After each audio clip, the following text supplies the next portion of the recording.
Our single-use Paladin 360 system is the circumferential matrix designed to meet even your most complex posterior restoration challenges, such as when you have a misaligned tooth, no adjacent tooth, a missing cusp, or a large MOD. No need for bulky retainers or awkward applicators. Get better access, a clear view, and greater patient comfort. Just grip the compact body and slide the band over the tooth using a downward oscillating motion. Adjust the fit by loosening or tightening the wheel with your thumb and forefinger. Insert a wedge to seal gingival margin and you're ready to go. It's that easy. The Paladin 360 system's versatile design means it can be positioned in a variety of buccal or lingual surfaces to accommodate field of view or loss of tooth structure. Its thin stainless steel band allows for proper subgingival and proximal contact adaptation. The matrix band recreates natural contours. Following restorative curing, remove wedges and turn thumb wheel counterclockwise until matrix is loose. Get less flash and an efficient procedure. Success has come full circle. Contact your Dentsply Sirona sales representative or visit our website to learn more.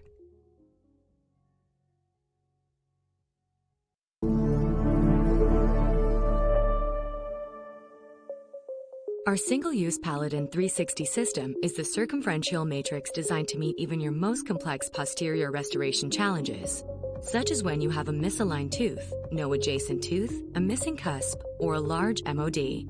No need for bulky retainers or awkward applicators. Get better access, a clear view, and greater patient comfort.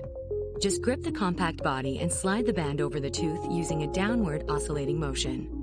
Adjust the fit by loosening or tightening the wheel with your thumb and forefinger. Insert a wedge to seal gingival margin and you're ready to go. It's that easy. The Paladin 360 system's versatile design means it can be positioned in a variety of buccal or lingual surfaces to accommodate field of view or loss of tooth structure. Its thin stainless steel band allows for proper subgingival and proximal contact adaptation. The matrix band recreates natural contours. Following restorative curing, remove wedges and turn thumb wheel counterclockwise until matrix is loose. Get less flash and an efficient procedure. Success has come full circle. Contact your Dentsply Sirona sales representative or visit our website to learn more.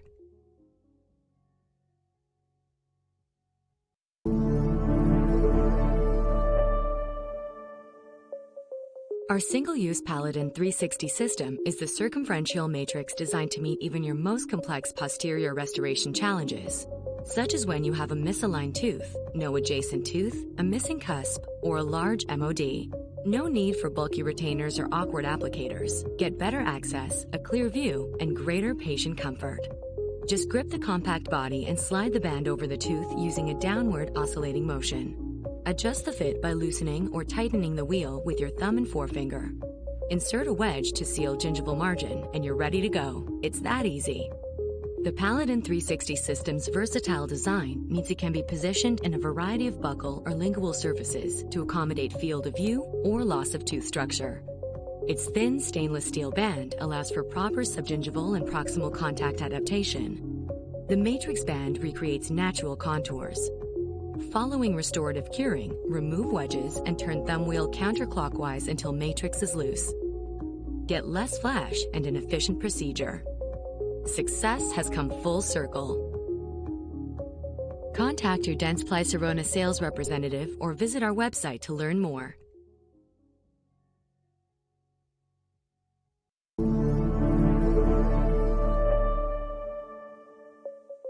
Our single-use Paladin 360 system is the circumferential matrix designed to meet even your most complex posterior restoration challenges, such as when you have a misaligned tooth, no adjacent tooth, a missing cusp, or a large MOD.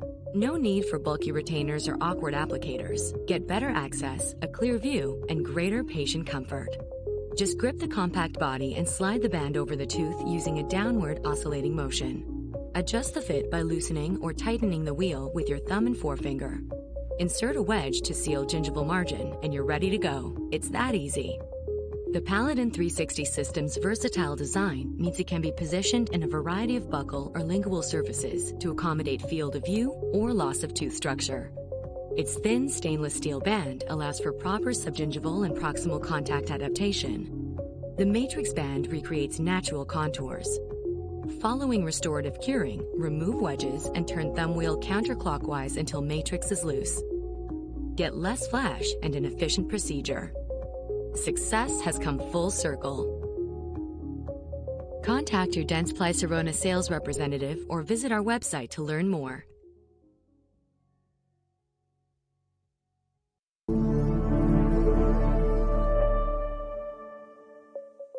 Our single-use Paladin 360 system is the circumferential matrix designed to meet even your most complex posterior restoration challenges, such as when you have a misaligned tooth, no adjacent tooth, a missing cusp, or a large MOD.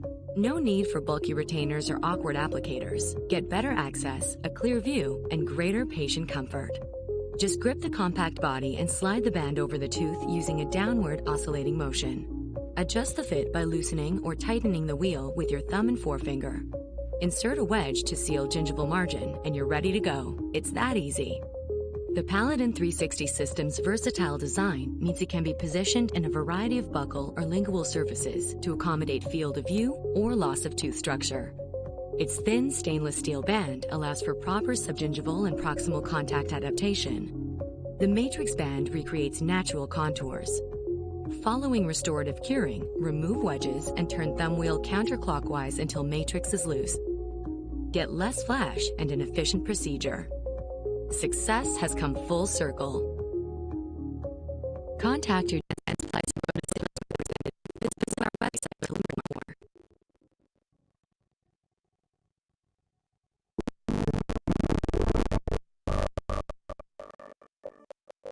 This Paladin 360 system is the circumferential matrix designed to meet most complex posterior restoration challenges, such as when you have no adjacent tooth, large MOD. No need for bulky retainers or awkward applicators, but get better access, clear view.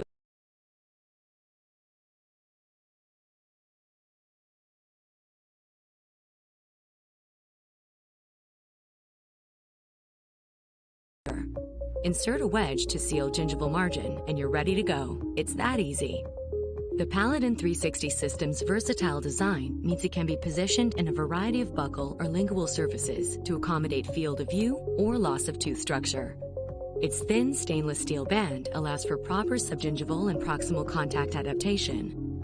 The matrix band recreates natural contours. Following restorative curing, remove wedges and turn thumb wheel counterclockwise until matrix is loose. Get less flash and an efficient procedure. Success has come full circle. Contact your Dentsply Sirona sales representative or visit our website to learn more.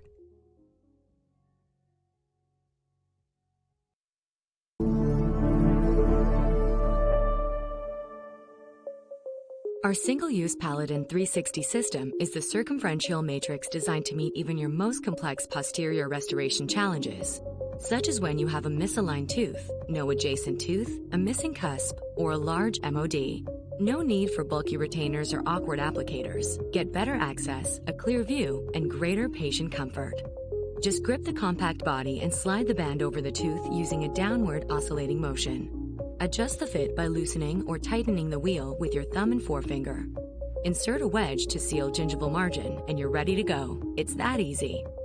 The Paladin 360 system's versatile design means it can be positioned in a variety of buccal or lingual surfaces to accommodate field of view or loss of tooth structure. Its thin stainless steel band allows for proper subgingival and proximal contact adaptation. The matrix band recreates natural contours.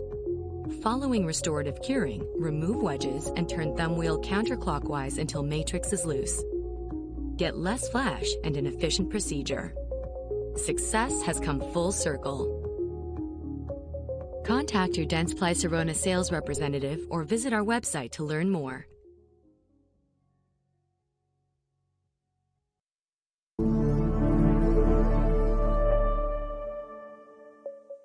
Our single-use Paladin 360 system is the circumferential matrix designed to meet even your most complex posterior restoration challenges, such as when you have a misaligned tooth, no adjacent tooth, a missing cusp, or a large MOD.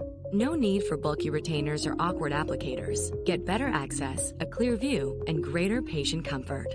Just grip the compact body and slide the band over the tooth using a downward oscillating motion. Adjust the fit by loosening or tightening the wheel with your thumb and forefinger.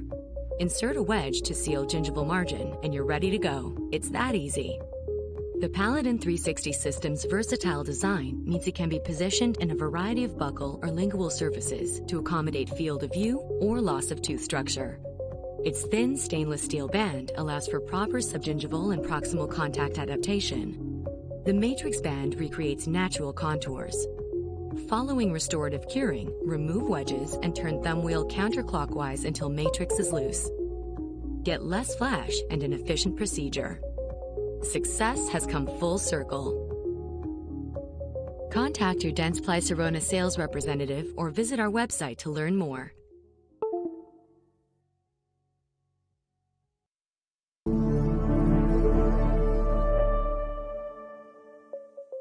Our single-use Paladin 360 system is the circumferential matrix designed to meet even your most complex posterior restoration challenges, such as when you have a misaligned tooth, no adjacent tooth, a missing cusp, or a large MOD. No need for bulky retainers or awkward applicators. Get better access, a clear view, and greater patient comfort. Just grip the compact body and slide the band over the tooth using a downward oscillating motion. Adjust the fit by loosening or tightening the wheel with your thumb and forefinger. Insert a wedge to seal gingival margin and you're ready to go. It's that easy. The Paladin 360 system's versatile design means it can be positioned in a variety of buccal or lingual surfaces to accommodate field of view or loss of tooth structure. Its thin stainless steel band allows for proper subgingival and proximal contact adaptation. The matrix band recreates natural contours. Following restorative curing, remove wedges and turn thumb wheel counterclockwise until matrix is loose. Get less flash and an efficient procedure. Success has come full circle. Contact your Dentsply Sirona sales representative or visit our website to learn more.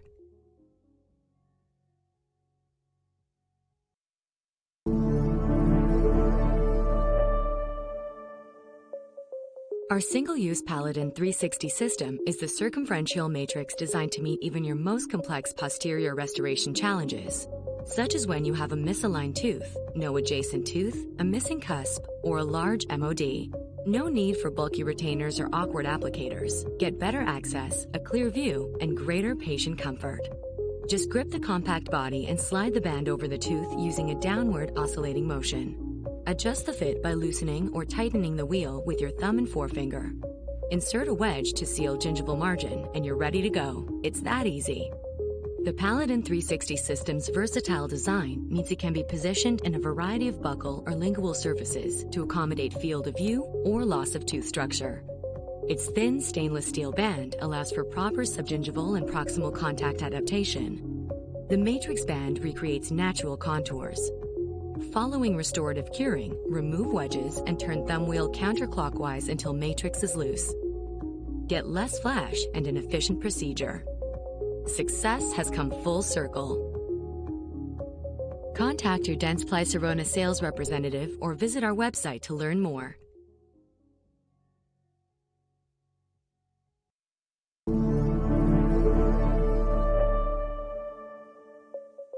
Our single-use Paladin 360 system is the circumferential matrix designed to meet even your most complex posterior restoration challenges, such as when you have a misaligned tooth, no adjacent tooth, a missing cusp, or a large MOD.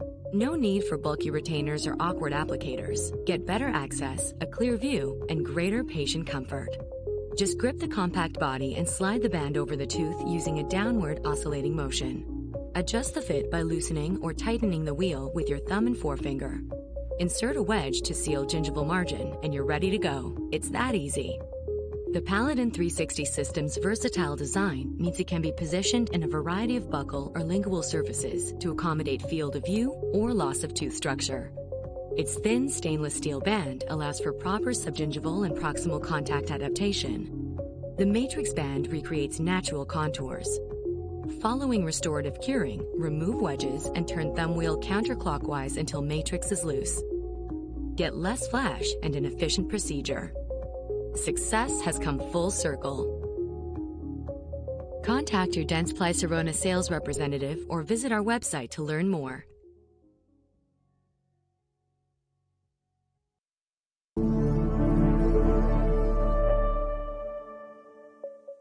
Our single-use Paladin 360 system is the circumferential matrix designed to meet even your most complex posterior restoration challenges, such as when you have a misaligned tooth, no adjacent tooth, a missing cusp, or a large MOD. No need for bulky retainers or awkward applicators. Get better access, a clear view, and greater patient comfort. Just grip the compact body and slide the band over the tooth using a downward oscillating motion. Adjust the fit by loosening or tightening the wheel with your thumb and forefinger. Insert a wedge to seal gingival margin and you're ready to go. It's that easy. The Paladin 360 system's versatile design means it can be positioned in a variety of buccal or lingual surfaces to accommodate field of view or loss of tooth structure.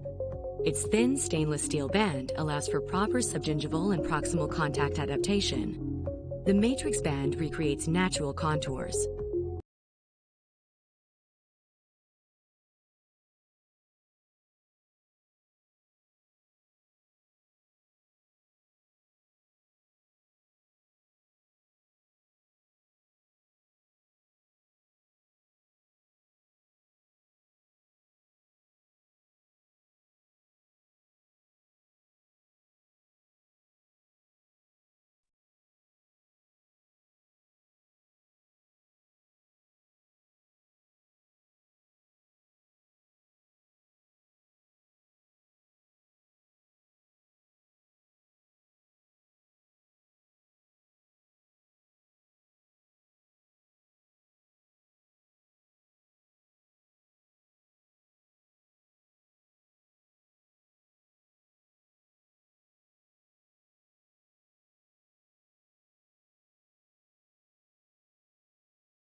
Ke dokter gigi adalah jalan keluar. Sakit banget, nggak tahan dokter, cabut aja dong. Tunggu dulu, tidak semua gigi yang sakit harus dicabut.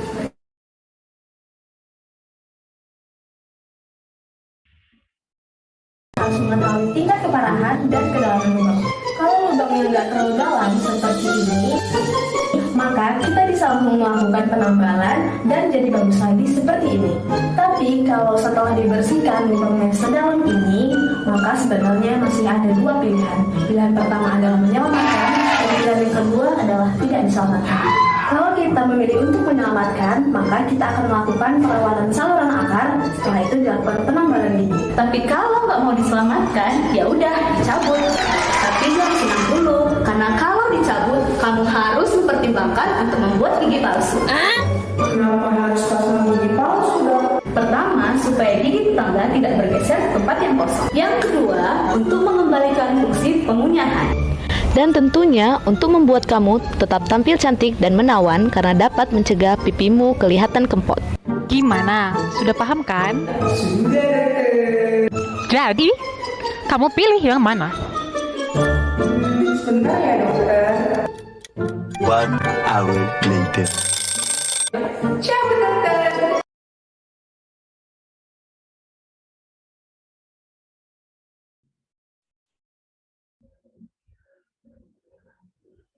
Ladies and gentlemen, may I have your attention, please? Our seminar is about to begin. Please have a seat and make yourself comfortable. Thank you very much.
Assalamualaikum warahmatullahi wabarakatuh. Good morning, excellencies, distinguished guests, participants, ladies and gentlemen. Our warmest greetings to all of you, and we are delighted you to welcome to this third day of 5th Brawijaya Scientific Meeting in Dentistry 2022. It is very nice to see all of you again, and we hope you've been enjoying yourself at the conference so far. The conference is one of series of the 14 Dis Nasalis of Faculty of Dentistry Universitas Brawijaya, provides a great opportunity in current trends in Dentistry 4.0 that were held by the Faculty of Dentistry Universitas Brawijaya in collaboration with Faculty of Dentistry Universitas Hasanuddin and Faculty of Dentistry Universitas Sumatera Utara. Provides a good opportunity for prospective participants to share their recent theoretical knowledge, research findings, and experiences in Dentistry 4.0 based on IODT, analysis data, and cloud computing that have aimed to facilitate dentists to give comprehensive health services in this pandemic era. Let me introduce myself. My name is Doni Ramadan, and it is such a good honor for me to be here and welcoming all of you to the 5th Brawijaya Scientific Meeting in Dentistry 2022, Day 3. The time are getting faster and innovation continues to grow rapidly, requiring us as health workers to also adapt to various technological advances. And we hope with this series of seminars will be open more and more again knowledge, insightful and innovations that can help us provide comprehensive and professional health services in the future. And it turns that the topic of today's seminar will be presented by the people who are expert in that field. And without further ado, we would like to welcome our distinguished and honorable guest today. Her Excellency, Dean of the Faculty of Dentistry Universitas Brawijaya, Nur Permatasari DDS Master of Science, PhD.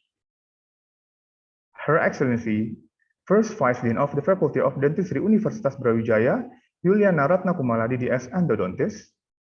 Her Excellency, the Second Vice Dean of the Faculty of Dentistry Universitas Brawijaya, Novi Khilafirani, MD, Master of Health Pathologist. Her Excellency, Dean of the Faculty of Dentistry Universitas Hasanuddin. Her Excellency, the Third Vice Dean of the Faculty of Dentistry Universitas Brawijaya, Miftahul Cahyati DDS Oral Medicine Specialist.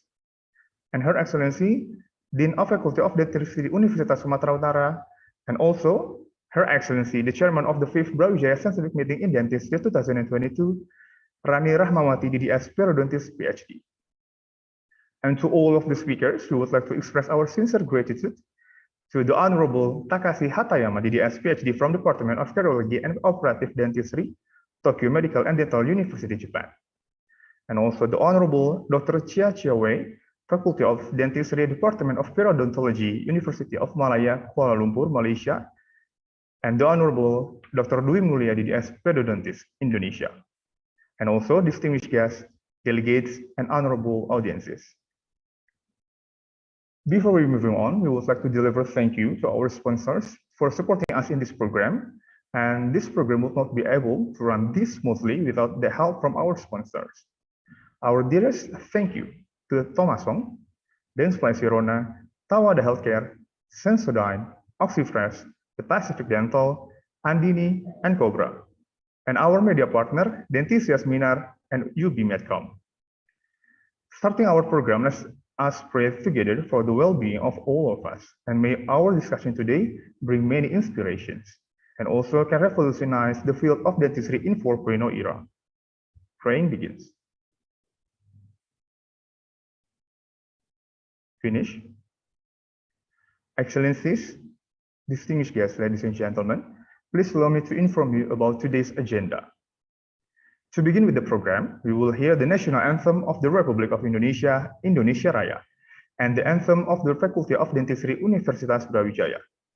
Then, we will have our keynote speech from all of the outstanding speakers. For the first panel discussion lecture, we will have the Honorable Dr. Takashi Hatayama, DDS PhD, with the topic about direct resin bonded fixed dental prosthetics with digital workflow, a new technique, and followed by the second panel discussion from Dr. Chia Wei with the probiotics in the management of periodontitis. And for the last panel discussions, today we will have the Dr. Dwi Mulia DDS Periodontist with the topic about new simple approach to restore severe early childhood caries. That will be moderated by Dr. Nur Hikmah DDS Endodontist from Universitas Hasanuddin. And furthermore, this event would not be complete without photo sessions, and we would like to invite you, all of you, to have the photo session, and please turn on your camera and take your positions. The committee will have a screenshot, and I will give the cue on this photo session. And 1, 2, 3. Thank you so much, ladies and gentlemen. Entering to the next agenda, we would like to invite you to sing together the national anthem of the Republic of Indonesia, Indonesia Raya, and followed by the March of Faculty of Dentistry Universitas Brawijaya, which will be guided by the student choir of Faculty of Dentistry Universitas Brawijaya. Ladies and gentlemen, the national anthem of the Republic of Indonesia, Indonesia Raya, and March of the Faculty of Dentistry Universitas Brawijaya.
Kedokteran Gigi Brawijaya, Fakultas Permata Indonesia, melaksanakan pidana berbakti demi kesehatan umat manusia. Fakultas Kedokteran Gigi Brawijaya, menghasilkan satria-satria terpuji, beretika bersama, laksanakan tugasnya, berdedikasi pada nusa dan bangsa. Hasilkan satria berilmu dan bertangga, sejarah sejati dokter gigi utama, menjunjung tinggi nilai kemanusiaan, mengabdi untuk negara tercinta.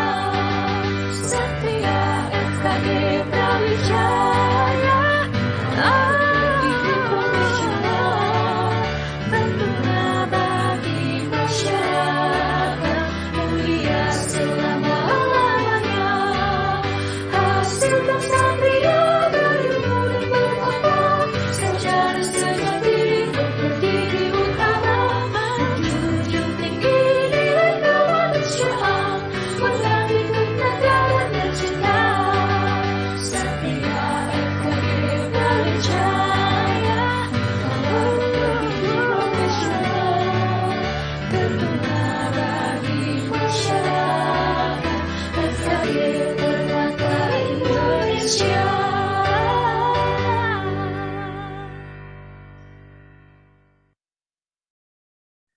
Thank you, and kindly be seated.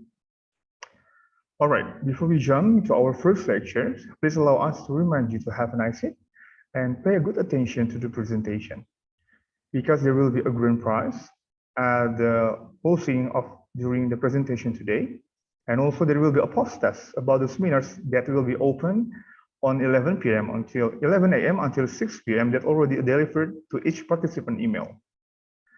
And ladies and gentlemen, in short time, we will be joining our first panel discussion lecture entitled Direct Resin Bonded Fixed Dental Prosthesis with Digital Workflow, a New Technique, with the Honorable Takashi Hatayama, DDS PhD from Department of Cardiology and Operative Dentistry, Tokyo Medical and Dental University, Japan. And this lecture will be led by our moderator, Dr. Nur Hikmah, DDS, endodontist. And without further ado, I would like to welcome our moderator. Ladies and gentlemen, please welcome our moderator, Dr. Nur Hikmah, endodontist. The spotlight will be yours.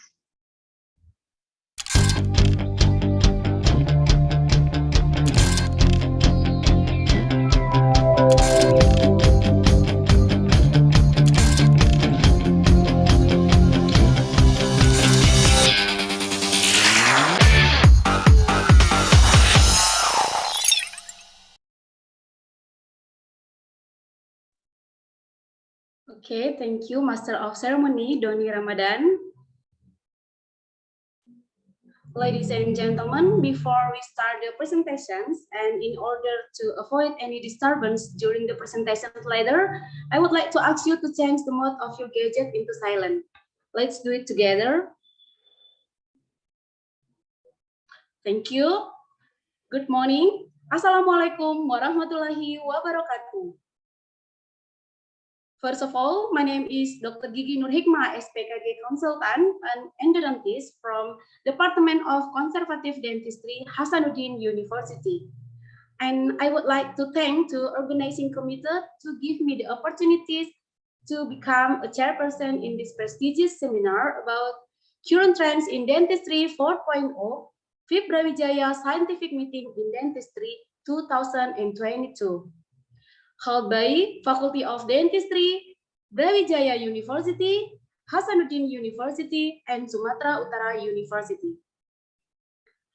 Okay, and in this occasion, we shall have outstanding presentations from our prominent presenters, whom I believe shall enrich our insight and knowledge regarding to the theme of this seminar.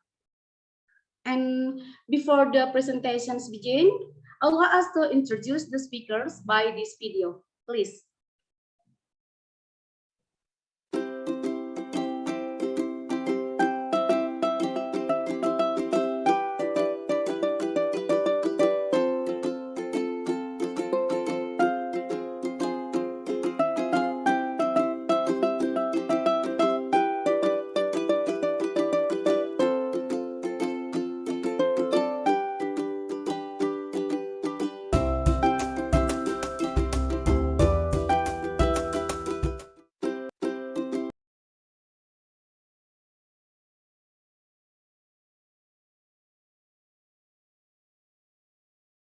Okay, thank you. And I think without further ado, I would like to welcome our first speaker, and he will deliver a presentation entitled Direct Technique Bonded Fixed Dental Prosthesis with Digital Workflow, a New Technique.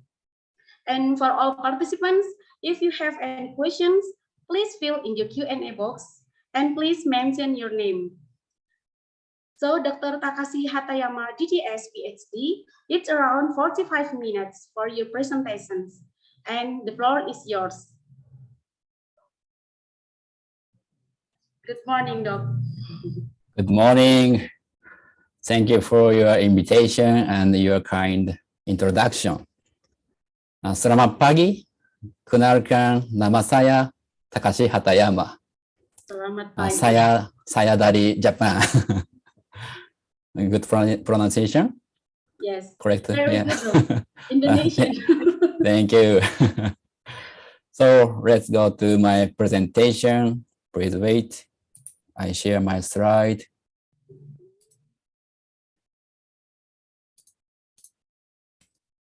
Can you see my slide? Yes, okay. Clearly, sir. Okay. So my name is Hatayama from the Department of Cardiology and Operative Dentistry in Tokyo Medical and Dental University. Pleasure to meet you today, and thank you for the precious opportunity. The topic I will be talking about today is my clinical hot topic, direct resin bonded fixed dental prosthesis with digital workflow. In our department, we call the method direct composite bridge or direct bridge using simple words. Do you know this restoration? First hearing for you. And I prepared the restoration movie for easy understanding of the method. So let's start. First, let me introduce myself. I was born in Japan 1986. It's me, and he is my brother. He is now working at Nintendo. Do you know Nintendo? Nintendo is Japanese famous gaming company. I love Pokemon and Super Mario in my childhood. After graduating from Tokyo Medical and Dental University, I went on to PhD course. Then I worked as a dental resident for 2 years, and I was appointed as a specially appointed assistant professor 3 years ago. I'm doing my best every day on my passion to clinical work, research, and education. And I strongly think in all moments that direct composite restoration is the quickest and the most gentle treatment for patients regarding minimal invasive concept. This is because direct composite restoration can save their sound enamel and dentin and can avoid extracting their sound pulp tissue that will help protect their root and ultimately help the patient sound more happy life. I believe in the power of direct composite restoration. I want to tell you about its power and its merits. So let me show you 3 topics shown on the slide. First, what is direct composite bridge? Second, when is the restoration effective? Third, clinical comparisons, direct and indirect restoration. I will show my clinical cases at the very end. In the past, my first impression about this restoration is it will probably be easily broken. Maybe you think so too now. I know. But now, in my conclusion, I can say that this restoration is quite good. I will explain it through these topics. In the clinical situation, if your patient has single missing tooth because of some reasons, for example, because of dental trauma like this,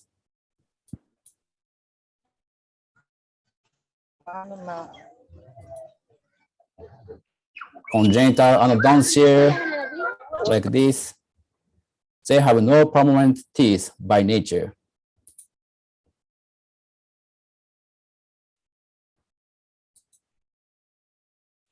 Vertical root fracture like this. Oh my God. And so on. In these situations, unfortunately, they need to extract their tooth. After that, what are the options? Normal options may be indirect bridge like this, implant like this, or removable partial denture like this. It is normal options. Indirect fixed bridge needs the preparation of their tooth structure.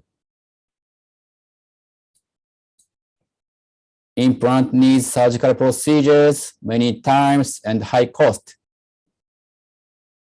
Those processes are good.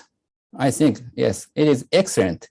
But however, many patients do not like cutting their teeth or some surgical procedures, I think. Removable partial denture is not comfortable for single missing tooth. And for anterior tooth, it causes aesthetic problem. Therefore, our department have developed a new method of direct composite bridge. By bonding to the adjacent teeth without preparation, sound enamel is very good and stable structure for bonding. Total placement of composite according to silicon index like this. Then bottom part using plastic matrix and body part incrementally filling. This is direct bridge, very simple restoration.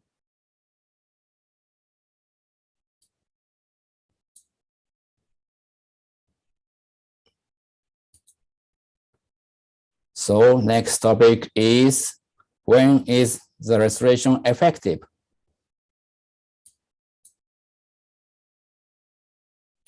Of course, I cannot say that this is acceptable in any cases. In our research of clinical performance about direct bridge, we analyzed there are some risks. This table shows the summary of low and high risk classification.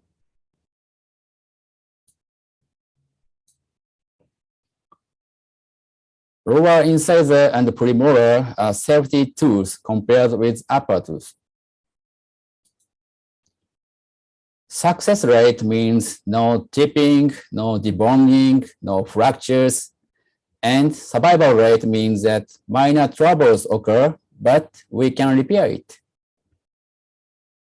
Success rate is 90% in case of mandibular teeth.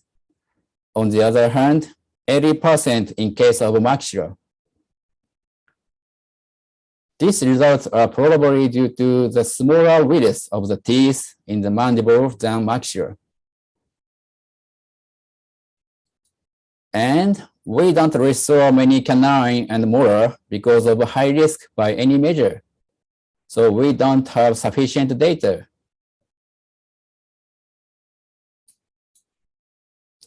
In terms of occlusion, the risk increases as the number of remaining teeth and the molar occlusal support decreases according to Eichiner's classification. The presence of trus palatinus or trus mandibularis and facial features, which are indicators of high occlusal risk, are also useful in the risk classification. If the patient has bone trus, success rate extremely decreases, like this.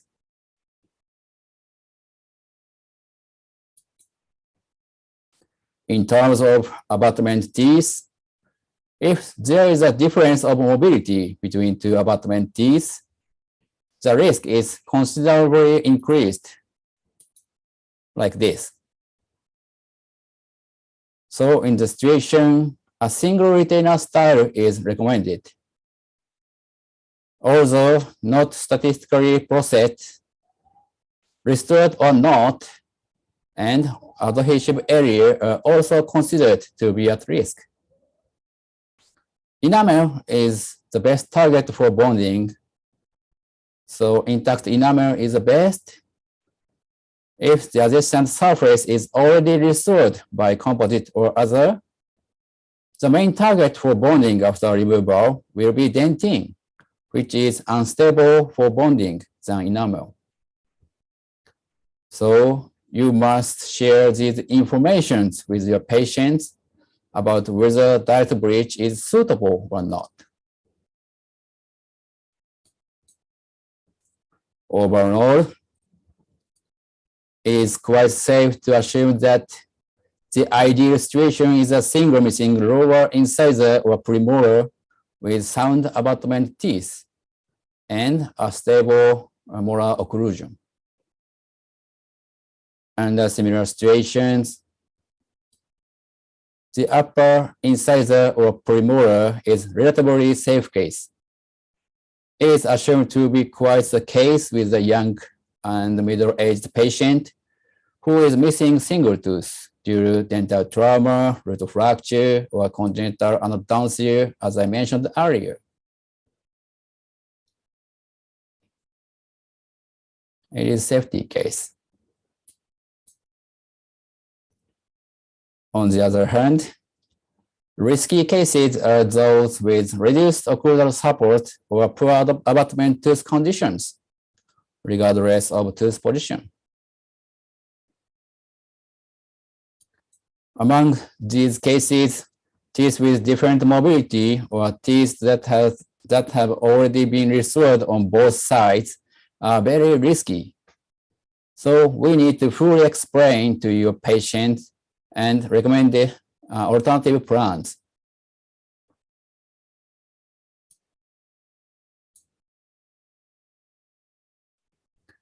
Now let's get on to the final topic, direct versus indirect restorations. What is the benefit of direct method?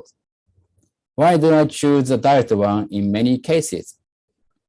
And of course, indirect restoration is my favorite too. I like indirect and I love direct, okay? That's all. Direct restoration has many benefits.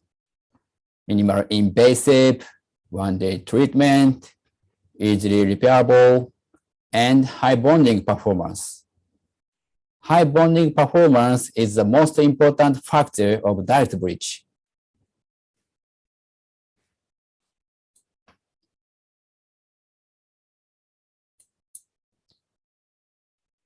How different is the bond strength compared to the indirect restoration?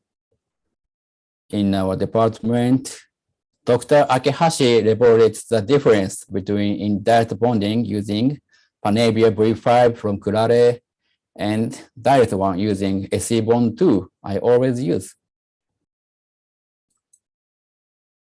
Here is the result. Direct bonding performance was nearly twice as high as the indirect bonding.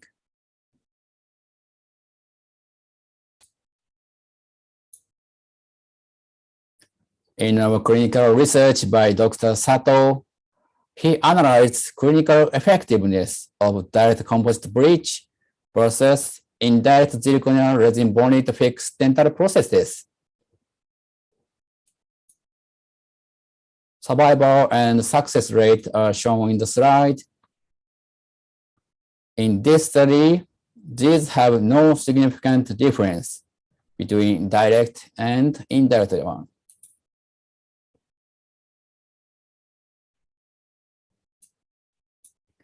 But I think the advantage of indirect methods is that it requires carrying a small amount of palatal sound enamel like this. I am not a magician, so I cannot turn back time or restore the sound enamel that has been already removed. But it is good because the amount of preparation is much less than the conventional full coverage bridge. The advantage of indirect method is easier aesthetic improvement compared to direct one. If the shape or shade of the adjacent teeth is very difficult, you think, indirect is better because it can be fabricated in consultation with your dental technicians. The decision should be based on the aesthetic difficulty of the case and the patient's mind about cutting tooth.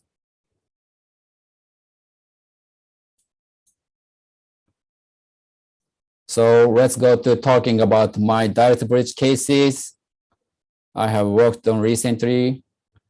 First case is conventional approach using analog method. Second case is new approach using laser workflow. Let's go. I'm sorry. He was a 35 years old man He didn't have lower incisor and had mandibular protrusion before treatment, like this.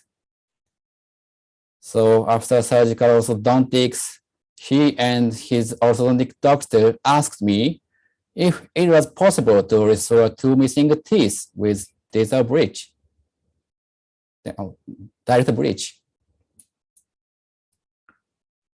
After orthodontic procedure, including surgery and extract 2 milk teeth. This is temporary ponic with superbond. He did not have sufficient bone width to accept the implants, and he didn't want to induct restoration. Orthodontic doctor had the right lateral incisor moved to a position around right incisor like this. Because the space is too wide for direct bridge in the original position. So 1 missing tooth and 1 missing tooth. After the healing of the gingiva and bone, we try to do direct bridge.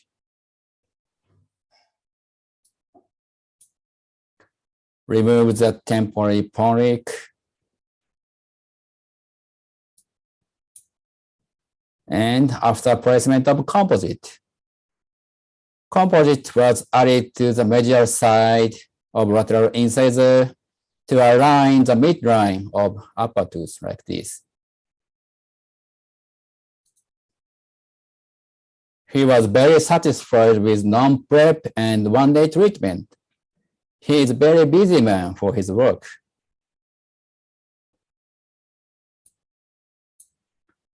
Before treatment, and after all treatment.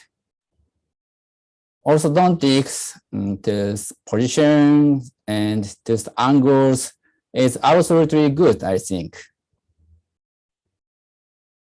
Good outcome here. However, in traditional way, we make the bottom shape using plastic matrix like this. Bottom shape depends on the matrix shape directly. Watch this video I made.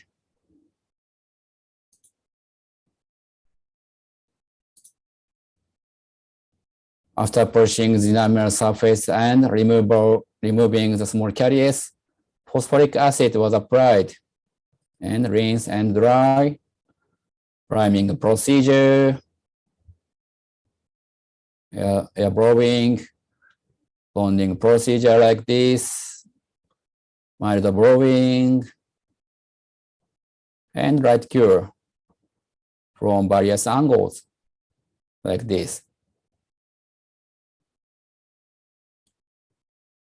I made back wall according to the index. Incrementally filling like this. Back wall and incisor edge also. Then I insert the matrix and the composite and press the composite rubber type.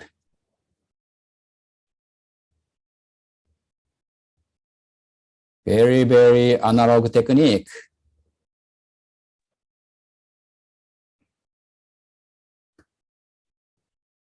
So this conventional method was limited in its ability to reproduce the bottom shape you want.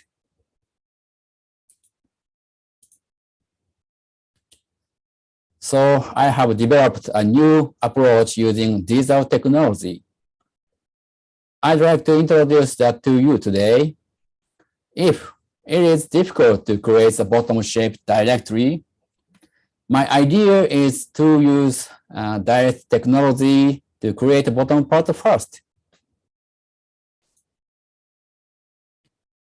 She was 35 years old and didn't have upper lateral incisor in birth. Canine was located in the position of the lateral incisor and the remaining milk tooth like this. First option is implant in both sides after orthodontic procedure. 3 years later, the orthodontic was finished and the teeth position was improved. Canine was moved to correct position like this.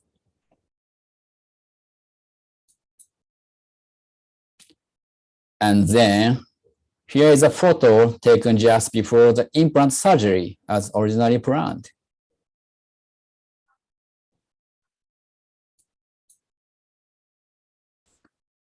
Primary implant surgery has been completed by her implant doctor. But unfortunately, left side was lost during the secondary implant surgery due to getting no osseointegration. The implant doctor asked me if it was possible to restore with direct bridge. This is a photo of first visit to our department clinic. The upper right implant is in provisional restoration. The teeth were a little darker and yellowish, so she wanted tooth bleaching for more aesthetic result if possible.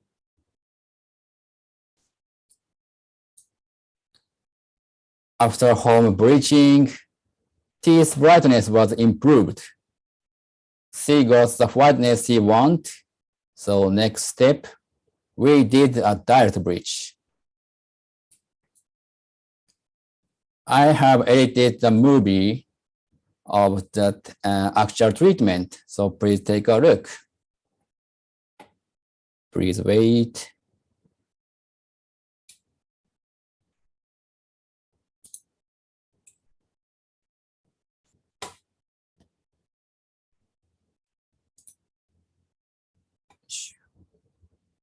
I share my video. Please wait.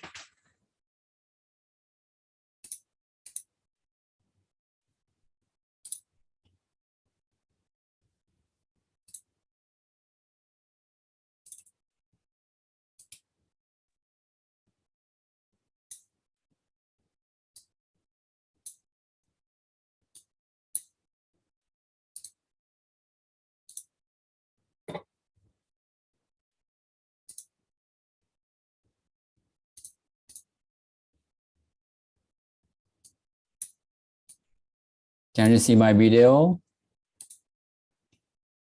Yes, sir. Okay. Clearly, sir. Okay, thank you. This video has a flow of a new direct bridge method.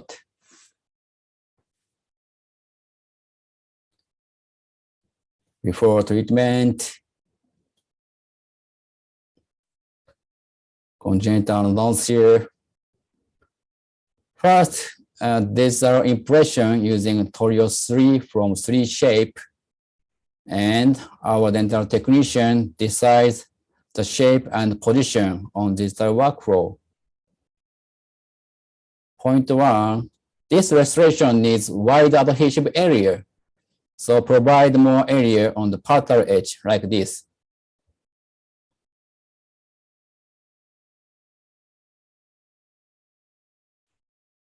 And point 2, make 2 knobs on buccal and palatal cervical area, like this.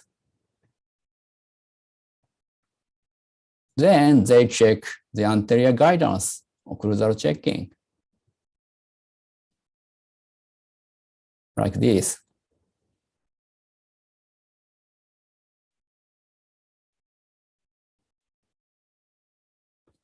Then printing out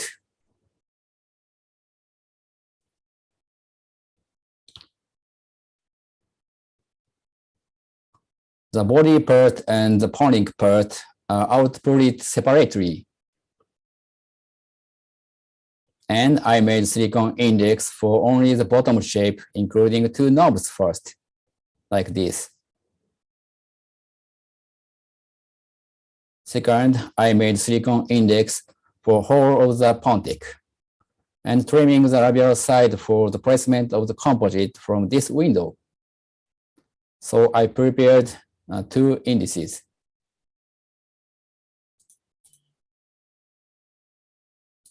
So now go to restoration day. I made the bottom of the pontic using the first silicon index, using collaborative composite.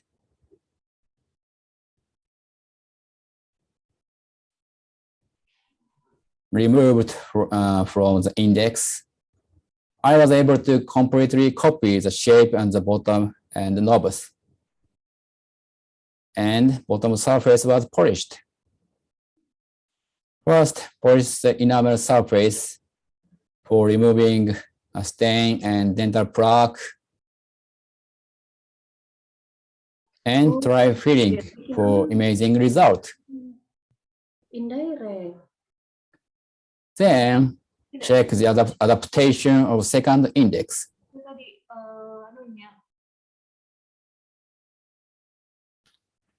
If you don't cut the enamel, you need to use phosphoric acid for enamel etching. Then rinse for removing the gel, and air blowing, and dry. Next, go to the priming and bonding procedure. Keep priming as the primer will degrade after single usage. Additional priming. And air blowing for removing the containing water, like this. Then apply the bonding agent.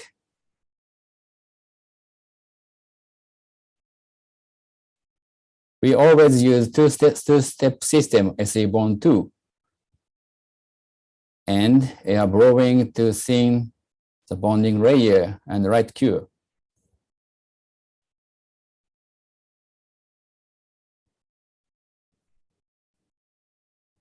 Set the bottom of pontic I made before treatment into the second silicon index. Easily positioned due to the 2 knobs like this, and setting on the teeth.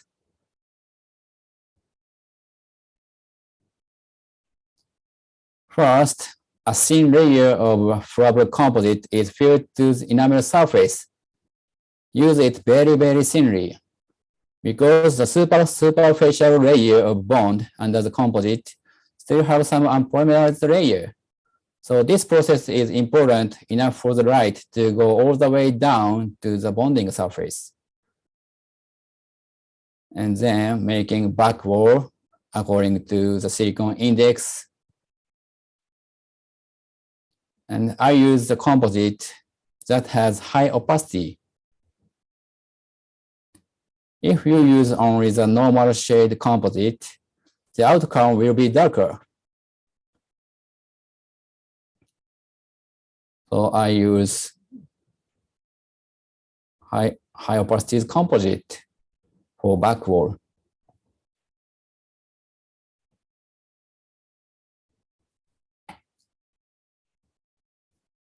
The incisor edge of young patient are transparent. So I use the transparent shade from Tokuyama.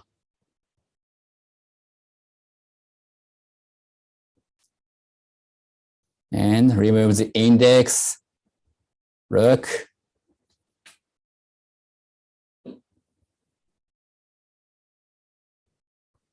Wow, amazing. The outline is already perfectly complete. After this, I just only place the composite to this hole. This system makes the restoration so simple.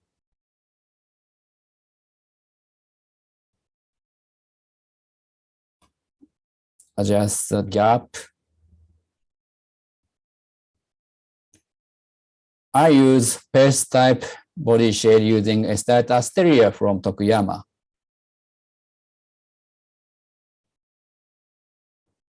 Incrementally filling to avoid the polymerized stress and get sufficient light intensity, and check from the incisor edge, check the thickness.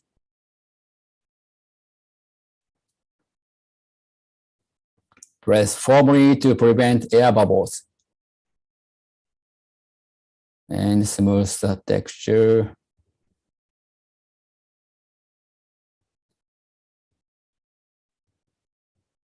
And her incisor has widened band a bit like this. So I use whiter composite like this, mimic the character of the surface.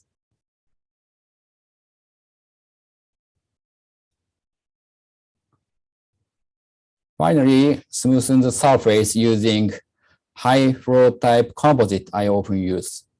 Because if the tiny gap or rough surface here, the difficulty of reshaping is increased. Smooth surface is very good. After placement of composite, next go to reshaping and polishing part. First, remove the two knobs and control the labial thickness. Then, making a macro texture to mimic the adjacent tooth using diamond burr. But basically, you need to use a diamond burr with water running. But if you check the detail and you want to see the point you are cutting now, you need to touch the composite without water. Adjust the interproximal area.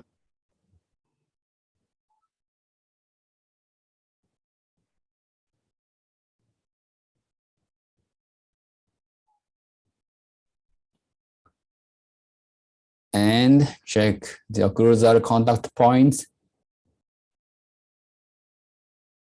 And a little bit adjustment.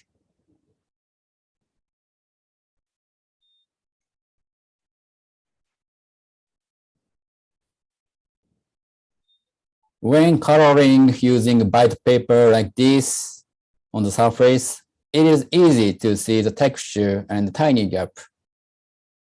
Smoothen the surface a little with Masamune point from Japan. First polishing using enhanced finishing point from DENTISTRY. I love this material.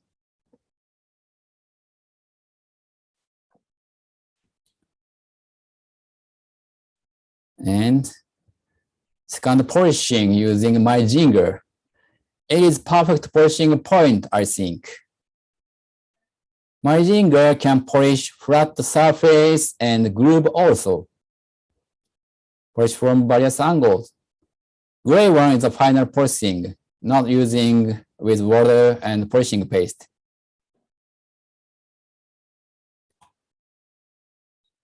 And if the tooth needs micro texture, scratch the surface again using diamond burrs after polishing.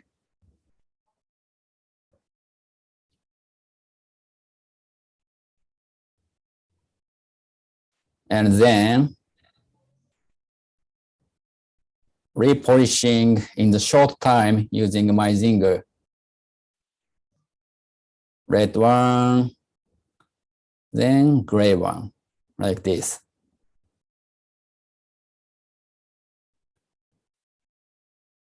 So you got glossy surface.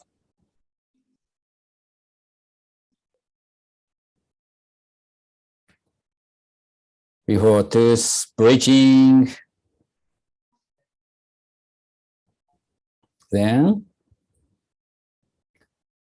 this is the final result.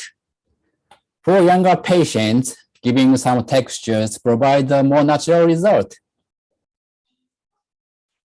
Like this. Thank you for watching my video. To use digital technology, now our restoration become more simple one. It is very, very, very important.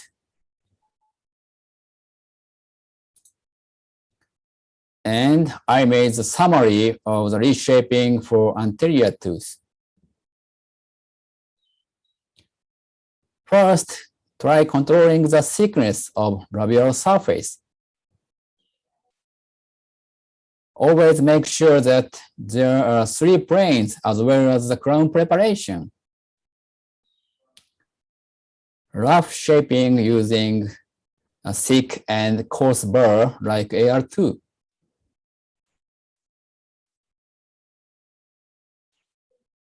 Image 3 plane, and you need to check from various angles, especially from inside the edge like this. Control of labial volume in first. Using pencil, marking the most contoured line like this. This line decides the form and size of anterior tooth from the front view. This type material is useful for anterior restoration, like Soflex from 3M.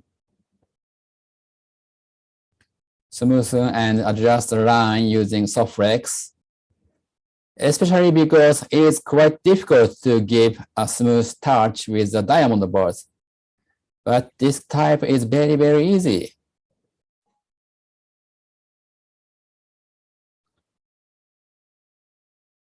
And then use pencils again to remark where you should be reshaping. This area and this area. Try tracking this thick red line. The line should be beautiful. Like this. Smooth, natural curve.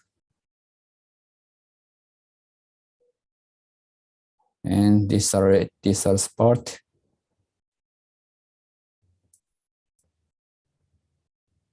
Like this.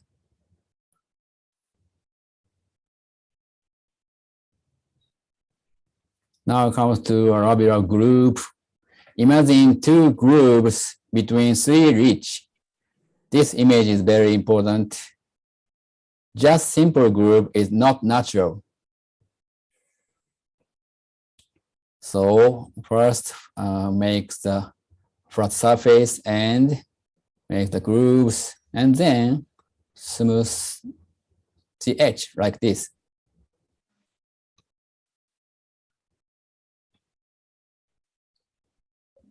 It is natural groove. Making macro texture using AR2 or 215 diamond burr. Not in a simple V shape, but again, give yourself a good image of wavy V shape, not straight wave, okay? Assuming young teeth makes the groove a little deeper.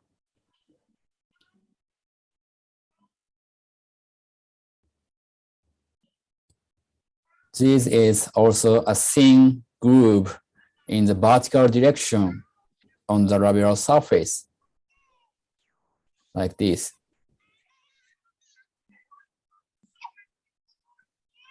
So reproduce it. Since there is a slight groove in the cervical part, it is reproduced.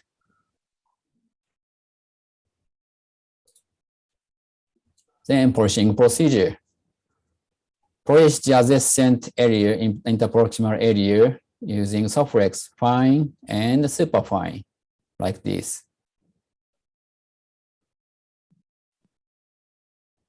Next, smoothen the texture using Masamune point. This is slightly solid silicone point and has good longevity.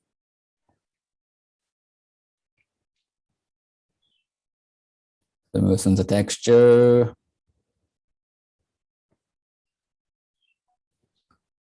Then more smoothen the texture using enhanced finishing point from DENTISTRY. It is soft rubber-like material. I might recommend.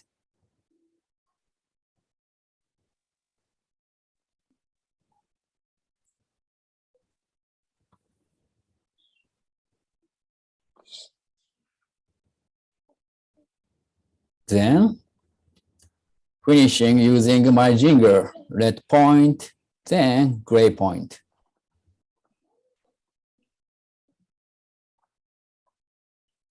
Using 20,000 RPM without water running.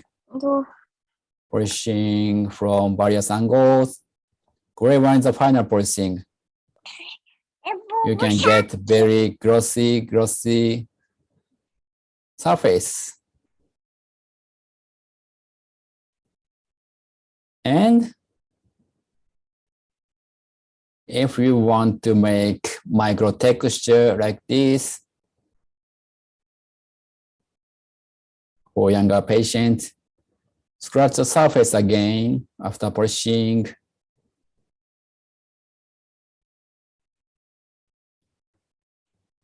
And check the detail using white paper.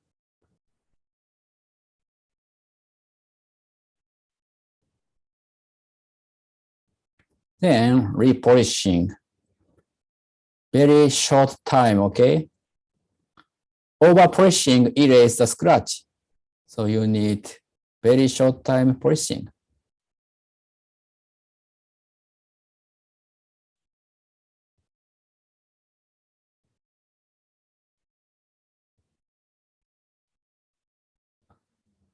It is final view. Thank you for watching. So I'll turn back to my slide. Please wait.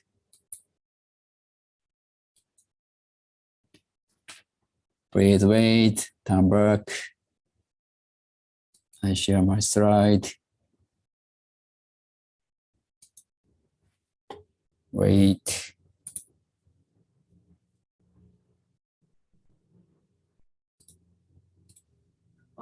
Dr. Takashi. Yeah. Excuse me. We have 3 minutes left. What? Our time is 3 minutes left. 3 minutes. 3 minutes. Yeah. Okay. I'm sorry. Okay. I hurry up. So 4 months prognosis, no body bonding, no tipping, no crack, and important implant final restoration was finished. Good outcome here. If the patient are not satisfied with the result or have major tipping in the short terms, the patient can choose to go with the next step, which is an indirect bridge or a reapproach of the implant. This is possible only because I haven't cut their teeth at all. So in my conclusion, direct bridge is the most minimal invasive processes because of non-prep treatment. Second, case selection by some diagnostics is important. Is this case good situation or not? Finally, I think it is most important. Please respect the patient's mind, what they're thinking and feeling against our proposal. Thank you all for listening. I was a pleasure being here today. I hope this lecture will be helpful for your clinical work. Terima kasih. ありがとうございました。Terima kasih. Thank you very much. Terima kasih. Dr. Hatayama, very nice presentation. Yeah. And if you want to watch my previous video on full screen, please watch my video on my YouTube channel. Okay. This is if you have cell phone. I would like to share Okay. the. This is my YouTube channel. Okay. Thank you. Terima kasih. Sama-sama. Sama-sama. Okay. Okay. Thank you very much, Dr. Hatayama. And Yes. ladies and gentlemen, we're going to the question and answer sessions. And it's around 15 minutes. And we have many questions in Q&A. Take this on chat space. Yeah, chat. And I'll read it for you. We have a question from Dr. Yana. Good morning. You use etching procedure for enamel, then use two-step self-etch adhesive system. How if we skip the etching procedure, it will affect the result and long-term body restoration? Please, Doc. Of course.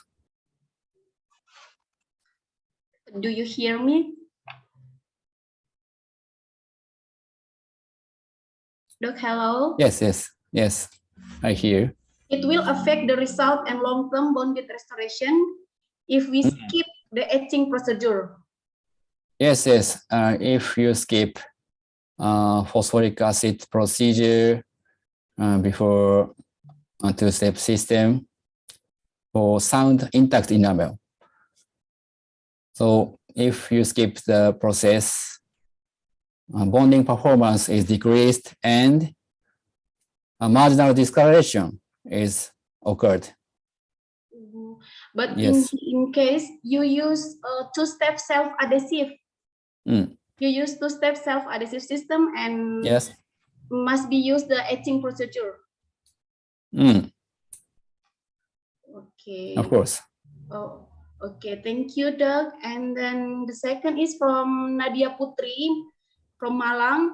Due to the material from composite, how about the strengthness when the patient eating? And how to make the material strong and stay for a long time? Thank you. It is a good question. She's asking about strengthness. Yes. The wear resistance of composite is, of course, it's a weak point, I think. But I think if the composite is wear, but you can repair it using silane coupling agent and add new composite. So composite restoration is easily repairable. So if the composite was broken, you can repair it. Okay. So if it's broken, we can repair it and do it again. Yeah. Yes. Okay, and then from Dr. Longley from Bangka. Good morning, Doc. What do you think about fiber reinforced material? Fiber. Case, do we still need it? And after the procedure, you share to us what instructions you give to the patient, especially regarding to the health of the periodontal in interproximal areas. Thank you. Good question. Thank you. I think, in my opinion, fiber is not needed because fiber in composite increase adhesive area, so bonding performance is decreased in our department research. Okay, simple restoration is good. Complicated restoration is bad for bonding performance. Okay. And second question, periodontal problems is not occur. We polish under the composite, so no problem, I think. Okay, because we do polishing and finishing, yeah. In my opinion. Okay, so the periodontal interproximal areas is still safety, yeah, because we are polishing and finishing very well. In that procedure, yes. Then there is our technology. If you use. Okay, and we have a question from Dr. Agus Surabaya. Is there any recent publication about the successful treatment of this digital workflow? Thanks. From Dr. Recent Agus publication. Surabaya. A successful treatment of this. I'm sorry, Dr. Hatayama. We going to Yeah. Dr. Agus' question. Is there any recent publication about the successful treatment of this digital workflow? He's asking about the publications about the successful treatment. Publication. We don't publish it, so I made the paper now. Oh yeah. Yes. Okay. Thank you. And from Anindya Jakarta, how about the price you set for the direct or indirect restoration? Is it cheaper than conventional prosthesis?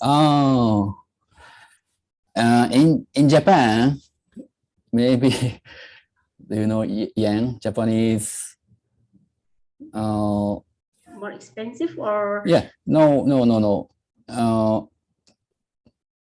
Direct bridge is cheaper than conventional processes. Maybe half price. So the direct direct restorations is more expensive. No. Cheaper. Oh, cheaper. Oh. Cheaper. Half price. Okay. And then from Delphi Fitriani, Dr. Delphi Fitriani Malang. Good morning. Yes. Good morning. In this case, how long the prognosis of his prosthesis would be? How long the prognosis? How long the prognosis of this prosthesis would be? In our clinical research for good situation is probably 90% for 5 years. But very long-term durability is unstable because we don't have sufficient data for long-term durability. Is this answer? And can you understand? Dr. Dian Rindi, he's asking what the instruction to patient to maintain their oral hygiene if you use this method. The instruction to the patient. Maintain oral. Yes. According to indirect processes also. Flossing under the pontic, and if the patient has high occlusal risk, please use sprint in or overnight.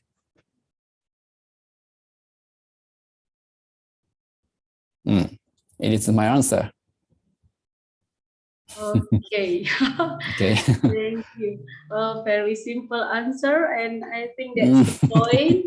And we have one more questions. Tayama Sensei from Bagus Pramudia in Indonesia. Selamat pagi. Izin bertanya. Selamat pagi. Bagaimana mencegah atau mengurangi resiko gingivitis yang dapat terjadi interdental antara pontic dan abutment? And he's asking how to prevent gingivitis risks in interdental of the abutment. How to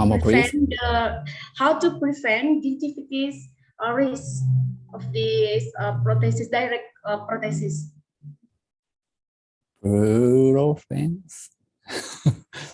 I'm sorry, I cannot understand the words. I'm sorry, I'm not good English speaker.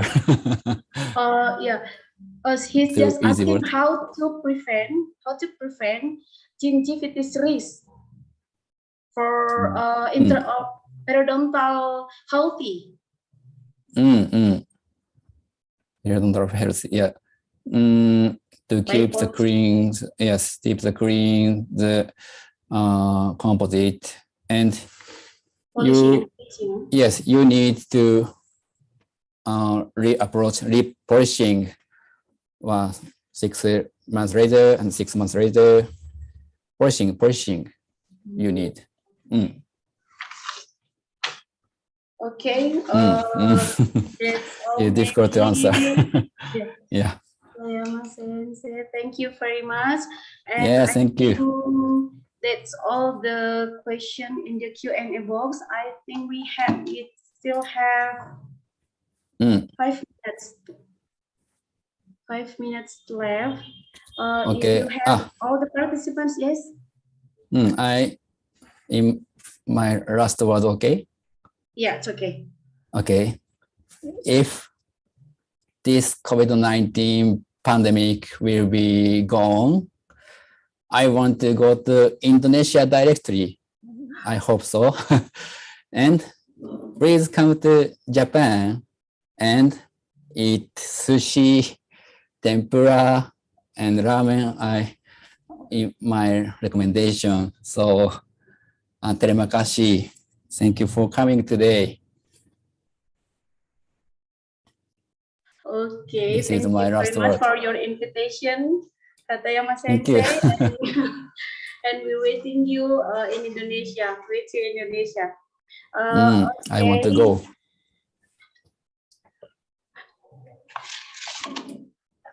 Okay, and I think, ladies and gentlemen, because all of the question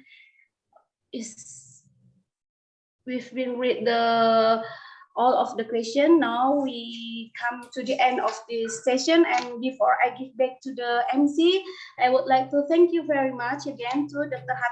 Hatayama Sensei for your nice presentations. Thank you. This morning. Thank you very much. And I think I would like to read the conclusion of this presentation today, that there is no significant difference in successful rate between direct bonded resin and indirect restoration. But in case we should consider selection cases, and patient's mind. And thank you very much. I think that's all. And I would like to say again, thank you very much for the informative and interesting presentation, Hatayama Sensei, and all the participants for participation this morning. Thank you very much. Wassalamualaikum warahmatullahi wabarakatuh. Doni Ramadan, the floor is yours. Thank you. Thank you so much. And please give a warm applause once again to our first speaker, Dr. Takashi, for the insightful panel discussion, Doctor, we just had. And I want to say arigato Jinsan Hatayama. Arigato gozaimasu. Once again, to thank you, our outstanding speakers. We would like honor to Dr. Hatayama participation in this program by giving them certificate of appreciations. And we would like to invite our Dean, Dr. Nur Permatasari, to present the appreciation certificates for Dr. Takashi Hatayama.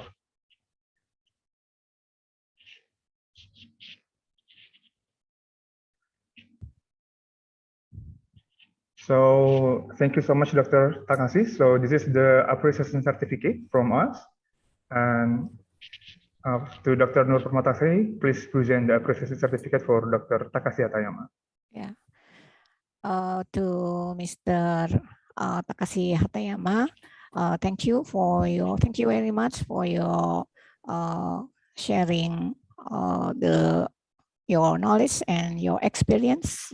We very appreciate to your willingness to participate our meeting. And again, thank you very much. So let's have a photo documentation, Doctor. So I will give the cue for committee. Please have the photo sessions. And 1, 2, 3. Thank you so much, Dr. Takashi. Thank you so much. Arigato, Susan. Thank you. Arigato gozaimashita. Thank you so much, Dr. Nur Permatasari. And after this, before we proceed to the next agenda, this program be able to run this smoothly without their help from our sponsors. And we would like to express our sincere gratitude to all the sponsors and parties for the help in this meeting today. And we would like to express to Thomasong, Dance by Sirona, Tawada Healthcare, Sensodyne, Oxyfresh, Pacific Dental, Andini, and Cobra. And for this occasion, we will have a little break and presentation from our beloved sponsor. And we'll have the presentation from Sensodyne.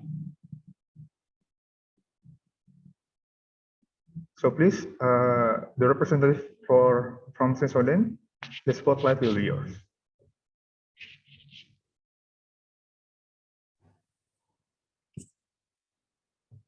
Assalamualaikum warahmatullahi wabarakatuh. Selamat pagi. Perkenalkan saya Alvin, perwakilan dari GSK, Sensodyne, Poliden. Terima kasih untuk para peserta dokter gigi sekalian, BSMD. Izinkan saya untuk mempresentasikan produk, yaitu Poliden Cleanser.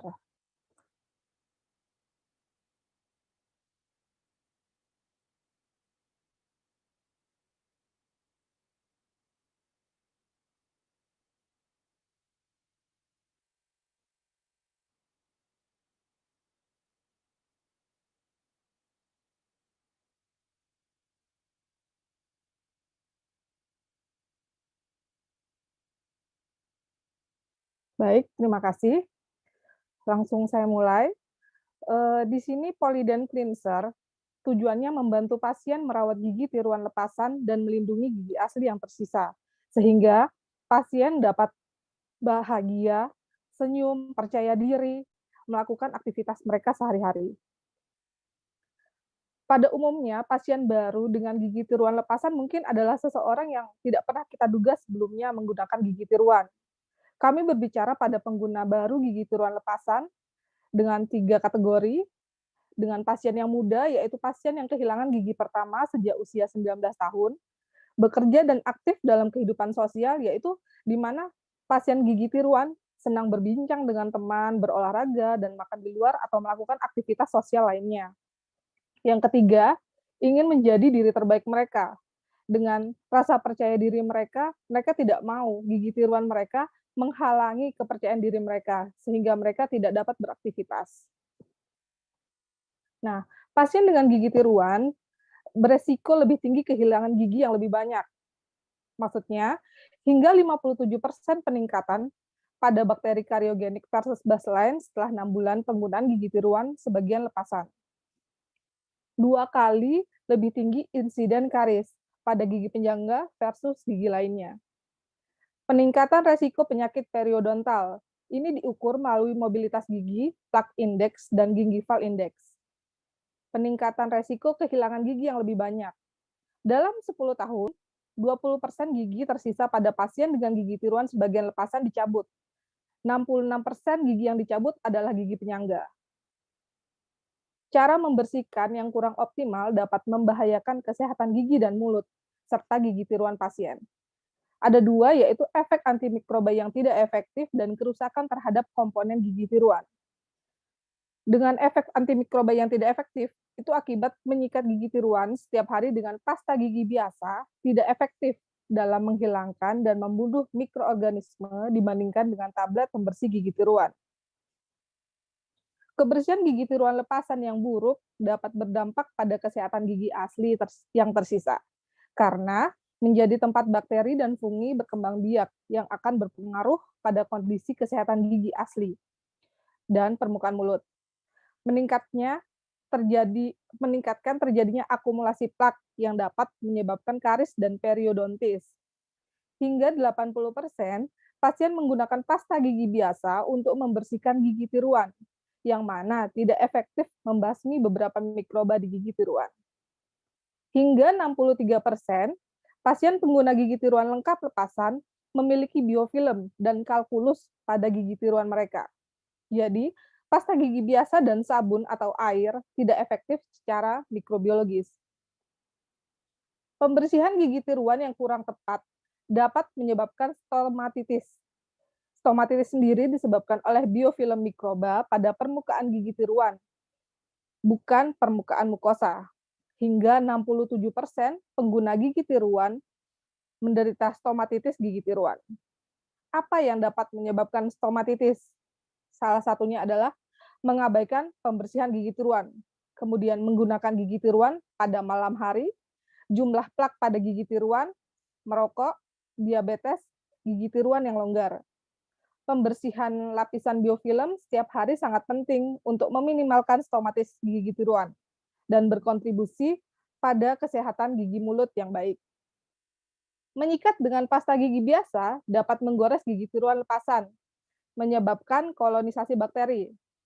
Formulasi non-abrasif pada pembersih gigi tiruan sangat membantu mempertahankan kinerja kebersihan gigi tiruan dengan goresan yang minimal. Itu dapat ditunjukkan pada pengujian yang sisi kanan adalah pertumbuhan bakteri pada permukaan tidak tergores. Bisa dibandingkan dengan sisi kiri, gambar yang kiri, ini pertumbuhan bakteri pada permukaan tergores yang perlakuan pada gigi tiruan dengan pasta gigi biasa. Terlihat penumpukan kolonisasi bakteri jauh lebih banyak. Tablet pembersih gigi tiruan membunuh fungi dan bakteri yang menyebabkan bau, stomatitis, dan pembentukan plak. Pasien mencapai hasil pembersihan yang lebih efektif ketika penyikatan dikombinasikan dengan pembersih gigi tiruan. Perendaman setiap hari dengan tablet pembersih gigi tiruan membunuh bakteri dan fungi yang penyebabnya dari stomatitis gigi tiruan, bau mulut, karies gigi, dan gingivitis. Gigi tiruan sebaiknya dibersihkan setiap hari dengan merendam dan menyikat dengan pembersih gigi tiruan yang efektif dan non-abrasif. Nah, poliden tablet pembersih gigi tiruan adalah larutan pembersih khusus yang membersihkan hasil yang optimal. Efikasi antimikroba, cocok terhadap bahan gigi tiruan, dan menghilangkan noda dan mempertahankan kesegaran nafas. Efikasi antimikroba 10 kali membunuh bakteri lebih kuat dibandingkan pasta gigi biasa, lebih efektif, dan signifikan dibandingkan penyikatan dengan pasta gigi. Tampilan biofilm in vitro perlakuan dengan perendaman dalam pembersih gigi tiruan setiap hari selama 3 menit, diikuti dengan penyikatan setiap hari dengan pasta gigi biasa. Bisa dilihat perbandingannya, lebih bersih dan lebih unggul, dan minimalisir mikroba yang muncul pada perendaman larutan dengan pembersihan gigi tiruan. Nah, kemudian teruji dan terbukti cocok dengan bahan gigi tiruan dari cobalt, chrome alloys, stainless steel, cobalt atau metals termasuk solder, akrilik, dan yang terbaru mungkin ethylene vinyl copolymer yang sekarang banyak di salah satu produk yang ada, itu semua cocok digunakan untuk perendaman dengan tablet pembersih gigi tiruan. Nah, dari poliden sendiri itu membantu menghilangkan noda membandel, membersihkan setiap hari dengan teratur, menjadikan gigi tiruan terlihat terasa lebih bersih, segar, dan cerah, dan membantu mempertahankan kesegaran nafas, membunuh bakteri 10 kali lebih kuat dibandingkan pasta gigi biasa untuk membantu menyegarkan nafas. Pasien membutuhkan panduan dokter untuk mengoptimalkan cara membersihkan gigi tiruannya. Berdasarkan panduan Oral Health Foundation untuk membersihkan gigi tiruan, 1. Membersihkan gigi tiruan setiap hari dengan pembersih gigi tiruan yang efektif dan non-abrasif, yaitu di sini adalah poliden cleanser, rendam setiap hari dalam larutan pembersih gigi tiruan. Yang kedua, gigi tiruan tidak boleh digunakan sewaktu tidur pada malam hari. Yang ketiga, semua pasien dengan gigi tiruan lepasan harus dijadwalkan untuk kunjungan kontrol ke dokter secara berkala. Mohon sarankan pasien dokter untuk mengikuti petunjuk dalam kemasan. Apa produk yang tepat untuk direkomendasikan bagi pasien dokter? Yaitu poliden cleanser, membantu menghilangkan noda dengan cepat dan membunuh bakteri 10 kali lebih kuat daripada pasta gigi biasa, dengan membunuh 99,9% bakteri dan jamur untuk membantu menyegarkan nafas. Sekian produk presentasi saya. Terima kasih atas waktunya. Salam, saya Alvin Ejulansari. Apabila dari peserta dokter gigi menginginkan sampel mungkin bisa menghubungi nomor di bawah ini langsung terhubung ke WA saya. Nanti dokter jika ingin atau memerlukan sampel, request mungkin sensoden atau poliden, bisa langsung WA ke nomor di bawah ini.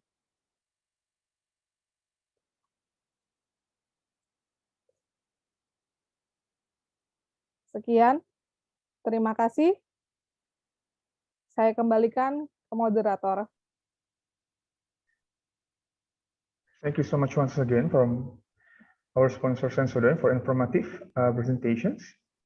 And ladies and gentlemen, move to next agenda. We will join in our second panel discussion lecture entitled Probiotics in Management of Periodontitis with the Honorable Dr. Chia Chia Wei, Department of Periodontology from Faculty of Dentistry, University of Malaya, Malaysia.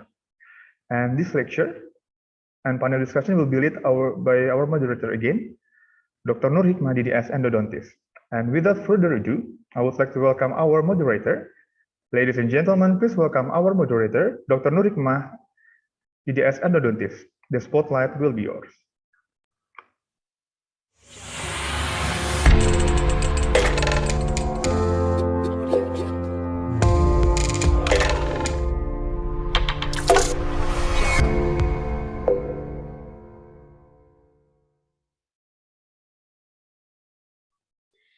Okay, ladies and gentlemen, welcome back to Current Trends in Dentistry 4.0 Brawijaya Scientific Meeting in Dentistry 2022. Our second speaker is Dr. Chia Wei from Department Periodontia, Fakulti Pergigian, Universitas Malaya, Kuala Lumpur, Malaysia. And before we begin the presentations, we would like to introduce her by this video, please.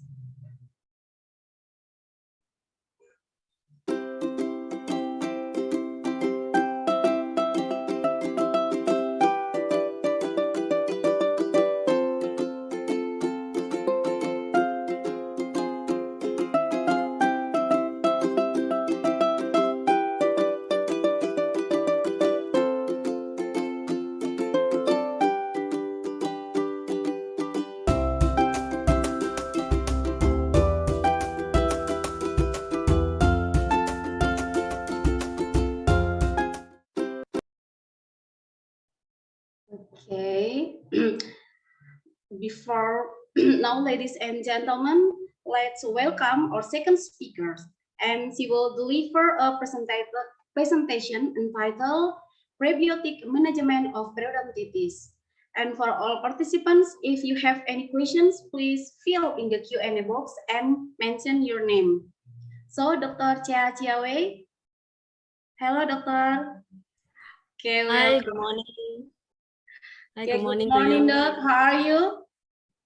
I'm good, thank you. How are you? Fine, thank you.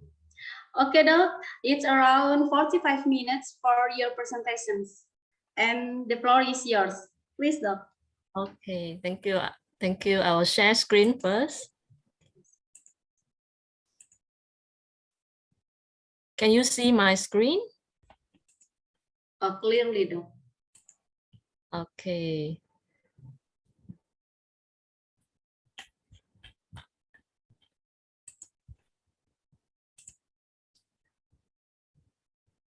Thank you very much to Dr. Hikmah, for the kind introduction.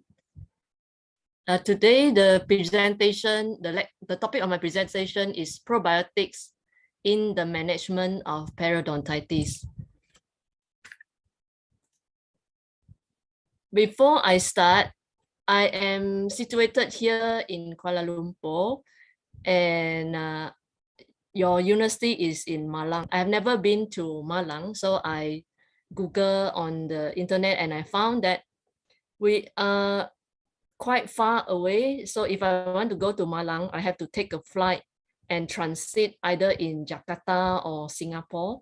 And the total flight will be around 19 hours, 55 minutes.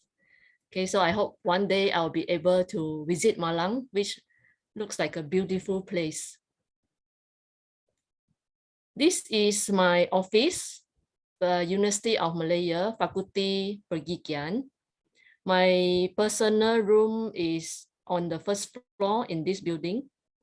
And this is the main building where the Dean office is. This nice picture is painted, hand painted by one of our graduated student. And this is our specialist tower just built not maybe 10 years ago. And we also have a preclinical building inside the main University Malaya campus. Just to share with you, we celebrated our 50th anniversary last year. And you can see the picture here, which was built in 1971, and it is still nicely erected today with the addition of this dentistry wording at the second floor. And this is the stamp that we managed to produce with Post Malaysia.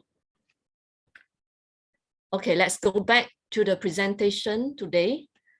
The outline will be, I'll talk a little bit about periodontitis, and then the detrimental effects of periodontitis to us, the host, a little bit about antibiotics, and then we'll move on to probiotics, the beneficial effects of it, and conclusion. So periodontitis, how much do we know actually? These are some of the cases that I have collected over the years. You can see here, 10 plus means this patient is around 15 plus. She stay in a hostel away from the family, so nobody nag her about her oral hygiene. She didn't brush her teeth properly, and she ended up with this swelling of the lower gingiva. This lady in her 20 plus, by one looking at the intraoral, you don't really see it, but the radiograph examination show a lot of bone loss. It is a typical aggressive periodontitis, but which now we call it as a stage 4 grade C. And this is a medical nurse from the University Hospital. She is 7 months into her pregnancy. She feels nauseated every time she tries to brush her teeth. That's why she ended up with a lot of gingival swelling. But her case is not that bad. There's not much bone loss. It's mostly gingivitis. And this man in his 40s is a pastor in a local church. Somebody asked him to go for orthodontic treatment, and the orthodontist referred him to me because of this very mobile canines and a few of the posterior teeth. This 50 years old plus man is from my friend in the private practice, is a diabetic patient, while this 60 years plus Indian lady is a patient mother. Okay, so periodontitis doesn't choose whether male or female. There's no prevalence in terms of the gender.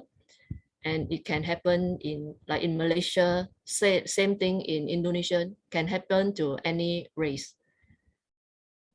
It is a chronic inflammation of the tissue supporting the teeth. And it is primarily associated with the dysbiosis of the subgingival microbiota. And our host, our immune response towards this bacterial challenge through inflammatory.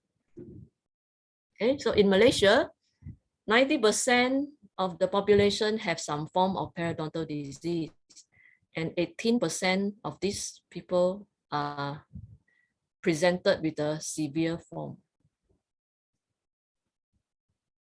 As we have understand, periodontitis is due to the bacterial biofilm, right? So this is how it looks like under this combinatory labeling and spectral imaging, fluorescent in situ hybridization. You can see different colors, and this bacteria, they are in a community. They already arranged in very organized form who will stay on the tooth surface and then provide subsequent attachment for the other bacteria. and make up a very nice bacterial community. They provide food for each other, make this condition very anaerobic, remove the oxygens, so the others more pathogenic bacteria can survive and multiply. So when the biofilm is left undisturbed, we will have more of the bacteria that is bad for our health, such as the Porphyromonas gingivalis, the AA, Aggregatibacter actinomycetam comitans, and the Treponema denticola. So what does all these bad bacteria do to us? They can affect the tight junction protein. The tight junction protein are all those gatekeeper that is holding the cells, the epithelial cells together.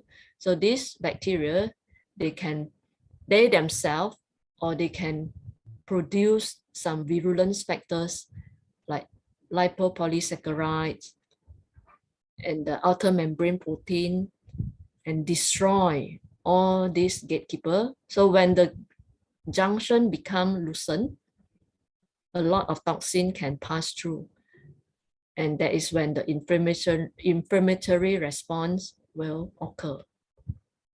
So a bigger, I make the picture look bigger so you can see. These are where the gatekeepers are, the occludin, cathedrin are holding the cells together. And this is the junctional epithelium. It's like a zipper. When the plug is left on this sulcus here, then it will cause the zip to open up, loosening of the tight junction, so bacteria can enter the epithelium and cause a lot of inflammation here. And it becomes a leaky condition. If you have heard of the leaky gut in the mouth, this is the leaky gum condition, which is what we know as periodontitis. And that is not all. Now, more studies are showing that the bacteria cause the inflammation, but this inflammation, it doesn't resolve. There is this hyperreactive neutrophils, which is supposed to be, neutrophils is our first line of defense when there is bacterial accumulation and bacterial challenge to the host. So these neutrophils, they come with memory. Okay, they are in a trained state now.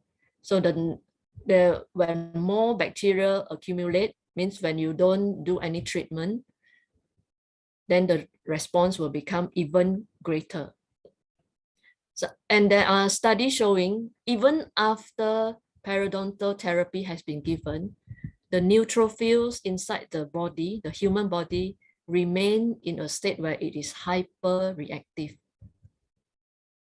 So there is this belief why we say once a periodontitis patient, always a periodontitis patient, because the nature of the immune system is such that now the patient is very easily inflamed because of these hyperreactive neutrophils. And the longer a person have periodontitis, there will be more inflammatory mediators inside the body. It is a dose-dependent manner. Okay. It's a dose-dependent manner. So the more years a person suffers from periodontitis, there is more inflammatory mediators inside the body.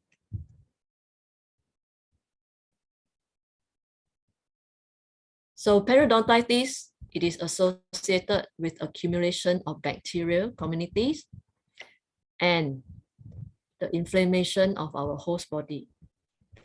In a healthy person, there is a little bit of inflamed surface area inside the mouth. But when there is localized periodontitis, which is less than 30% of the teeth affected.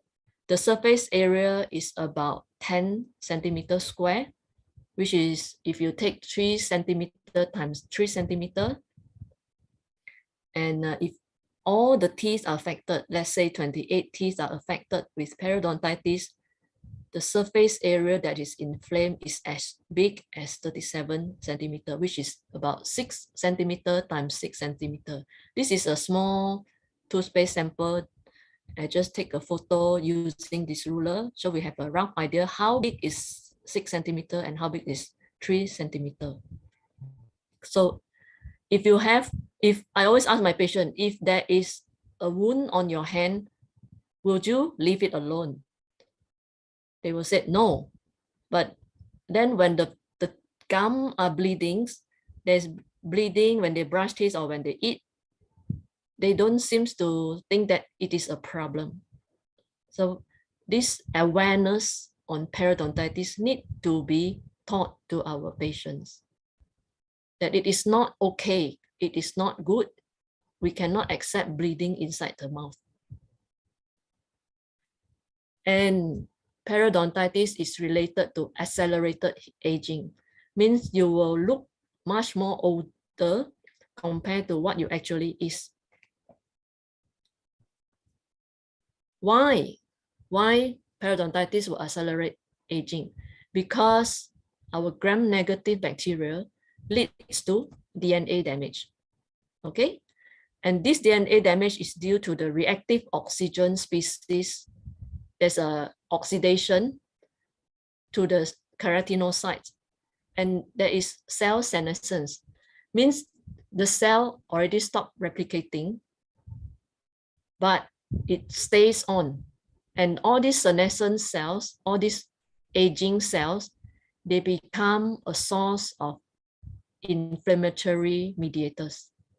So when we have a lot of stress, that also increase our accumulations of senescent cells, and all this subsequently can lead to a lot of other chronic illnesses. So cellular senescence is due to our stem cells exhaustion. In a periodontitis patient, there is always repair, and the cell become too burdened. There's a constant repair, constant fighting. Our immune system is very tired. So there is persistent infections from periodontitis, which is subsequently lead to chronic inflammation. And then our immune system is constantly working hard to fight this bacteria. And there is constant repair of the damaged epithelial cells, the damaged fibroblasts. They have to constantly renew. So this becomes a very bad cycle, a vicious cycle where more of the cells become old and tired, but they don't die off. They become a source of inflammatory mediators. And currently COVID-19 is the hot topic is being talked about, and it is also associated with severe periodontitis. So as we all know, periodontitis is a chronic inflammation, and it is associated with almost all the other disease that is also inflammatory in nature, such as dysbiosis of the gut, obesity, heart problem, pulmonary disease, rheumatoid arthritis, Alzheimer's, the brain problem, accumulation of amyloid protein, even cancer, adverse pregnancy outcome, diabetes. This is already proven. There's a two-way relationship between periodontitis and diabetes, liver problems. All these are because there's bacterial dysbiosis, and there is accumulation of the inflammatory mediators. So imagine all this Hollywood heartthrob and my daughter's favorite artist, BTS. without teeth, do you think they still look young and nice looking? This is what periodontitis can do. Physically, the patients will look old, but more dangerous is their biological age is actually much higher than the chronological age. Means if the person is supposed to be 20 years old, but his biological age is can look about 40 years old because of the chronic inflammations that is all these mediators that is accumulating inside the body. Okay, now let's see how we normally treat periodontitis. Conventionally, once I have examined the patient, I'll give them oral hygiene instruction. Then the next step will be root surface debridement. Occasionally, we'll apply some local delivered antimicrobials or antibiotics. And sometimes if there's a lot of suppurations, patients need to be prescribed with systemic antibiotics and even antiseptic rinse to be continued at home. Then we will see them again in 3 months' time to review. Sometimes we need to repeat the root surface debridement, or if the patient's oral hygiene is already very much improved, then we can move on to periodontal surgery for pocket reduction or regeneration therapy. So let's talk a little bit about antibiotics. It's supposed to stop infection caused by bacteria. Okay, antibiotic is to antibacterial. So okay, this is a systematic review done by Prof. Bim Tugos and his group, published in 2020. They look at periodontitis patients and as well as aggressive periodontitis. And all these patients are given root surface debridement with antibiotics compared to root surface debridement without and the placebo, which is without the antimicrobial property.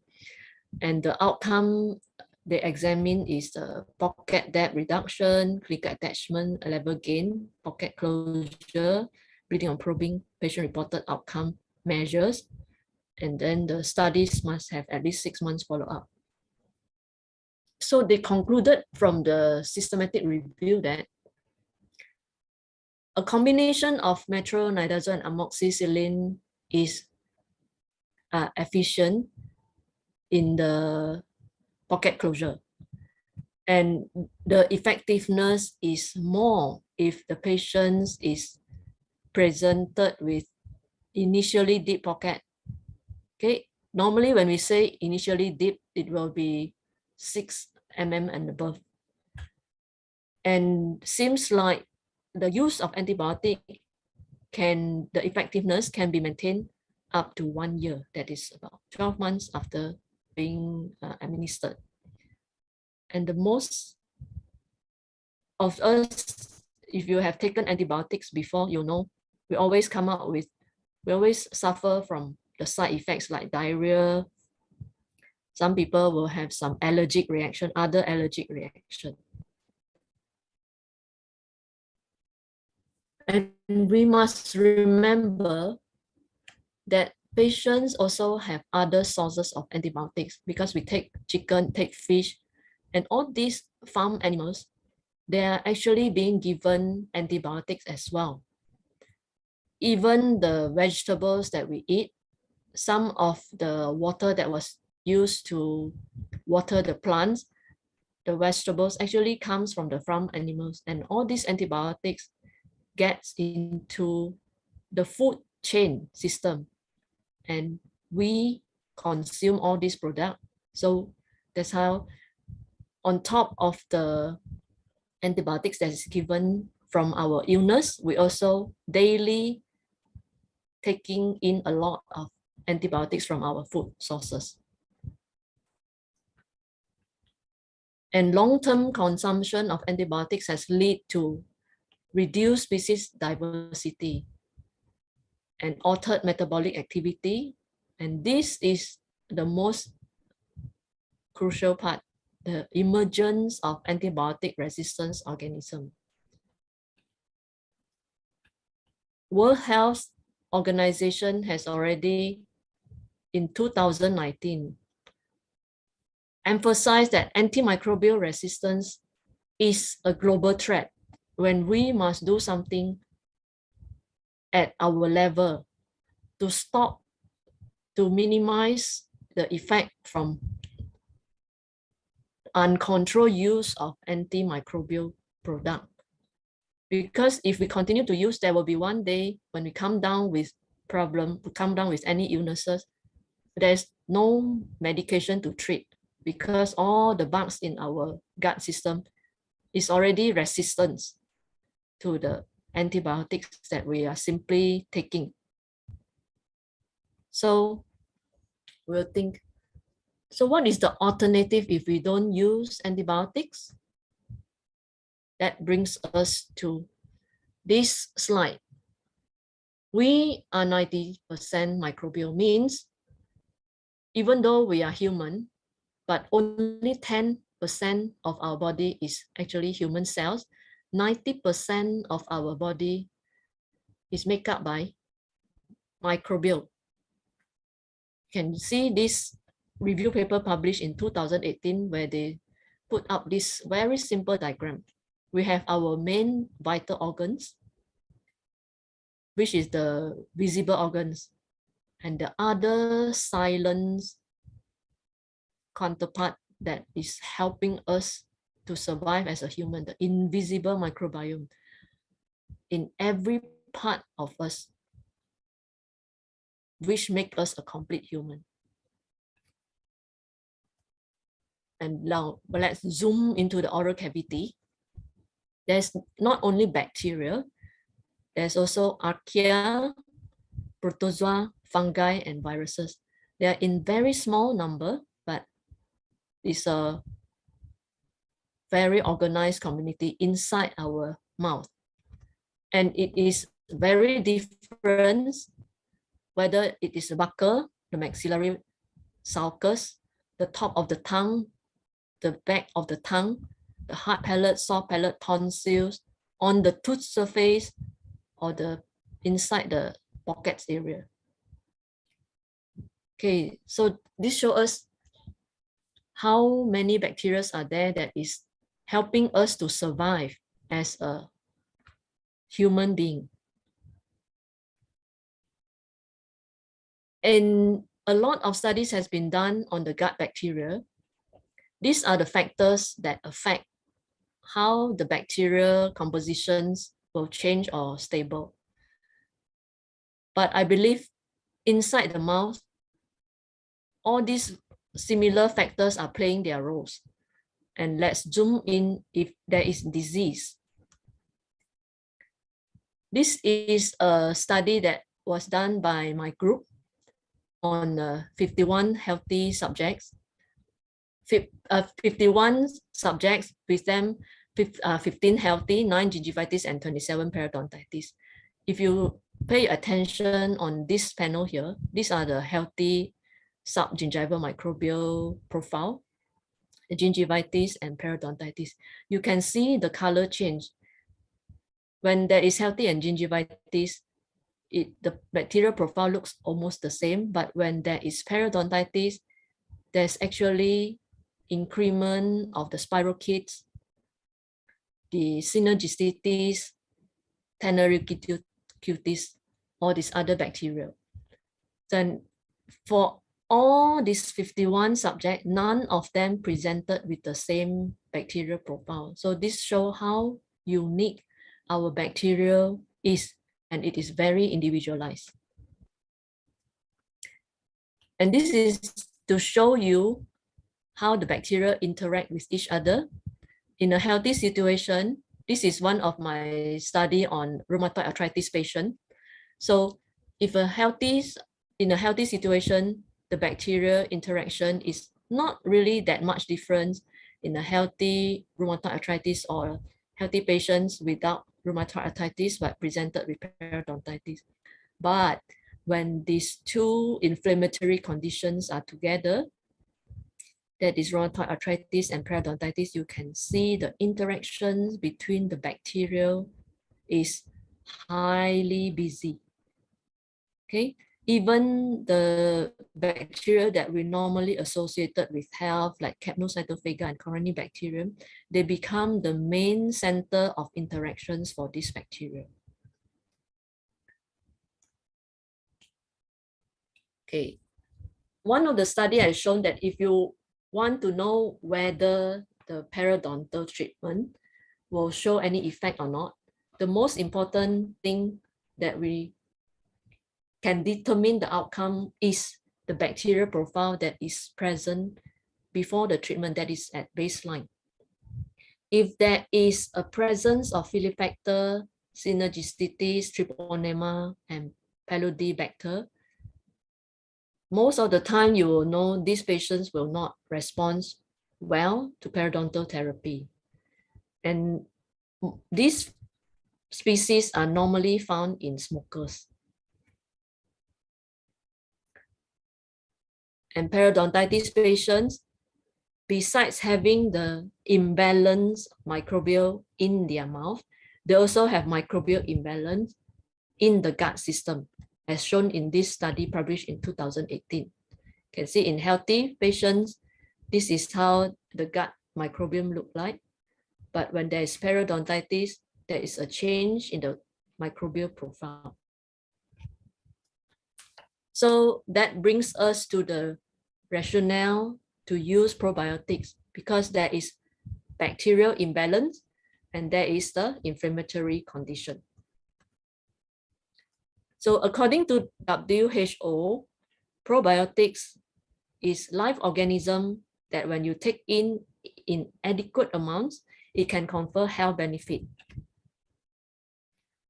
These are some of the bacterial species and yeast species that has been studied and widely published with a lot of publications in the literature. Lactobacillus, Streptococcus, Bifidobacterium, Bacillus, even E. coli strain Neisel 1917, and the yeast Saccharomyces boulardii. How does all these good bacteria play any function? They produce some enzymes such as the bacteriocin, or they can produce anti-reactive oxygen species. So with all these bacterial enzymes, they can kill the pathogenic bacteria. And that's how they can reprogram the bacterial community which was imbalanced. And that is the ability to stop communication between bacteria. So when bacteria cannot communicate with each other, there will be impair in biofilm formations, which is the etiology for periodontitis. And some of these good bacteria, they can attach to the epithelial lining. In the gut, they can improve the thickness of mucus layer. Then there will be strengthen up the tight junction between the cells. They'll improve the barrier function. They can also bring down the inflammatory levels, such as the blood corticosterone levels, and regulates the immune regulations. Okay, this is the schematic drawing to show how the good bacteria can improve the mucus layer of the gut epithelial lining. They can produce antioxidant. They can reduce the inflammatory cells and increase the anti-inflammatory interleukin 10. So this is their hypothesis how probiotics can help to improve the epithelial lining in the periodontitis situation. So you can see this P. gingivalis, AA, and P. intermedia are causing a lot of leaky gum situation. So when we take in the Lactobacillus, Streptococcus gaudini, and the Bifidobacterium probiotics, there's the production of linolenic acid, the HYA component, that can help to strengthen all these tight junctions protein. And at the same time, there is productions of antimicrobial peptides which can kill all these pathogenic bacteria. So when we have a good probiotics inside the mouth, our gum will be tight, then all these bad bacteria will also be reduced in number. And all these bacteria, they can break down all these other food into metabolites that can be useful as antioxidant, anti-inflammatory, antimicrobial, and even anti-cancer. Okay, this is just to summarize what are the effects of probiotics to us in the mouth. So this is another review paper to show the use of probiotics as adjuvant therapy. When we say adjuvant, means it is not used on its own. It have to be used as adjunctive, means root surface debridement still must be performed. Then we prescribe probiotics for the patients. So in this systematic review, the population that the study is periodontitis, and the intervention given is scaling and root surface debridement, and with the prescriptions of probiotics. The control group is scaling and root surface debridement only, and they compare the clinical outcomes, and 25 studies are included. So the species used here are the Lactobacillus, Bifidobacterium. But from all these studies, not all are showing positive outcome. Some shows no significant difference between using probiotics and not using probiotics. Some shows beneficial effects. There's a reductions in pocket depth and bleeding on probings.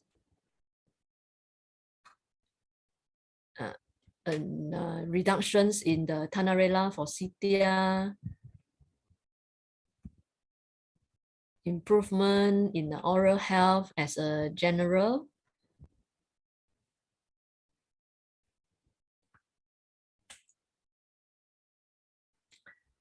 And it can also be used in other oral conditions such as halitosis and dental caries.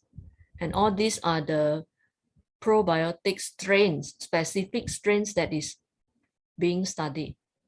Okay, it can come in chewing gum form, tablet or capsules, or even as drops and lozenges and powder form where you mix it as a water and drink it.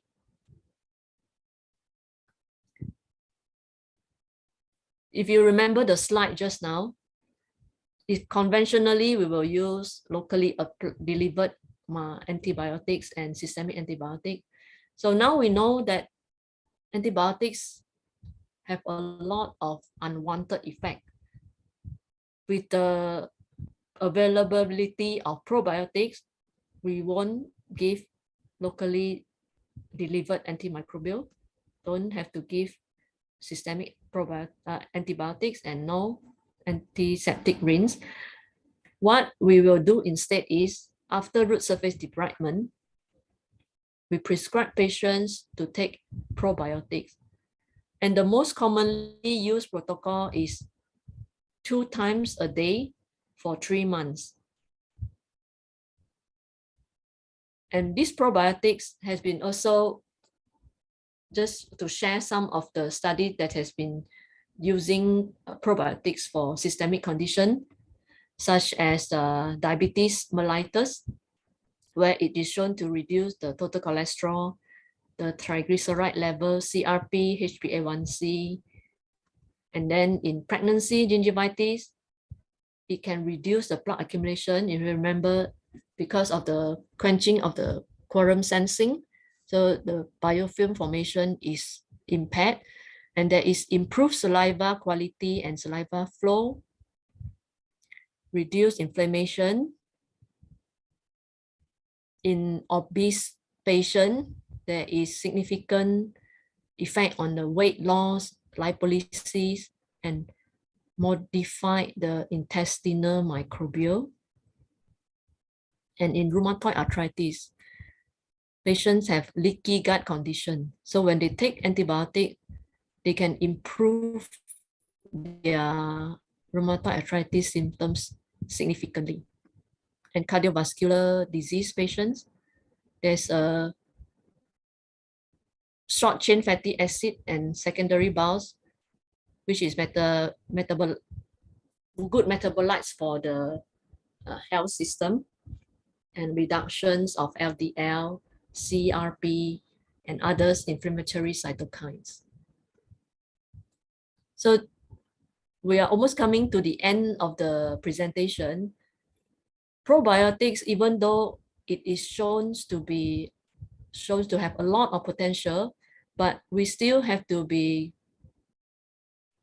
very very careful when we want to prescribe probiotics for our patients. If patients is presented with severe illness or have compromised immune system, there is a risk they can come down with sepsis. And if the study has not been widely done, didn't show how is the bacterial strain is obtained. Sometimes the bacterial strain can have some harmful substances, and this can cause it as sometimes in like IBS, inflammatory bowel syndrome. If they take the wrong probiotics, it can be life-threatening. And all this study, what have been found is the longest follow-up is about 1 year, and the method of administration is not consistent. Some give 3 weeks, some give 3 months, some give 1 month. And so all these need to be taken into considerations when we want to use probiotics for the patients. So all in all, when we want to treat our periodontitis patients, we first must advise them on good oral hygiene. And if they are suitable to take probiotics, then it can be given. And it must be as an adjunct to periodontal therapy and regular periodontal checkup. We also must advise patients on a healthy lifestyle. There's no use to take good food, good bacteria, but we continue to smoke or take a lot of alcohol and have a sedentary lifestyle. That won't help at all. And stress management and all these healthy food choice, eat the rainbow colors, complex carbohydrate, and take whole food on a regular interval. Don't skip breakfast. We must take breakfast, lunch, and dinner at a consistent time, because this is another important part where prebiotics come in. If we want to grow the good bacteria, we must have an environment that is favorable for the good bacteria to grow. There's a lot of products in the market. If you simply Google probiotic toothpaste, probiotic chewing gum, mouth rinse, and lozenges, this is for oral care. But whether we can just simply use any one of them, no, that's not the case. We must look at what is the study that has been done and what is the safety features or any recommendations or any side effects. So before I end, the future of oral health care, instead of keep doing treatment on the patients, we want to move on to a prevention-based system, as mentioned in a Lancet paper in last year. A lot of components are involved to improve the oral health. Behavioral change, this is within our control. We can advise the patients to change their behavior, to stop smoking, and to advise them on good eating habits, good lifestyle. And we also need the policymakers to help in this part, how to improve their social and economical status. Okay, with that, thank you very much for listening to me. Back to you, Dr. Nikma. Okay. Very nice presentation, Doc. Very nice and very interesting presentation, Doc. Thank you. Okay, let's give a big round of applause for her. And now we're going to the question and answer session. If you have all the participants, if you have any questions, you can write, you can answer direct, I can ask the presenters directly by raise your hand and mention your name. And now we wait. Okay, I read the question from the Q&A box. Wait a minute now.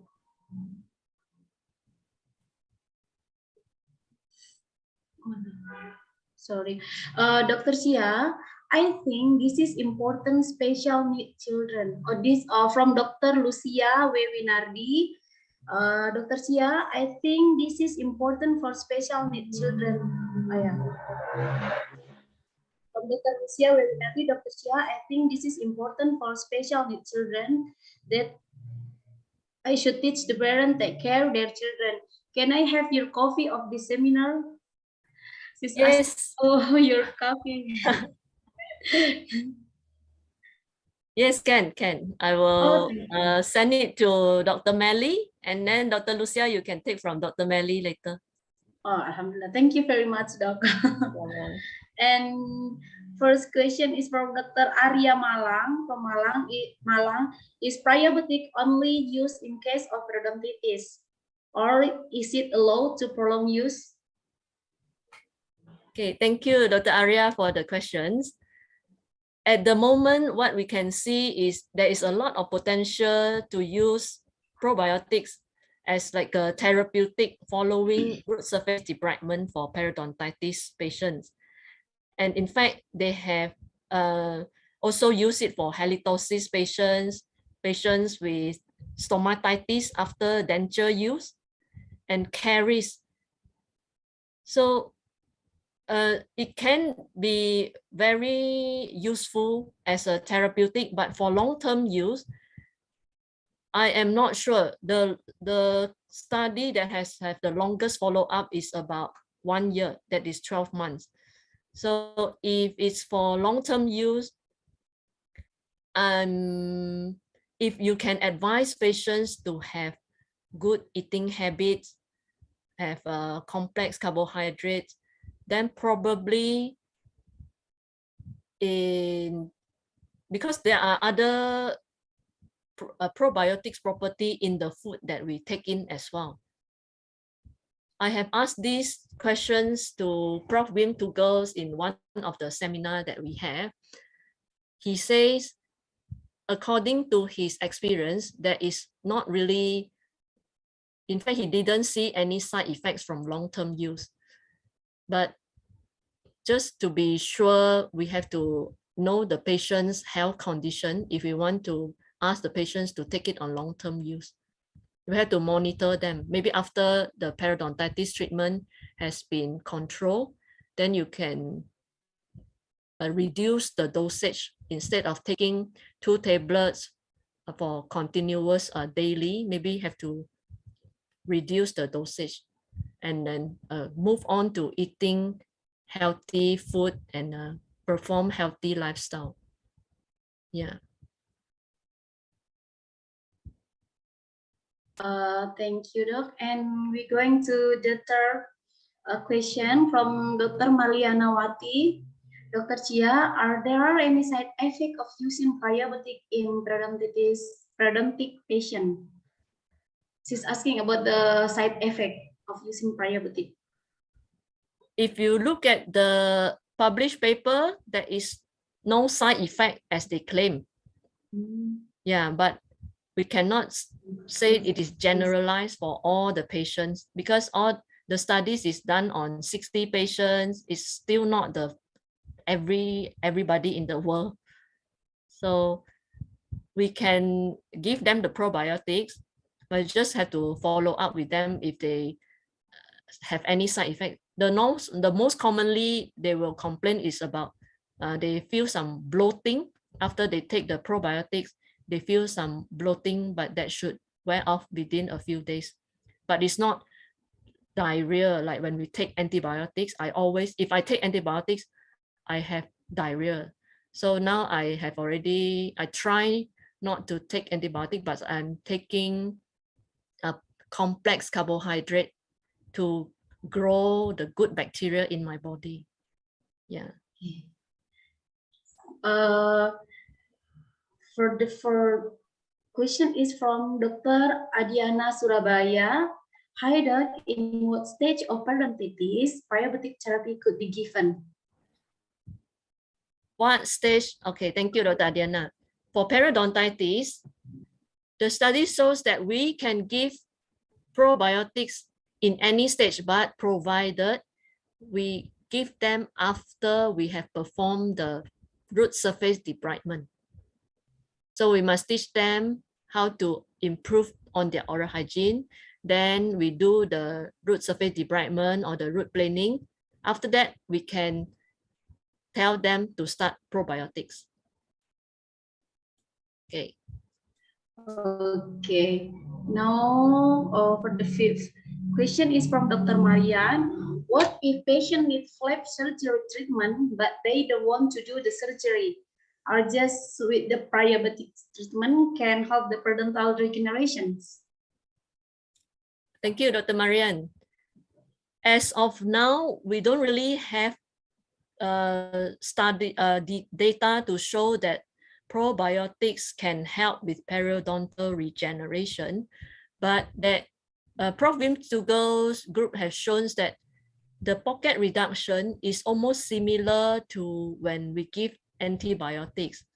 So there is a chance when probiotics is given, there will be pocket reduction, but in terms of periodontal regeneration, we still do not have data to show that it can regenerate periodontal tissues. Okay. Yeah. Thank you, Dr. Chia. And all the participants, if you still have any question, you can ask directly to Dr. Chia by raise your hand, please. Okay. Oh, Dr. Chia, participants want to ask your number. Can you give us your number so we can consult directly to you? Maybe is my email okay? The email? Yeah, email. Yes, yeah. Yeah. Okay, thank you, Dr. Kia. And I think I would like to thank to the speaker for the informative and interesting presentation, and all the participants for the participations in the morning. In this morning, thank you very much.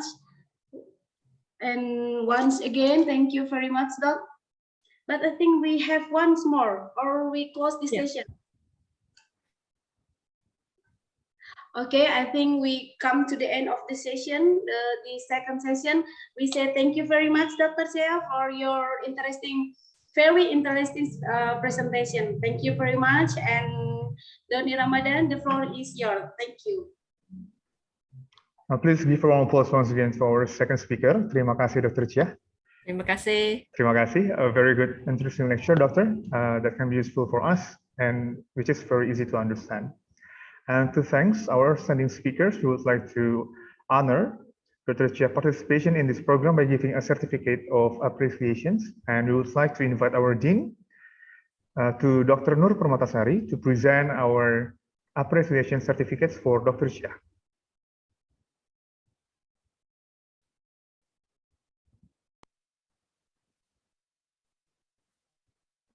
Dr. Chia, I appreciate your willingness to participate and share your knowledge.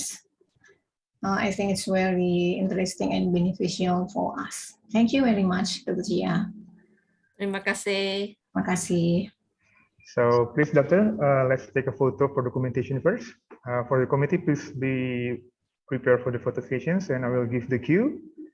And 1, 2, 3. Thank you so much, Dr. Chia. Thank you so much, Dr. Nurmatasari. Terima kasih. Terima kasih, Dokter. So before we proceed to the next agenda, we would like once again to express our sincere gratitude to all those sponsors and parties that we have supported the whole of activities and events of the 5th Brawijaya Scientific Meeting in Dentistry 2022. Thank you for Tomasong, Densply Sirona, Tawada Healthcare, Sensodyne, Oxyfresh, Pacific Dental, Andini, and Cobra. And for this occasion, we will have a little break after this and one of the video from our beloved sponsor, and there will be an informative video sponsor from Pacific Dental.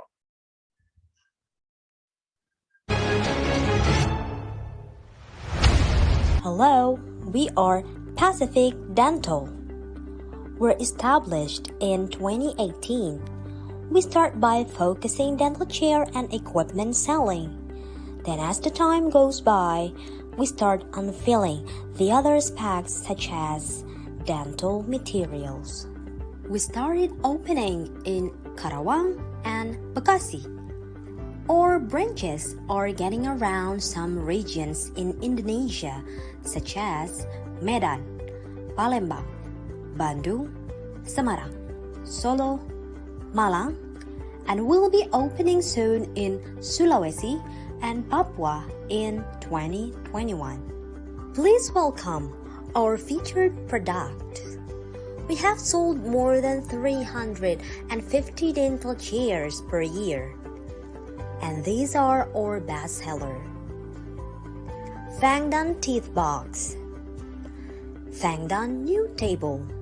This is a series of dental units with multi-purpose tables. Fangdan Luxury with Screen. This one is the premium version of the Fangdan New Table. It is occupied with Linac motor. New KJ and Victory Tech.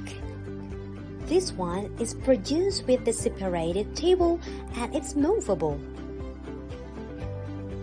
We also provide you Corder microscope, cooperating with Chengdu factory in China. This is a state-owned enterprises.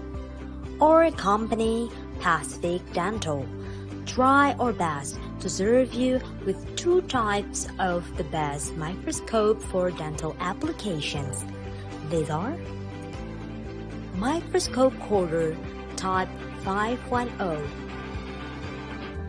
Microscope Corder Type 520 Continuous Zoom. We also introduce you the newly released EndoArt. It is from Inchi Dental Turnkey. This is the heat-treated control memory rotary vials with nickel titanium material.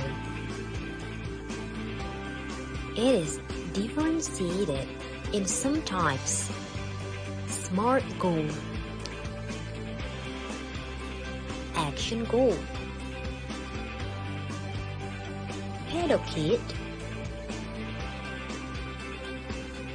and the Expert. It also has the Pre-Bond SE, the Universal Bonding System, which is the second generation of bonding. We also have the Rubicon, the smooth and easily shaped composite, and also RubyFlow. From the endodontics materials, we've been distributing materials from Mark Company, India. These are MTA repair material, Sealmax, an endodontic sealer, Cerasil B. It contains ceramic and MTA, T-Fill, the temporary filling materials.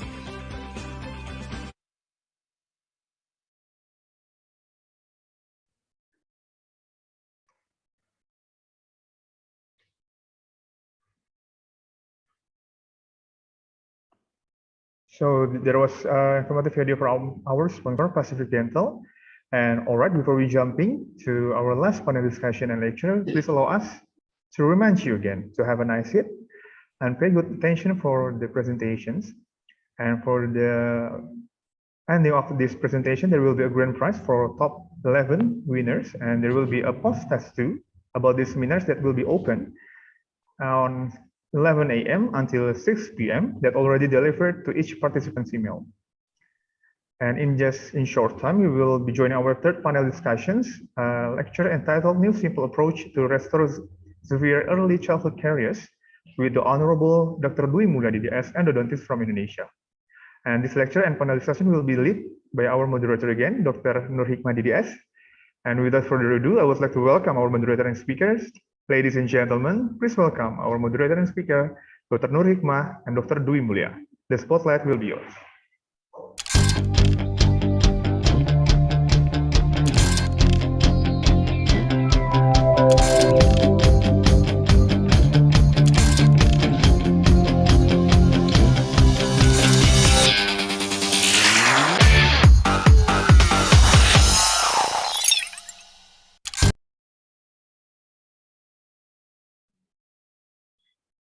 Okay, ladies and gentlemen, welcome back to Current Trends in Dentistry 4.0, 5th Brawijaya Scientific Meeting in Dentistry 2022.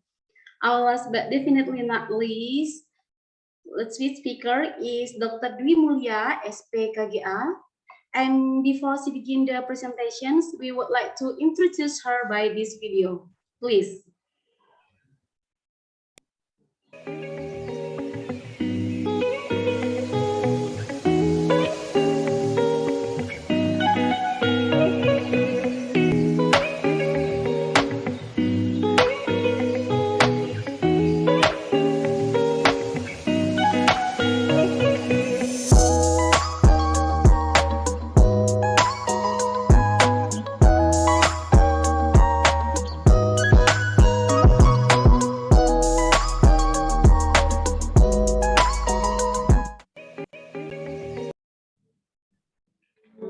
Okay, now ladies and gentlemen, let's welcome our third speaker, and she will deliver a presentation entitled New Simple Approach to Restore Severe Early Childhood Caries.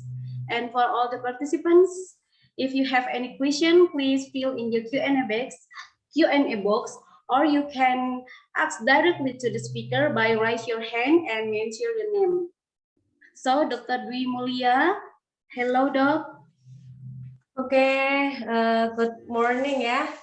Good morning, selamat pagi, assalamualaikum warahmatullahi wabarakatuh. Salam sehat ya buat kita semua. Waalaikumsalam, Dok. Okay, Doc, it's about 45 minutes for your presentations. The floor is yours. Oke, thank you, Dr. Nur. Oke, assalamualaikum warahmatullahi wabarakatuh. Selamat siang, selamat pagi ya menjelang siang. Terima kasih buat teman-teman saya sejawat semuanya yang sudah meluangkan waktunya di minggu yang biasanya kita sharing, kita santai sama keluarga, kita bisa berkumpul untuk update ilmu ya tentang apa sih sebetulnya SECC ini ataupun bagaimana sih kita harus treatment SECC ini ya. Oke, tanpa berlama-lama saya izin share screen dulu pada pagi hari ini. Oke, ya sudah nampak ya, untuk slide ini ya. Oke, pada pagi hari ini saya akan share tentang New Simple Approach to Restore Severe Early Childhood Caries. Jadi apa saja sih yang bisa kita lakukan kalau kita menemukan atau kita bertemu nih pasien-pasien dengan severe early childhood caries. Nah, sebelum kita treatment mereka, kita harus tahu dulu mereka itu adalah tipe karies seperti apa atau dia klasifikasinya seperti apa. Karena different classification tentunya different treatment juga ya. Oke, jadi saya bahas dulu sebelum ke arah ke severe, kita bahas dulu tentang early childhood caries. Jadi sekarang ini ibaratnya karies pada anak-anak itu sudah dikategorikan sebagai ECC ya, early childhood caries, di mana mereka memiliki klasifikasi atau memiliki karakteristik ya gitu. Di bawah usia 71 bulan atau di bawah usia 6 tahun mereka ditemukan adanya satu ataupun lebih dari karies tersebut memiliki cavity ataupun tidak memiliki cavity. Jadi berupa white chalk spot aja atau putih kapur itu pun juga sudah termasuk ya. Adanya juga missing teeth ya, disebabkan sama hilang karena adanya karies atau adanya gigi yang sudah dilakukan penambalan gitu ya, filled tooth surface in any primary tooth ya. Jadi banyak banget gigi yang sudah dilakukan penambalan gitu ya. Jadi mereka kalau memiliki kategori seperti ini di bawah usia 6 tahun, mereka masuklah ke kategori yang mereka dikatakan sebagai ECC ya, early childhood caries. Jadi awal mulanya dari terjadinya suatu karies. Nah, etiologinya apa sih sebetulnya? Kenapa kok penyebabnya banyak? Bahkan si ECC ini tadi berdasarkan riset kesehatan dasar itu dinyatakan 83% anak di Indonesia itu mengalami ECC gitu ya. Jadi cukup tinggi sekali. Padahal kita punya PR, kita punya mimpi di mana 2030 ini kita wajib loh, kita ingin banget bebas karies. Sedangkan masih ada 83 dari jutaan anak Indonesia ini tadi masih tinggi kariesnya. Bahkan kita bilang 10 dari 10 anak 1 loh yang giginya itu bersih gitu ya. Mungkin teman-teman sejawat saya yang mungkin ada di beberapa daerah ya, tentunya yang di daerah tidak ada dokter gigi spesialis gigi anak. Tentunya hal tersebut ini adalah hal yang sangat rutin terjadi gitu, rutin ditemui gitu. Kenapa sih kok sampai gigi-giginya ini gampang sekali rapuh? Nah, salah satu penyebabnya ataupun penyebab yang bisa kita jabarkan dulu, pertama pasti adanya diet ya. Apa yang mereka makan, high sugar diet. Nah itu high sugar ini tadi banyak sekali sumbernya. Kita nggak bisa menyalahkan langsung, oh anak ini suforno, ini anak ini makan makanan manis, makan coklat, dia tapi jarang loh dokter suka coklat, suka es krim, dia jarang. Nah tapi sufornya dia tinggi. Nah itu tadi, sehingga kita kategorikan di sini sebagai high sugar diet gitu. Jadi semua yang tinggi gula gitu. Faktanya regulasi susu di Indonesia ini gulanya sangat belum terkontrol gitu ya. Anak itu usia anak, kita nyatakan anak adalah di bawah usia 5 tahun, itu kebutuhan gula hanya sekitar 29 gram per hari. Nah, sedangkan kalau kita bisa lihat, kita bisa berikan edukasi kepada orang tua, coba lihat di kalengnya. Kita coba lihatlah di kemasan tersebut di mana ada AKG di situ ya, angka kecukupan gizi. Gulanya sangat tinggi pada susu-susu formula gitu ya. Sehingga mereka minum tersebut dengan intensitas yang tinggi, di mana jam 7 mereka sudah makan, jam 8 langsung kena susu lagi, jam 9 mereka sudah snack time. Snack time-nya pun kita lihatlah jajanan di Indonesia ini masih banyak yang jajanan tersebut belum sehat, belum mengarah ke arah yang high fiber gitu ya, lebih ke arah ke banyak karbo, kariogenik ya. Nah, oleh karena itu high sugar diet ini menjadi pemicu utama sebetulnya, karena bagaimanapun kalau adanya high sugar diet otomatis akan mempertinggi adanya kerusakan atau ada proses fermentasi dari high sugar ini tadi, sehingga karies pun akan lebih cepat terjadi. Nah, lalu feeding practice. Nah, anak-anak itu tadi biasanya anak-anak dengan susu botol, anak-anak dengan suka menyusui, minum susu botol sehingga mereka sudah kenyang duluan, mereka tentunya akan memiliki keluhan ya, atau orang tua pasti mengeluhkan, anak ini susah makan dok sehingga saya kasih susu. Nah itu selalu sering terjadi, akhirnya ibaratnya kayak bola es, dia nggak mau makan, akhirnya mereka kasih susunya dengan intensitas yang cukup tinggi, 8-10 botol per hari, giginya rusak, makin nggak mau makan, susunya otomatis makin tinggi juga. Nah feeding practice pun harus kita kenalkan kepada orang tua, di mana feeding practice tersebut ada yang namanya feeding rule kan.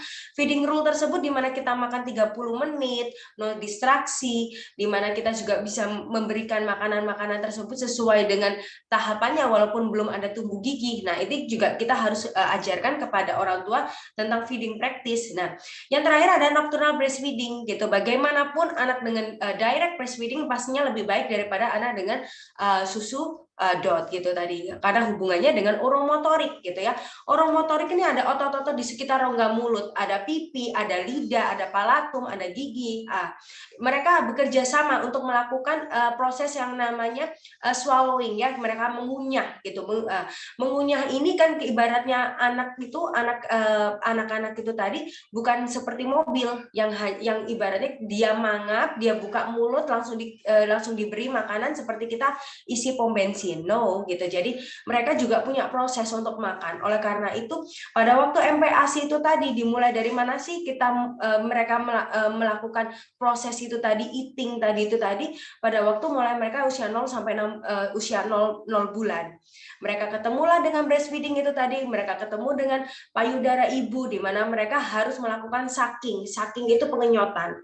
Nah, sucking itu tadi mulai merangsang oromotorik mereka di mana dengan pipi, lidah, bibirnya, terus habis itu proses itu tadi mereka mengenyot. Nah, akhirnya mereka menggerakkan. Beda dengan anak-anak dengan susu botol. Kalau anak-anak dengan susu botol, mereka hanya tinggal tidur aja tanpa adanya effort, atau kita bilang adalah effortless ya. Mereka effortless itu susu bisa aja kok langsung tumpah ke mulut mereka, atau mereka bisa langsung minum susu botol itu dengan mudahnya. Sehingga kalau ada jurnal menyatakan itu tadi, kalau kita bisa menghitung dari kilojoule dari ibaratnya mastikasinya itu, kalau kita menggunakan dot itu hanya 0 sampai 10 kilojoule gitu. Jadi ibaratnya kalau kita mau fitness nih, kita mau pergi ke gym, nah datang pertama otomatis otot-otot kita kan pastinya masih belum terlatih, masih belum lihai lah seperti otot-otot yang mereka sudah terlatih. Oleh karena itu pada kedatangan pertama di gym pasti kita diberikan barbel ukurannya minimal 0 sampai 5 kilo dulu. Nah, agar kita otot ini melakukan pelemasan, relaksasi dulu. Nah, sama dengan anak-anak itu tadi, ada oromotorik yang memang harus step by step gitu. Di mana air susu ini tadi adalah termasuk makanan cair. Mereka sudah pintar, mereka akan lanjut masuk ke MPASI. MPASI lanjut mereka makanan tim. Lalu akhirnya di usia 1 tahun mereka makan makanan keluarga. Itulah tujuannya. Nah, saat oromotorik ini sudah terangsang dengan baik, otomatis mereka hubungannya dengan apa? Dengan mereka bisa mastikasi atau bisa makan dengan baik, gitu ya. Pertumbuhan rahang pun juga bisa tumbuh dengan baik, otomatis pembentukan wajah pada anak juga akan terbentuk dengan sempurna, sehingga kita bisa meminimalisir adanya lengkung gigi yang kecil, adanya gigi yang berdesakan pada waktu nanti pergantian dari gigi susu ke gigi permanen ya. Oke, selanjutnya ada mikroorganisme. Kita tahu bahwa mikroorganisme yang paling sering berpengaruh adalah Streptococcus mutan ya, di mana memang beberapa bakteri ini memang pada faktanya mereka juga masuklah ke maternal oral health. Jadi ibu ini dengan ibu hamil ya, ibu hamil ini dengan kondisi rongga mulut yang kurang baik pun juga akan mewariskan, akan menyalurkan bakteri-bakteri tersebut ke dalam plasenta si anak tersebut ya. Jadi kalaupun kita bisa sejalan dengan, tentunya kita akan pasti ya sejalan dengan program pemerintah. Mungkin teman-teman yang ada di fase 1 yang sudah di puskesmas mungkin sudah familiar dengan program pemerintah bahwa kalaupun memang si ibu hamil tersebut ingin melahirkan melalui program BPJS ya atau program pemerintah, wajib setidaknya minimal 1 kali ke dokter gigi. Nah, baru mereka bisa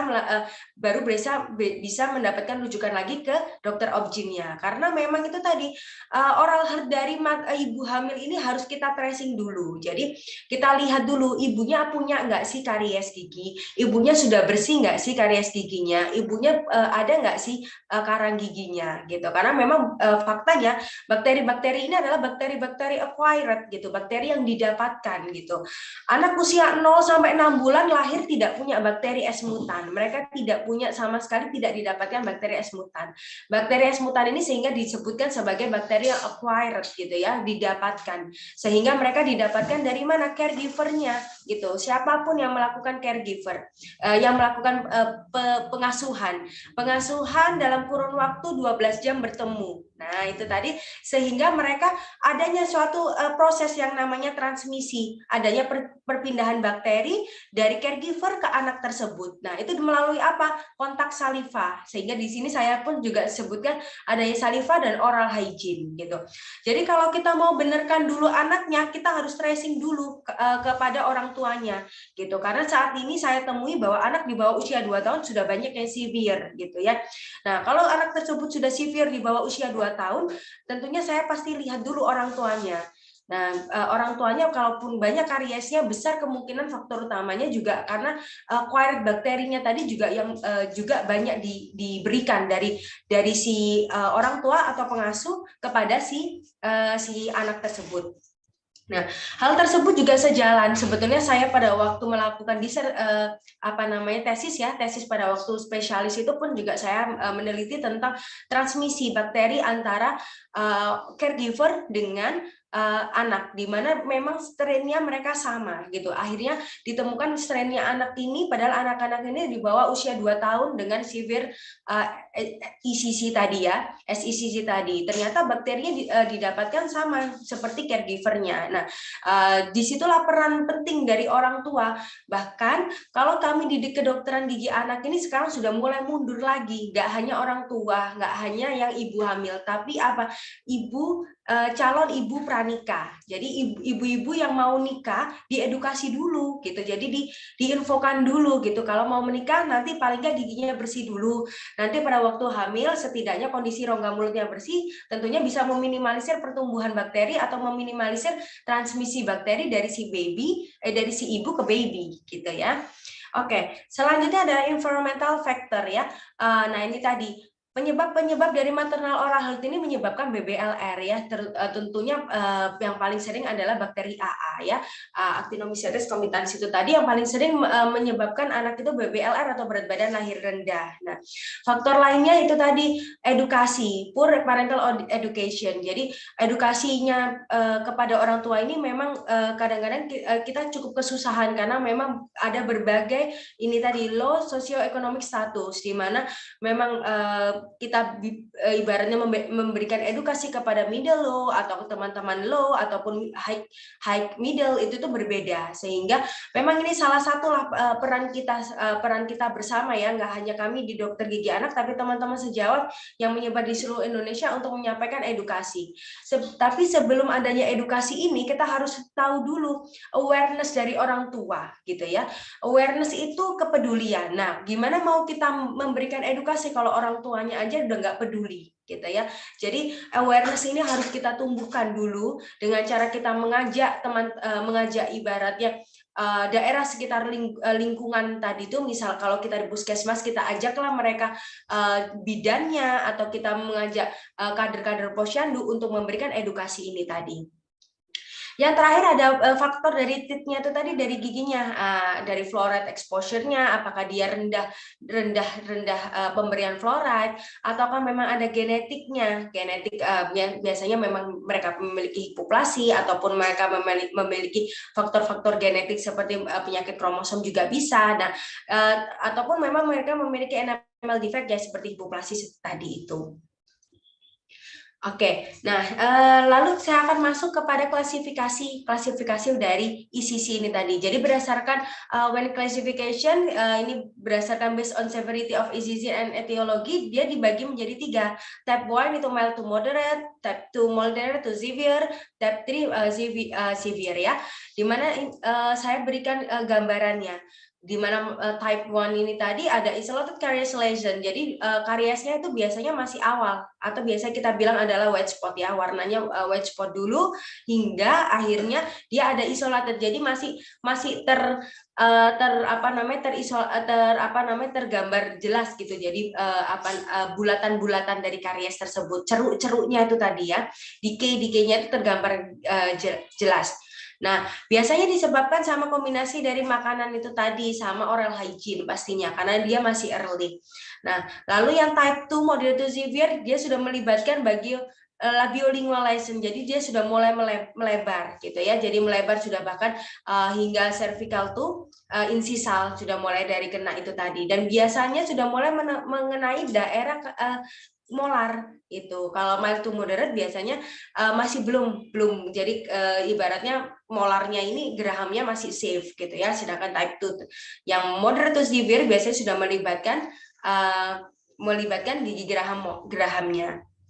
Nah, ciri khasnya dari type 2 ini dia belum melibatkan gigi incisor mandibulanya. Jadi rahang bawahnya biasanya ada gap atau ada gambaran yang cukup signifikan antara rahang atas dengan rahang bawahnya. Nah, biasanya rahang atasnya sudah rusak, sudah parah, sedangkan rahang bawahnya dia masih bagus gitu ya. Sedangkan kalau sudah severe sudah melibatkan seluruhnya bahkan di mandibular incisor-nya. Oke. Oke, selanjutnya saya akan klasifikasikan ini lagi. Ada klasifikasi selanjutnya berdasarkan patternnya ya, dari bentuknya sama presentationnya.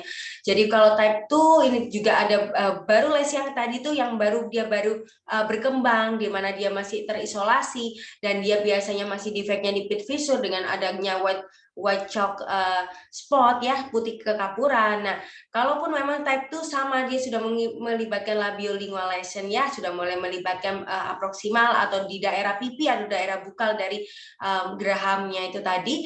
Nah, kalau type T ini sudah dinyatakan, nah ini kalau kita sudah mau menyatakan dia rampan karies, di mana memang anak tersebut having karies in paling nggak 14 ya, jadi ada paling nggak 14 gigi dari 20 gigi anak tersebut yang mengalami kerusakan. Itu baru kita menyatakan bahwa anak tersebut mengalami rampan karies ya. Oke, nah sedangkan berdasarkan DMFT score dan usia anak, kita bisa mengkategorikan anak tersebut ECZ or SECZ dengan cara apakah usia tersebut, misal usianya kurang dari 12 bulan, dia DMFT-nya berapa, hingga akhirnya kita bisa mengetahui misal anak tersebut masih usia 3 tahun, nah DMFT-nya sudah lebih dari 4, usia 4 tahun DMFT-nya lebih dari 5, usia 5 tahun DMFT-nya lebih dari 6.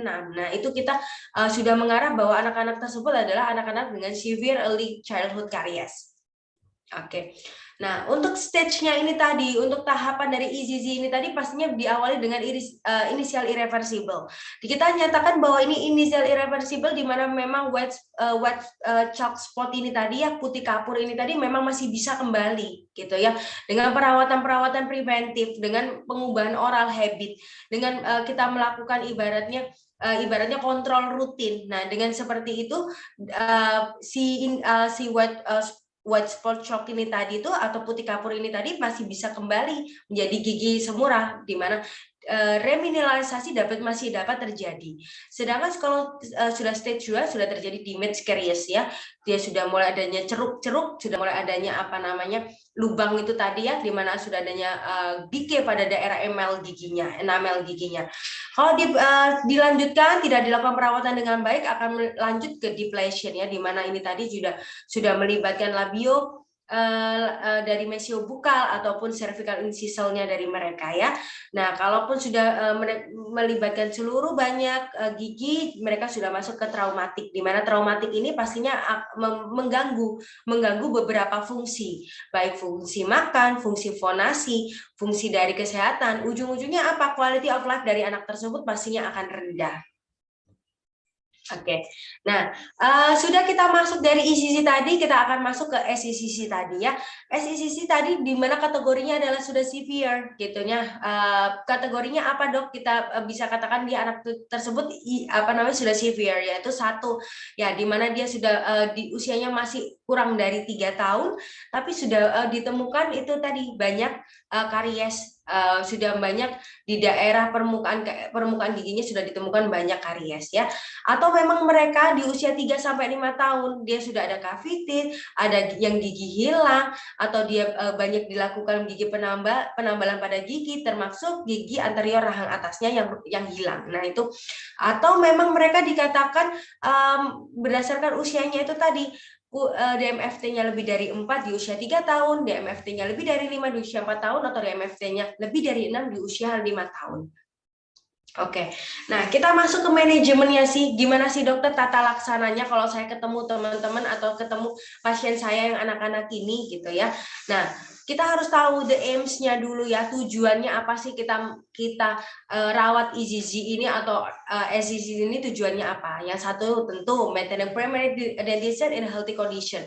Kita rawat dulu gitu, kita apa namanya stabilkan dulu gigi tersebut supaya kondisinya baik. Nah, dengan kondisi gigi yang baik tersebut, mereka akan memiliki proper mastication, estetik, phonetic, space maintenance tentunya, dan tentunya kita bisa prevention of aberrant habits ya. Tentunya kita bisa mencegah oral bad habit itu tadi kalau memang mereka kondisi rongga mulutnya sudah baik. Nah, kalaupun memang getting worse, pastinya mereka akan decrease quality of life. Jadi mereka akan kesusahan untuk tidur, mereka akan kesusahan untuk belajar, kesusahan untuk konsentrasi, untuk makan, ujung-ujungnya apa, berat badannya akan turun gitu, sehingga mereka akan mengalami underweight atau bahkan stunting ujung-ujungnya ya. Oke. Nah, dari manajemen ini apa aja yang harus kita increase dan harus apa yang kita decrease ya? Pastinya satu, saya harus tegaskan di sini adanya awareness sama edukasi dulu. Tanpa adanya awareness dan edukasi ini tadi nggak akan bisa perawatan yang dokter mau kerjakan itu nggak akan bisa berhasil. Karena itu tadi kalau ibaratnya si anak ini adalah pengampunya kan pasti orang tua. Kalau orang tuanya udah nggak peduli, orang tuanya bilang ya udah nggak apa-apa dokter, biarkan aja, nanti kan juga ganti. Udah dokter nggak apa-apa, yang penting nggak sakit dulu. Besok-besok kalau sakit lagi baru datang. Nah, kalau sudah seperti itu, bagaimana kita mau melakukan tahap selanjutnya, tahap kuratifnya. Sedangkan tahap preventifnya aja mereka atau si orang tua ini tidak sepakat gitu ya. Karena kita mau melakukan treatment atau melakukan manajemen pada gigi anak ini harus adanya triangle periodontik, kan ada kita bertiga, nggak hanya kami, nggak hanya kita sebagai dokter gigi, tapi orang tua ini berperan penting pada keberhasilan gitu. Kita bisa aja rawat itu, tapi kalau di rumah maintenance-nya tidak baik, tambalan atau perawatan itu pasti akan lepas gitu, pasti akan lepas, nggak akan bisa bertahan lama gitu ya. Jadi ibaratnya gigi buatan Tuhan aja yang dibakar nggak bisa aja rusak, apalagi tambalan buatan kita cuma seorang manusia ya gitu. Nah, lalu oral hygiene ini tadi yang harus kita ingatkan untuk harus di maintenance. Bagaimanapun rusaknya gigi, pertama penyebabnya karena oral hygiene, karena tidaknya kita bisa membersihkan di rumah gitu ya. Dan diet controlling, terus pastinya recall to dentist yang harus. Sedangkan yang harus kita turunkan yaitu tadi sugar exposure. Nah, kita atur pola makannya ya, atau kita biasa kenal dengan sugar clock itu tadi ya. Kita pembatasan 2 jam makan tersebut kita berikan snack time dengan snack time yang dengan makanan yang high fiber gitu ya, dengan low kalori itu tadi. Kita pembatasan juga dengan bottle feeding, oral bad habit juga kita mulai turunkan, yang pastinya dental plaque formation juga harus kita turunkan supaya tidak terjadi demineralisasi terus-menerus. Nah, kalau perawatan secara intensnya apa yang home care kita lakukan? Sama, dietary habit pasti, oral hygiene harus dilakukan, fluoride diberikan. Nah, transmisi bakteri harus dihentikan. Itu tadi ya, pertukaran contohnya cium bibir, sharing makanan, terus habis itu kita meniup makanan, itu juga bisa melakukan transmisi di mana adanya pertukaran saliva itu tadi ya. Terus feeding rules harus diberikan, kalau nggak gitu anak akan mengemut makanan sama dengan mereka melakukan feeding bottle itu tadi, di mana memang gigi akan terendam oleh nasi ya. Nasi tersebut juga akan juga memiliki karbohidrat, sehingga ada gula juga di dalam nasi tersebut. Oleh karena itu feeding rule harus kita juga sampaikan kepada orang tua, makan berhenti di 30 menit, kita makan dengan tanpa distraksi, kita bantu anak tersebut makan kalaupun memang dalam posisi yang lapar gitu ya, tidak berpatokan dengan jam makan saja. Oke.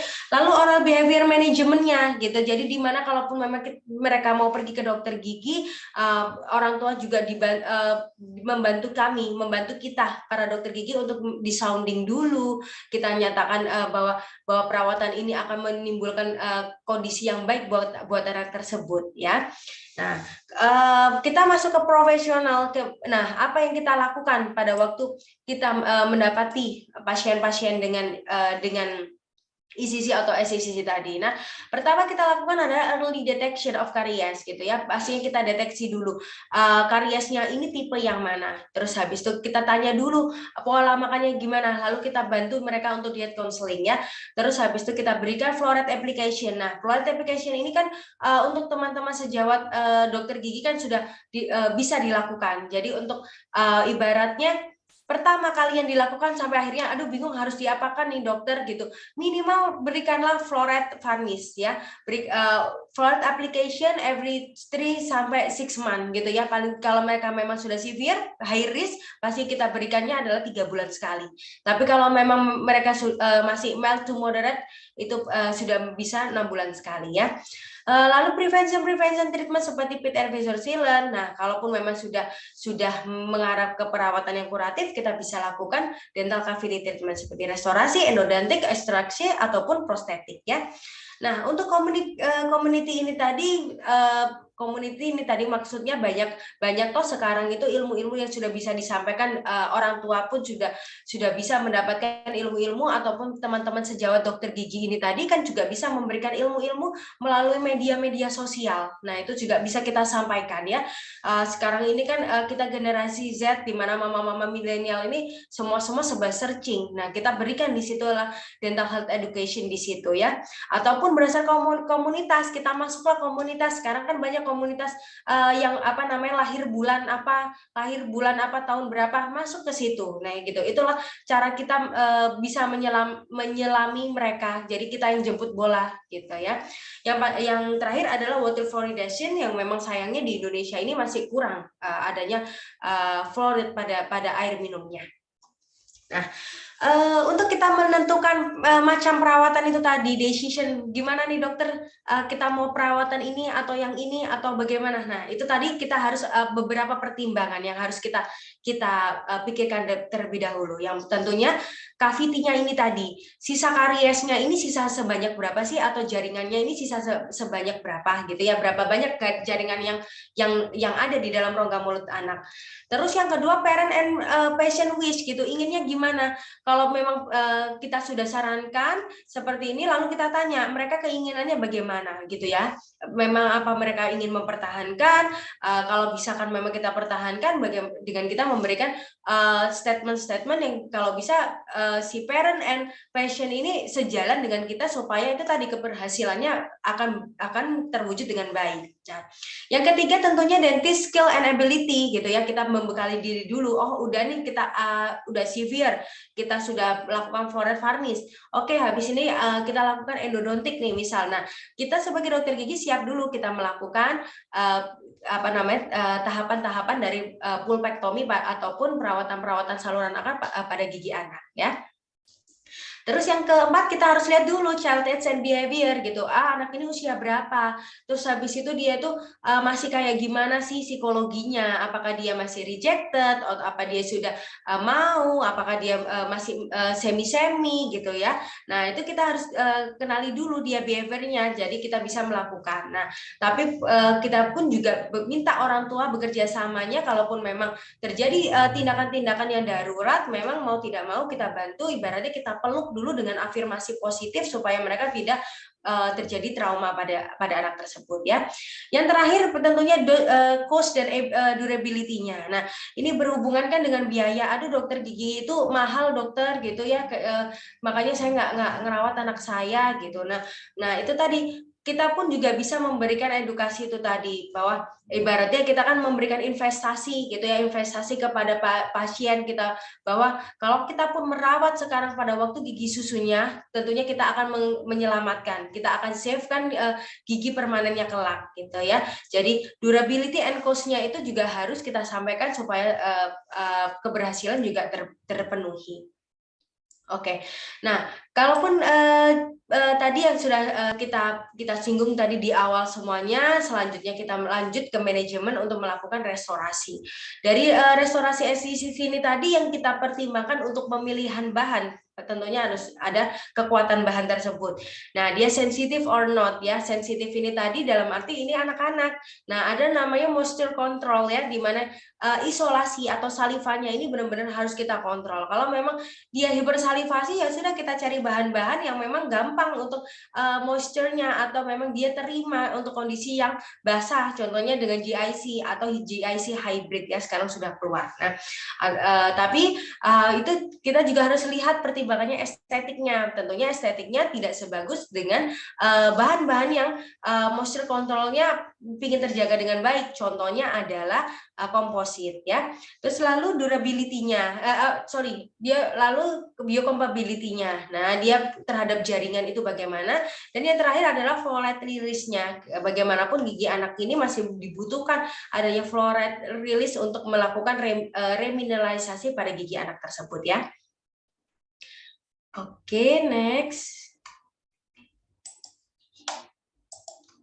Oke, nah ini saya ambil dari guidelines dari EEPDIA tahun 2019. Nah, ini tentang macam-macam bahan yang bisa digunakan pada anak usia gigi susu ya, maksudnya gigi primary teeth, di mana ini evidence based and meta analisisnya sudah cukup terdengar terpampang jelas, di mana strong evidence, ada juga evidence in favor, di mana ada juga expert opinion. Nah, ini kalau memang amalgam kan memang sudah mulai ditinggalkan, kita beralih ke composite ya, oke banget, tapi memang kekurangannya kita harus moisture controlnya baik ya. Terus glass ionomer juga sangat bagus gitu di beberapa kelas. RMGIC oke, bagus juga, dia juga merupakan resin modified GIC. Compomer campuran antara komposit dan gas ionomer, SSC untuk yang sudah melibatkan banyak area ya, banyak dinding yang terkena. Nah, sekarang ada yang terbaru adalah anterior crowns gitu yang tapi sayangnya anterior crowns ini belum terdapat di Indonesia, belum available di Indonesia, sehingga kita harus dapatkan itu import dari luar ya. Oke, untuk mengkombinasi antara beberapa treatment tersebut itu tadi, untuk kita bisa melakukan salah satunya adalah kita bisa lakukan dengan GIC post-core dilanjutkan dengan compound strip crown. Nah, daerah yang cavitated caries ini tadi, seandainya kita ingin mendapatkan daerah yang tetap terfluoride release, adalah daerah cavitatednya ini tetap kita berikan dengan GIC. Nah, sedangkan lalu tapi kita tahu bahwa GIC ini estetiknya kurang baik, sehingga kita layerin luarnya boleh dengan komposit ataupun dengan compound strip crown ya.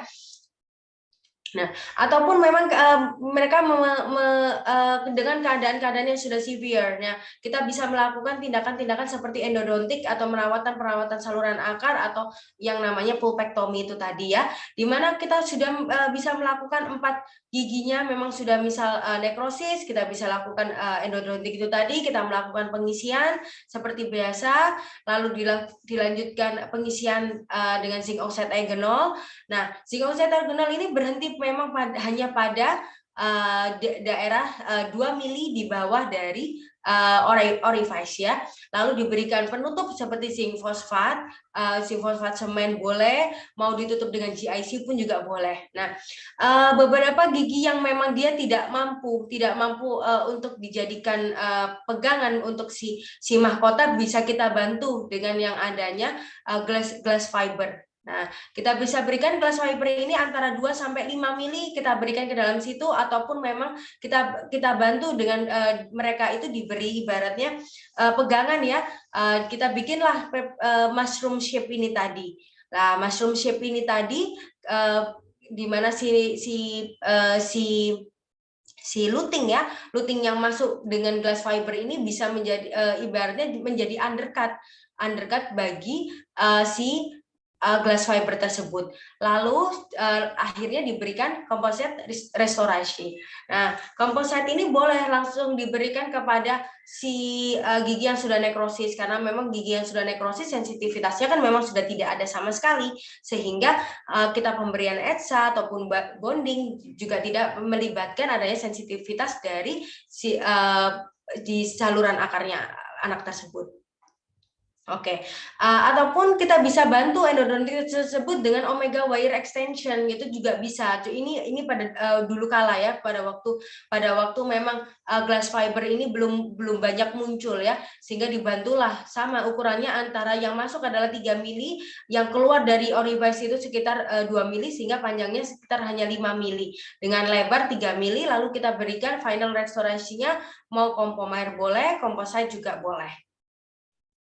Oke, nah saat ini sudah muncul ya nama beberapa bahan sudah banyak kita kenali, ada yang namanya fiber reinforcement composite. Nah, fiber reinforcement composite ini tadi tentunya gampang sekali aplikasinya. Tentunya buat anak kecil juga enak gitu ya. Jadi pada waktu sama seperti tadi kita pasca pemberian saluran akar, pasca sudah finish kita zinc oxide genol, lalu kita tutup tadi dengan base-nya itu tadi zinc fosfat, lalu kita bisa langsung kita daerah sekitar 2-3 mili itu kita beri bonding, kita lacquer, lalu kita berikan fiber reinforced composite gitu ya. Bahannya mirip seperti flow composite di situ, tapi dia memang ada serabutnya di mana memang ada fibernya. Lalu kita lacquer, dia sudah keras. Nah, selanjutnya kita berikan strip count ataupun kita memang mau direct gitu ya, freehand teknik juga boleh gitu ya. Nah, ataupun yang saat ini yang memang menjadi tren, tapi memang masih di negara-negara berkembang, negara-negara maju, mohon maaf, untuk negara-negara berkembang memang masih agak kesusahan karena memang belum tersedia cukup banyak ya tentang pediatric zirconia crown ini tadi ya, dimana memang seperti SSC ya, stainless steel crown, tapi berbahan zirconia, dimana memang mereka fabricated. Kita yang mengukur itu tadi ada ukurannya, lalu kita pasang coba kepada anak tersebut, lalu diinsersikan gitu ya. Dia estetiknya cukup baik, durability-nya sebetulnya sangat-sangat baik karena bahannya sudah zirconia gitu ya. Sebenarnya best choice-nya untuk melakukan severe ini tadi ataupun karies yang sudah melibatkan banyak daerah itu adalah untuk mendapatkan estetik, compressive strength-nya itu tadi, biocompatibility-nya adalah dengan pediatric zirconia crown ini tadi. Tapi memang kekurangannya untuk di Indonesia ini masih sangat susah sekali kita dapatkan ya. Paling dekat kita bisa dapat itu di India, ini Kids Crown ini mereknya.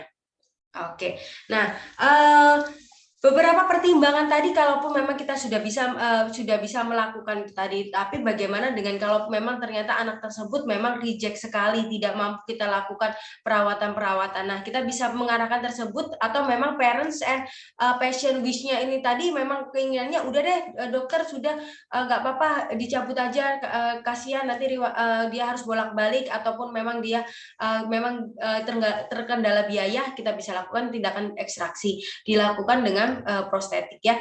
Ada yang namanya SM fungsional, di mana initial exclamation-nya seperti ini, dilanjutkan dengan mereka dengan ekstraksi, lalu gigi lateralnya kita juga bantu untuk perbaiki ya dengan composite resin veneer, dilakukan veneer itu tadi supaya kompositnya tidak terlalu nampak buruk.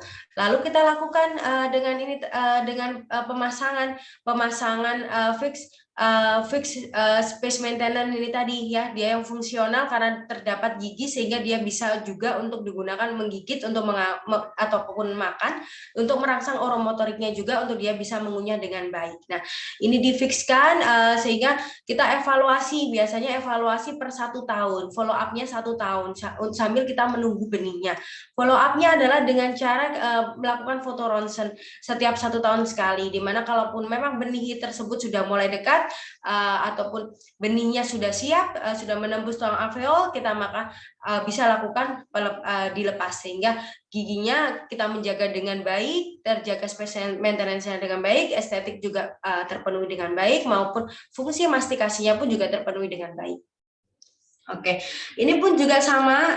Kalau yang ini Xavier ini tadi juga melibatkan banyak gigi, di mana kalaupun gerahamnya kita bantu dengan stainless steel crown ya, SSC itu tadi. Kalau yang ini pemilihannya dengan reversible ya, yang gimana dia lepas pasang ya. Removable gimana lepas pasang. Cuman memang kalau removable seperti ini memang kurang menguntungkan karena pasien begitu tidak nyaman, apalagi anak kecil, mereka bisa buang, bisa lepas sendiri gitu, sehingga biasanya tidak prognosanya juga kurang baik untuk keberhasilan dari lengkung maupun fungsi-fungsi dari gigi tersebut kurang baik ya. Oke, selanjutnya, nah ini saya kumpulkan dari beberapa literatur sebagai alternatif ya untuk pasien-pasien SCC. Jadi saat ini pun juga kita bisa melakukan yang namanya overdenture ya, dimana kalaupun memang anak tersebut tidak bisa dikehendaki, tidak mau dilakukan pencabutan karena orang tuanya juga, aduh dokter jangan pencabutan deh dokter, takut kasihan dia, tapi juga menghendaki adanya adanya estetik yang bagus, kita bisa berikan overdenture, di mana sisa nekrosis pulpanya ini tadi atau gangren radiksnya ini kita lakukan perawatan endodontik dulu, lalu kita tutup dengan GIC pada daerah tersebut, lalu kita bisa berikan fixed denture seperti ini ya. Fixed denture ini sama seperti tadi fixed space maintenance fungsional, di mana terdapat gigi juga supaya mereka fungsinya juga dapat terpenuhi. Oke, sekian sharing saya pada pagi hari ini. Terima kasih. Wassalamualaikum warahmatullahi wabarakatuh.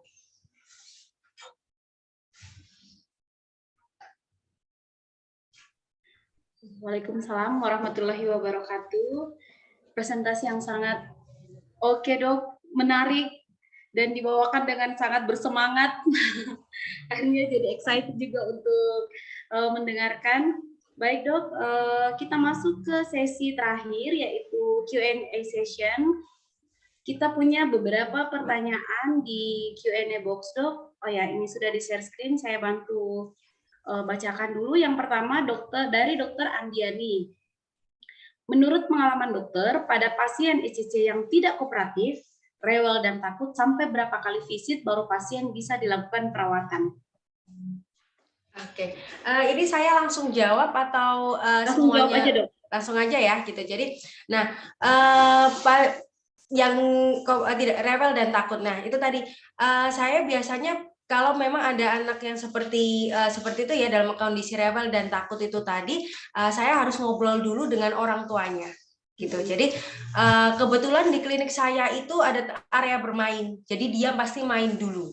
Nah, setelah main baru saya ngobrol dulu sama orang tuanya, apa yang orang tua inginkan dan ingin harapkan dulu. Nah, dari situ kalaupun memang kita sudah sepakat, baru anak didatangkan gitu. Jadi anak tersebut naik ke ruangan ataupun misal masuk ke ruangan dengan kondisi yang memang saya dan orang tua tersebut sudah tahu mau diapakan, sehingga kita tidak butuh waktu lama-lama gitu ya. Nah, memang tidak serta-merta kita mentreatment itu tadi, misal pada anak A dengan anak B yang rewel dan takut itu tadi pendekatannya memang berbeda-beda gitu. Tapi paling banyak biasanya hingga sampai final restorasi itu 4 kali visit gitu. Jadi kalau saya, tapi memang itu tidak saya dapatkan langsung gitu ya. Saya pun dulu juga seperti teman-teman sejawat gitu ya, saya dulu juga seorang dokter gigi, belum mendalami ilmu tentang pediatrik, otomatis saya pun juga lama ketemunya gitu ya. Anak-anak tersebut masih ada kesusahan gitu. Tapi seiring berjalannya waktu, kita akan mulai kenali mereka gitu ya, mengenali mereka bagaimana melakukan perawatan, treatmentnya bagaimana. Yang kita pegang sebenarnya yang pertama harusnya orang tuanya dulu. Kalau orang tuanya sudah kita pegang, kita seia sekata nih, oke nih ibu kita gini kan ya, oke sepakat gitu. Nah, mereka akan pasti bantu kita kok gitu. Nah, kalau orang tuanya sudah nggak seia sekata, pasti ada aja di tengah jalan gitu. Entah anaknya yang tenang, ibunya yang heboh, tiba-tiba saya rawat, dokter gitu. No, gitu nggak bisa. Saya pasti bilang saya tidak bisa berhasil kalau kondisinya seperti itu. Jadi kalau kita sudah dealing, saya dengan orang tua sudah dealing, saya baru mau mulai melakukan perawatan pada anak tersebut gitu ya. Jadi jangan sampai si orang tua ini nanti menjadi penghambat gitu. Justru malah orang tua menjadi penghambat gitu ya. Anaknya sudah rewel, takut, orang tuanya heboh lagi, malah nggak selesai. Jadi orang tua saya minta pasti, Bapak Ibu nanti kalau anaknya dipeluk, duduk kita peluk, nanti saya bantu sounding, nanti ibu bapak juga bantu sounding, nggak apa-apa, nggak akan ada rasa sakit kok gitu, tante pasti pelan-pelan dan segala macam kayak gitu. Nah itu tadi kalaupun memang mereka easy ya, dengan tidak ada tindakan yang urgent misal, ataupun memang ada tindakan yang urgent, tentunya kita lakukan tindakan. Kalau memang mereka lagi takut, anxiety-nya tinggi banget ya, kita lakukan treatment yang sederhana dulu, minimal dibersihkan, kita taruh relief of pain aja dulu, udah gitu, terus lalu dibantu dengan medikamentosa. Nah dengan begitu itu salah satu upaya untuk trauma healing gitu. Jadi ibaratnya dia pernah punya pengalaman, atau memang mereka ditakut-takutin, atau memang mereka belum disounding sama sekali. Nah itu bisa membantu mengubah mindset si anak tersebut. Oh ternyata aku kesini tuh main toh. Oh aku kesini tuh ternyata cuman dibersihkan pakai kapas lembut toh. Cuman gini doang gitu. Oh gitu. Nah dari situ mereka akhirnya tumbuh gitu. Tapi itu tadi harus kita sampaikan kepada orang tua. Kalau memang kita mau trauma healing di visit pertama, otomatis kita multiple visit gitu. Tapi kalau kita mau hari ini harus langsung ditindak, otomatis traumanya akan berjibun-jibun, akan menumpuk-numpuk gitu ya. Jadi kita kembalikan juga kepada orang tua. Kalau orang tua sudah setuju itu tadi mau multiple visit, oke, gitu. Kita akan multiple visit gitu ya. Jadi saya akan pun bertahap-tahap. Tapi kalau orang tua menghendaki hari ini harus tindakan, ya saya akan juga sampaikan ke ke negatifnya gitu. Itu tadi. Jadi parents terutama parent which harus memegang dulu. Kita pegang dulu apa yang mereka inginkan, apa yang mereka harapkan, dan dealing dulu dengan mereka. Kalau orang tua sudah sepakat, seia sekata, ya udah itu kita baru lakukan treatment sehingga anak tersebut duduk. Seandainya mereka dipegangi, seandainya mereka kita dipeluk sama si ibunya atau orang tuanya, itu nggak lama, karena kita ibaratnya kita sudah tahu apa yang mau dilakukan, alat dan bahan sudah siap dulu, baru anak didudukkan gitu ya. Jangan sampai anak sudah mangap kita pegangi, aduh sodeku mana, aduh GIC ku belum siap ngaduk, no gitu. Semua harus sudah siap dulu, baru anak didudukkan. Jadi kita peluk dia tuh not more than 5 minutes gitu. Kita perawatan endodontik kalau bisa cari treatment maksudnya kalaupun bisa kita perpendek time-nya, kita pakailah endomotor gitu, dimana file rotary ini tadi kan kita hanya ganti dua file rotary kits gitu ya, nggak harus pakai file yang mulai dari 15 sampai 80. Itu kan take time banget, waktunya panjang banget. Nah kalau kita bisa pakai endorotary, nah kita hanya dengan dua file, dengan dua ukuran file, akhirnya memperpendek. Nah dengan memperpendek itu tadi ibaratnya kita memperkecil trauma anak tersebut, kira-kiranya begitu. Oke, penjelasan yang sangat lengkap dan detail, Dok. Terima kasih. Kemudian kita masuk ke penanya kedua, dari Dokter Widiaksa. Dok, bisa di-share cara memberikan afirmasi positif yang bisa diberikan kepada anak-anak? Oke.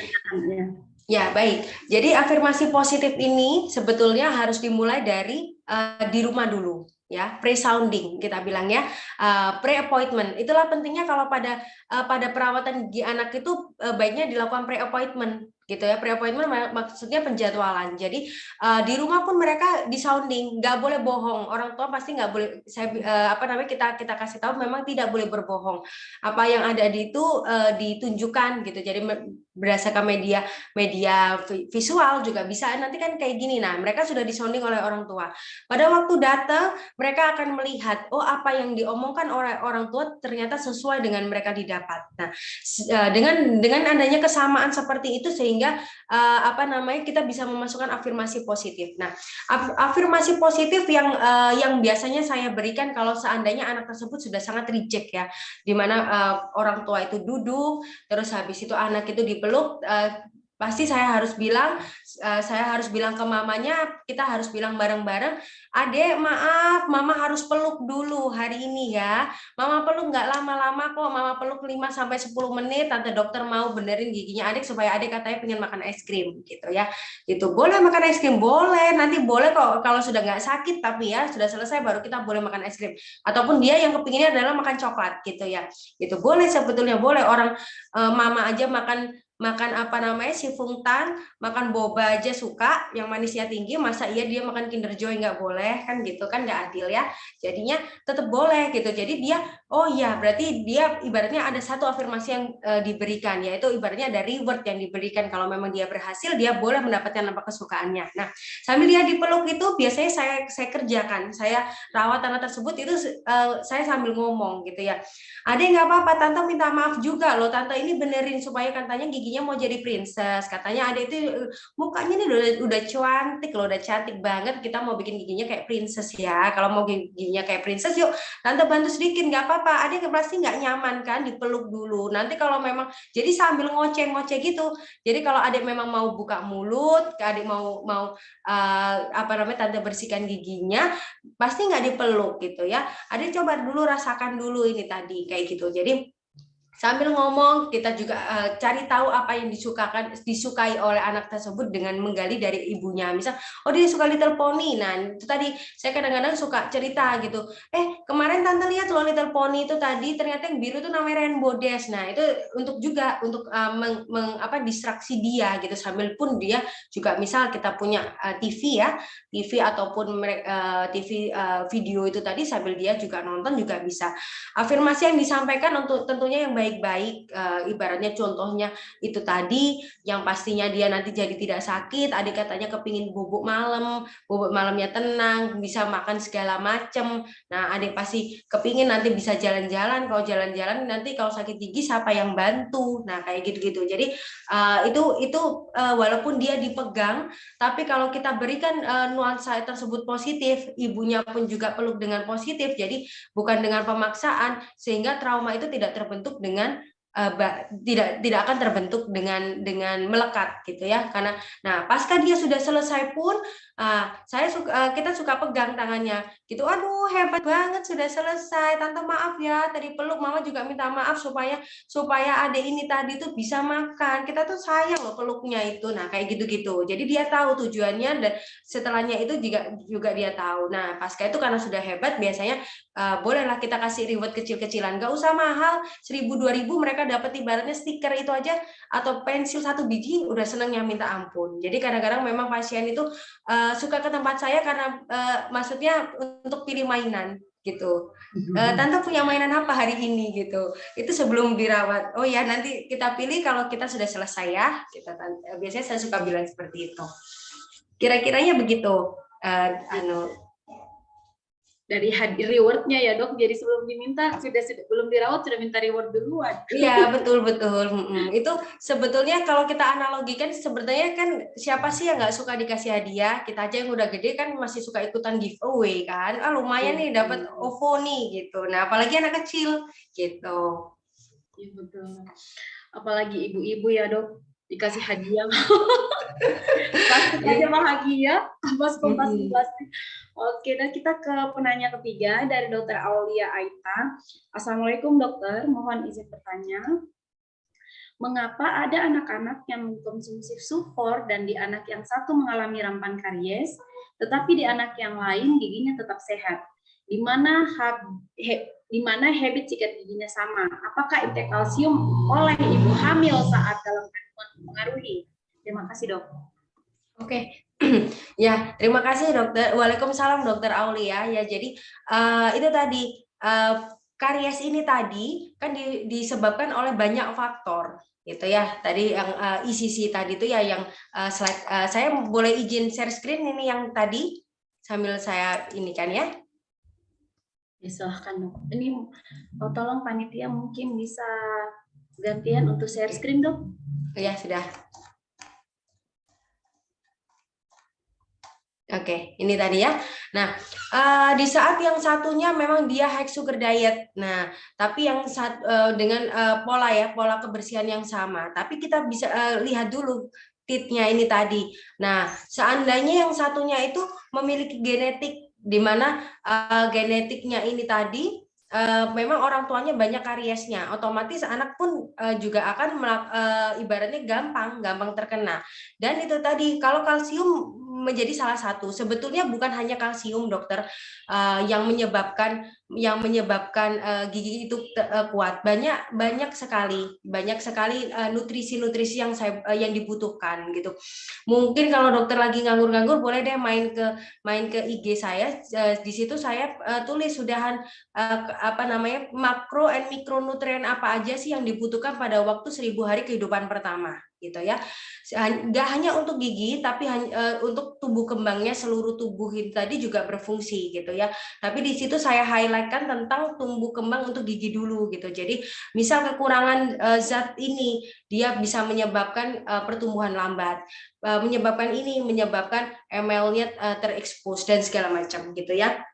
Jadi nggak hanya dengan kekurangan kalsium lalu dia dinyatakan oh ini kekurangan kalsium, oh ini enggak gitu, tidak bisa, karena pada waktu pembentukan pun banyak komponen-komponen yang saling berperan itu tadi, makro dan mikronutrien. Terus yang kedua tentang maternal oral health tadi, orang kondisi rongga mulut terutama dari ibunya gitu. Nah setelah dari ibunya, misal pada waktu hamil ibu yang satu rongga mulutnya banyak banget kariesnya, sedangkan ibu yang satu bersih, otomatis walaupun dia sehingga bakteri yang tersalurkan atau yang tertransmisikan tentunya akan berbeda gitu ya. Nah, ini terus pada waktu mereka menyusui ataupun mereka melakukan pengasuhan, yaitu tadi ya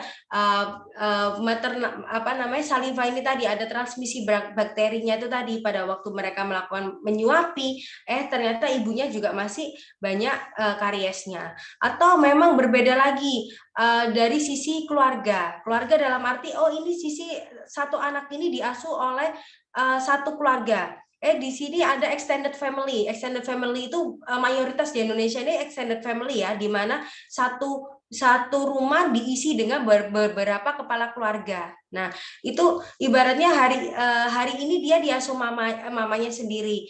Nanti berapa jam diasuh sama neneknya. Neneknya pun juga banyak kariesnya. Habis ini ketemu saudara sepupunya kariesnya juga banyak, otomatis dia akan lebih banyak dapat karies gitu dibandingkan anaknya misal diasuh oleh memang satu orang yang ibaratnya single family seperti di luar negeri, satu rumah satu kepala keluarga. Jadi kalaupun memang diasuh ibu ataupun neninya gitu. Nah, itu juga akan berbeda juga gitu ya.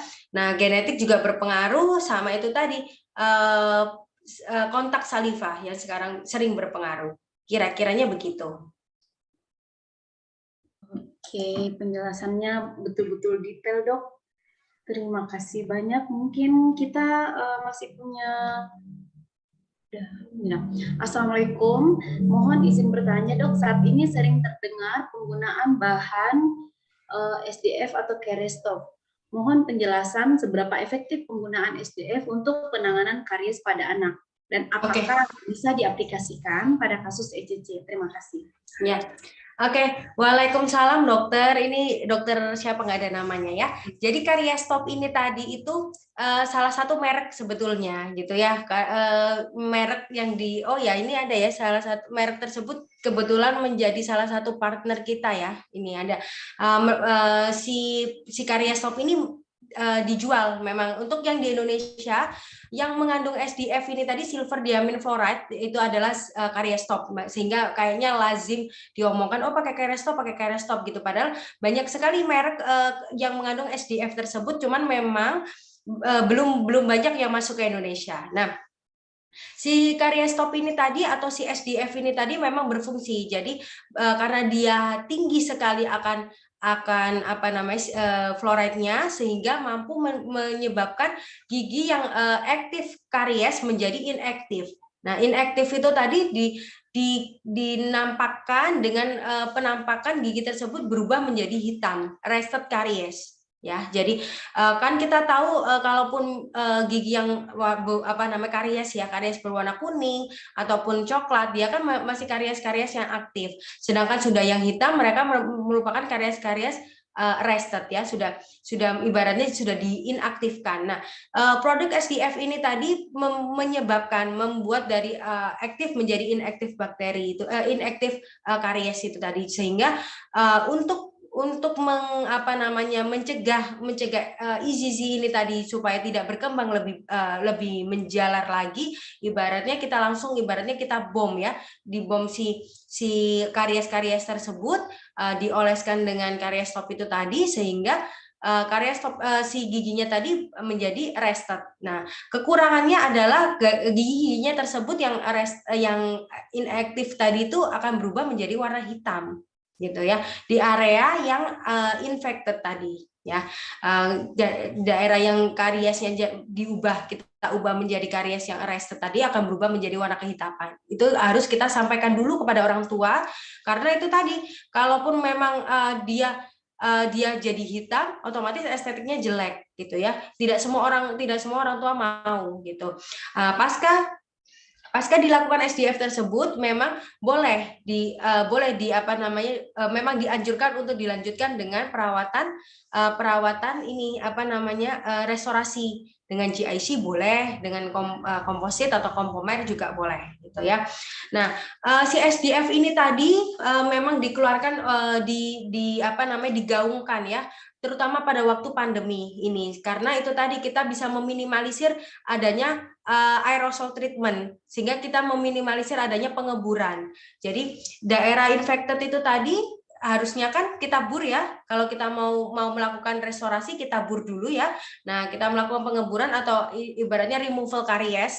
Nah, removal kariesnya ini tadi kita lakukan dengan suatu senyawa kimia itu tadi dengan SDF tersebut, sehingga pasca kita pemberian tersebut, area infectednya yang berwarna kehitaman bisa kita ekskavasi, kita angkat, tapi memang hitamnya tetap akan melekat, sehingga dilanjutkan dengan final restorasi gitu. Oke, terima kasih banyak dok. Kita masih punya pertanyaan lagi dok. Masih ada waktu ya dok. Izin dok, saya bacakan pertanyaan yang selanjutnya.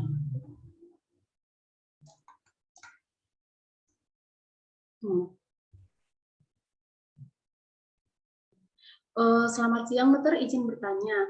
Untuk persiapan pencegahan karies pada anak sedari dini, mulai dari persiapan bagi calon ibu, mohon dijelaskan perawatan atau prosedur pencegahannya, diet dan sebagainya agar membantu pencegahan karies sejak dini. Ya, baik. Sebetulnya, mungkin beberapa pekan lalu saya angkat di webinar sebelumnya, pernah saya angkat tentang perawatan pada calon ibu dan ibu hamil untuk mencegah terjadinya karies sedari dini. Jadi mungkin saya jelaskan secara sepintas saja, karena memang kalau saya jelaskan semua mungkin webinarnya jadi 2 sesi hari ini ya, karena banyak yang dipersiapkan kalau untuk calon ibu ini ya. Jadi kalau calon ibu itu tadi kalau pranikah, otomatis edukasi dulu yang harus kita terangkan gitu ya. Nah, kita nggak usah muluk-muluk tinggi dulu ke perawatan, tapi kita cukup dulu sadarkan dia dulu. Nah, sadarkan dengan apa? Dengan dia minimal pembersihan, cara gosok gigi pada dia dulu, pada ibunya aja harus dibenarkan dulu. Terkadang orang tua belum tahu cara, atau si calon ibu ini belum tahu cara menggosok gigi dengan benar, gitu ya. Nah, saat kita sudah mengajarkan cara menggosok gigi dengan benar ini tadi, lalu kita infokan gitu ya, di mana rule tuba itu menggosok gigi 2 menit dua kali sehari dengan interval waktu 2 menit, di mana kita hanya boleh berkumur hanya boleh 1 kali saja. Nah, sebetulnya dokter bisa searching dokter di panduan panduan yang sudah dibuat oleh Kemenkes di tahun 2012. Itu ada dua guidance yang sudah dikeluarkan oleh Kemenkes. Itu sebetulnya sudah sangat detail sekali, bisa kita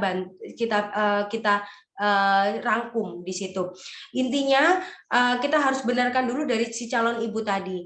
Satu, pembersihan tentang giginya. Selanjutnya, nutrisi apa yang nanti harus ibu itu berikan pada waktu dia hamil, gitu ya. Terus kita harus melakukan perawatan-perawatan apa saja yang boleh dilakukan oleh dokter gigi pada waktu trimester 1, 2, dan 3. Itu berbeda. Kalau di Kemenkes itu tidak ada, tapi pada waktu boleh dokter nanti boleh saya share tentang ininya, guidelines-nya ya. Itu saya ambil dari American Pregnancy, tentang American Pregnancy gitu, bahwa dental treatment in pregnancy is safe gitu ya. Apa aja yang bisa dilakukan di trimester 1, trimester 2, trimester 3 itu bisa ada di situ. Nah, setelah kita bisa tahu dengan begitu kita sudah bisa mengontrol. Ibaratnya kita bisa ibunya udah ngerti nih, bapaknya juga nantinya juga akan mengikuti pola gitu ya. Jadi kalau pola dalam suatu keluarga itu sudah benar dulu, baru bisa mereka mengajarkan kepada si anak gitu ya. Jadi bukan ujuk-ujuk anaknya ternyata ibunya juga nggak ngerti caranya gitu. Kadang-kadang pada waktu saya menerangkan ternyata ibunya, ternyata kumur itu bolehnya cuma 1 kali toh dok. Saya kira tuh kumur itu yang banyak, saya suka pakai kumur 1 gayung gitu. Nah, gimana kumurnya 1 gayung nanti floretnya kan ya hancur gitu. Gimana floret itu udah ketemu si gigi, ini kan mereka mau bikin fluoroapatit. Nah, kalau dikumur banyak-banyak ya mereka akan hancur gitu ya. Sebenarnya membilasnya kan yang kita bilas itu sebetulnya hanya busanya gitu loh. Jadi menggosok gigi 2 kali tuba itu ya, 2 kali sehari 2 menit, lalu kita spit, kita buang air liur itu tadi bersama busanya, lalu kita kumur 1 kali, sudah. Nah, itu rule-nya itu sederhana. Lalu kita kasih tahu manfaat-manfaat dari makro dan mikronutrien. Makanan apa saja sih yang boleh dimakan, makanan apa saja yang baik gitu tadi untuk calon ibu. Nah, lalu yang ketiga, calon ibu juga dilihat rongga mulutnya sudah bersih apa belum. Nanti calon bapaknya juga gitu ya. Nanti ibunya udah bersih, pada waktu anaknya sudah lahir, bapaknya juga ikut ngasuh. Ternyata bakterinya juga didapat dari bapaknya juga gitu. Jadi tidak hanya calon ibu tapi calon orang tua lebih tepatnya gitu. Kalau ibu hamil, kalau calon orang tua gitu ya. Kira-kiranya begitu dokter. Yang intinya gitu. Tapi kalau secara detailnya dokter boleh searching di Google, itu ada di tahun 2012 Kemenkes sudah pernah mengeluarkan buku di situ. Guidelines ataupun pedoman. Ada 2 buku Kemenkes sudah mengeluarkan. Oke, terima kasih banyak dok. Sangat-sangat menarik dan kita sebenarnya sudah kehabisan waktu, udah lewat waktunya dok, tapi karena banyak yang bertanya, kami fasilitasi. Baik dok, terima kasih banyak atas presentasinya yang sangat menarik. Sebelum saya serahkan ke MC, mungkin ada sedikit conclusion dok ya, bahwa treatment decision-nya itu merupakan perawatan yang komprehensif, mesti komprehensif ya dok. Betul. Yang mempertimbangkan dari tipe dari kavitasnya, kemudian partisipasi orang tua tentu saja, kemudian kondisi anaknya tentu saja, kemudian skill dari dokter giginya tentu saja yang paling penting. Salah satunya yang penting. Baik dok, terima kasih. Kita sudah untuk sesi ini sudah selesai. Sekali lagi kami ucapkan terima kasih banyak atas presentasinya dan jawaban yang begitu detail, menjawab dari semua pertanyaan. Dan dengan ucapan wassalamualaikum warahmatullahi wabarakatuh, saya serahkan kepada MC Doni Ramadan. Silahkan. Thank you very much, Doctor, for informative and insightful presentations in this morning. And this time we would like to invite our speaker, Dr. Dwi Mulia, to receive the certificate of appreciation, Doctor. And we would like to invite to our Dean, Dr. Nur Permatasari, to present the appreciation certificates to Dr. Dwi Mulia.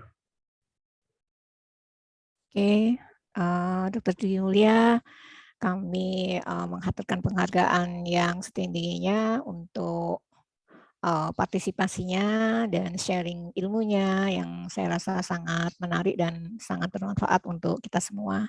Sekali lagi terima kasih untuk semuanya.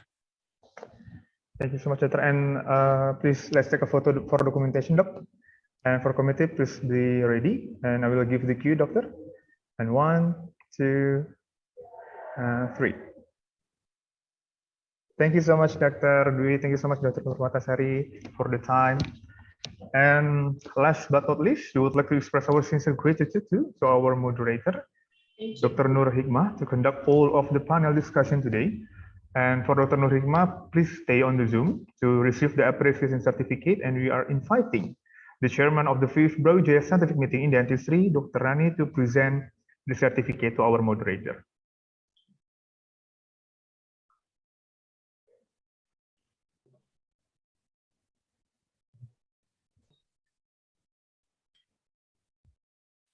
Thank you, Dr. Nur Hikmah. Yes.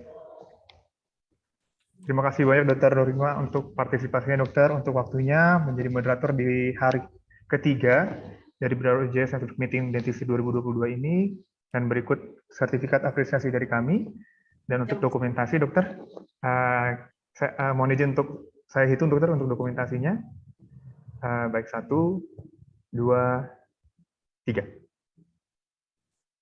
Baik, terima kasih Dr. Nur Hikmah. Sehat selalu, Dokter. Terima kasih. Terima kasih, Dr. Rani. Terima kasih, Dokter.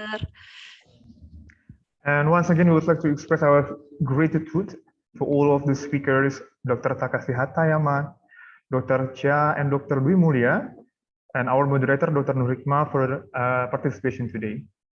And Excellencies, distinguished guests, ladies and gentlemen, we have had productive and inspiring time together. And this event is about to come to the very end.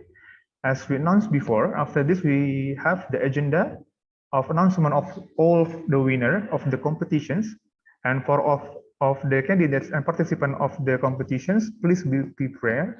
And for those who have announced for the winner, please have raised hand for our committee to spotlight your camera. And after that, following withdrawing the grand prize of 11 winners of today's conference. Before we jump to that agenda, it is now our deep pleasure to invite our Dean of Faculty of Dentistry Universitas Brawijaya, Her Excellency Dr. Nur Permatasari DDS MS PhD, to deliver the closing speech. And afterward, we would like to request you to officially close of 5th Brawijaya Scientific Meeting in Dentistry 2022 for 14th Disnatalis Faculty of Dentistry Universitas Brawijaya. Ladies and gentlemen, please welcome Dr. Nur Permatasari. The spotlight will be yours. Thank you, MC. Assalamualaikum warahmatullahi wabarakatuh. Good afternoon and greeting to all of us. First, we thank God, Alhamdulillah, we can join the seminar together until the last day. We hope the seminar aims to expand scientific knowledge and clinical skills to dentists so they can professionally provide health services. Researcher, academic, and student can broaden their wisdom regarding improvement, opportunities, and challenges, especially in current trend in dentistry 4.0. Before closing the seminar, we thank all speakers, participants, or collaborator with the Faculty of Dentistry Universitas Hasanuddin and Universitas Sumatera Utara, and all sponsorship also. And last but not least, also thanks to the BSMD committee. We are proud of you. And finally, I declare the 5th BSMD close, and I hope to meet again in the 6th BSMD in coming year with a better situation. I hope the pandemic is over. So, wabillahi taufiq wal hidayah. Wassalamualaikum warahmatullahi wabarakatuh. Waalaikumsalam warahmatullahi wabarakatuh. Thank you so much for Dr. Nur Permatasari for the closing remarks, and it is officially closed to the series of the 5th Brawijaya Scientific Meeting in Dentistry 2022. And let's proceed to the next agenda. As we promised before, we will announce the winner of the student competitions. There is several competitions that we have. The first is scientific paper and oral presentation, literature review competitions, dental quiz competitions, video competition, TikTok video competition, and the last is poster competition. So please, for the committee, we'll start the announcement. Baik, untuk pemberitahuan sebelumnya, setelah ini akan diberitahukan untuk pemenang dari berbagai macam lomba yang sudah diadakan, dan untuk pemenang yang disebutkan namanya dan berhasil meraih beberapa kategori, mohon untuk raise hand untuk bisa panitia kami men-spotlight gambar atau kamera dari teman-teman semua. Baik, kita mulai dari announcement pertama, announcement winners of scientific paper and oral presentations. It will be going to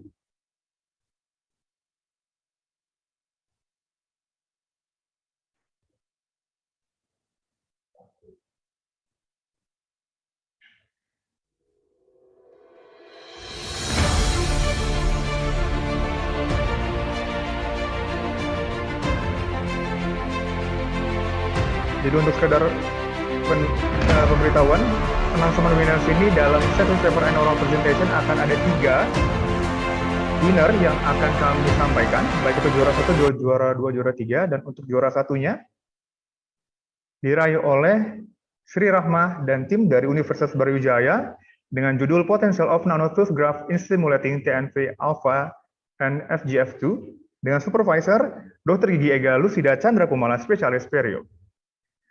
Selamat untuk pemenang juara 1 dan selanjutnya juara 2, Marta dan tim dari Universitas Sumatera Utara dengan judul The Difference in Children Preference Concerning Environment of Dental Waiting Rooms Based on a Gender in Medan dengan supervisor Lutfiani Dr. Gigi MDSC. Dan untuk juara ketiga untuk scientific oral presentation pada kali ini diraih oleh Medita Handisa dan tim dari Universitas Syah Kuala dengan judul Description of Biofilm Density of on Glass Ionomer Cement Modified by 5% Hydroxyapatite from Synthesis of Chicken Egg Cells dengan supervisi Dr. Gigi Sunati, spesialis periodonti. Baik, untuk para pemenang mohon untuk raise hand supaya kami dari panitia bisa memberikan spotlight untuk kepada para pemenang yang sudah kami umumkan tadi, dan dimulai dari juara 3, berikut untuk sertifikatnya. Dan akan diserahkan oleh Ibu Dekan dari Fakultas Kedokteran Gigi Universitas Brawijaya. Baik, dipersilakan pada Dr. Nur Permatasari untuk menyerahkan sertifikat untuk juara ketiga, dokter dari Scientific Oral Presentation. Oke, selamat. Congratulations for all you and team. I'm proud of you. Mohon izin untuk foto bersama, dokter. Untuk foto akan saya pandu dengan hitungan 1, 2, 3. Baik, selamat sekali lagi, selamat kepada Medita Handisa dan tim, dan terima kasih Dr. Nur Permatasari untuk sudah menyerahkan sertifikat dari scientific oral pada kali ini. Dan lanjut untuk juara kedua. Juara kedua dari scientific oral and paper presentations kami serahkan kepada Saudari Marta dan tim dari Universitas. Baik, dan kami undang kembali Dr. Nur Permatasari untuk menyerahkan sertifikatnya, dokter.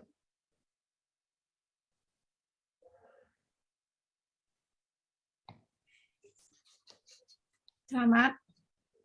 Congratulations for you and team. Terima kasih kepada Dr. Nur Permatasari dan selamat sekali lagi kepada Saudari Marta dan tim dari Universitas Sumatera Utara. Dan untuk foto, saya akan pandu. 1, 2, 3.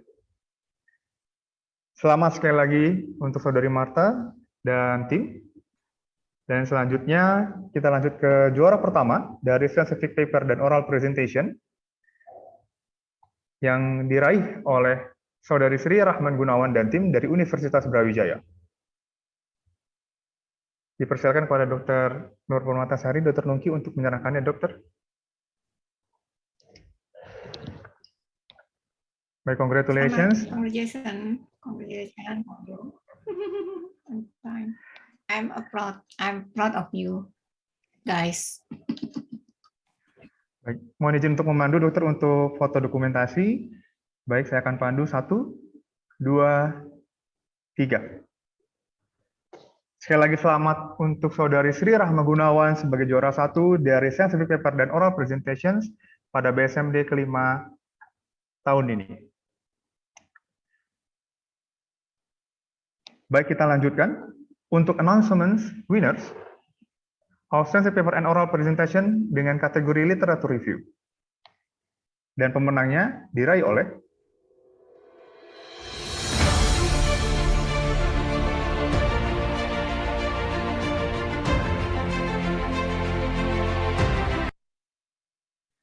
Baik, saya akan bacakan. Untuk pemenang juara ketiga dari Literature Review Scientific Oral and Presentations dimenangkan oleh Putri Alfi dan tim dari Universitas Jenderal Ahmad Yani dengan judul The Correlation of ERF6 and MTHFR gene with cleft lip and palate syndrome dengan supervisi Dr.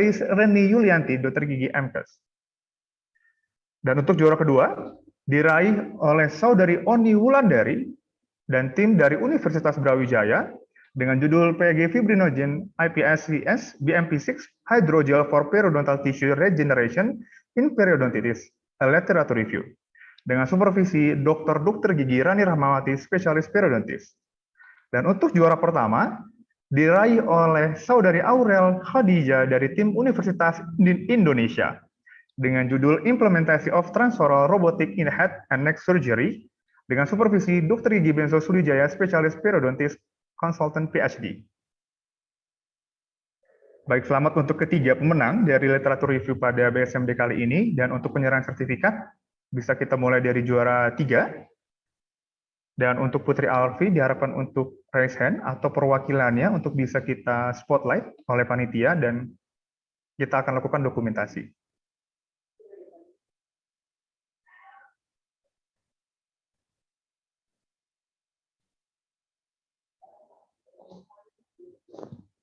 Baik, kalau sambil menunggu untuk raise hand, untuk sertifikat kali ini kami akan memanggil Wakil Dekan 3 dari Fakultas Kedokteran Gigi Universitas Brawijaya untuk menyerahkan secara resmi sertifikat dari juara 3 Literature Review Scientific Oral and Paper Presentation.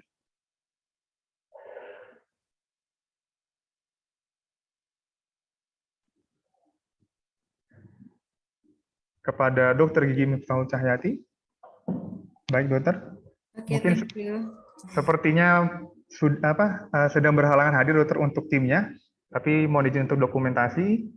Berikut sertifikat dari Putri Alfi, pemenang juara 3. Okay, congratulations for your outstanding achievement. Baik, 1, 2, 3. Terima kasih dokter untuk kehadirannya dan waktunya, dokter. Selanjutnya, pemberian sertifikat untuk juara kedua, yaitu Saudari Oni Wulandari dan tim, untuk kategori Literature Review. Kepada Saudari Oni Wulandari diharapkan untuk bisa raise hand untuk kami spotlight video dan kameranya.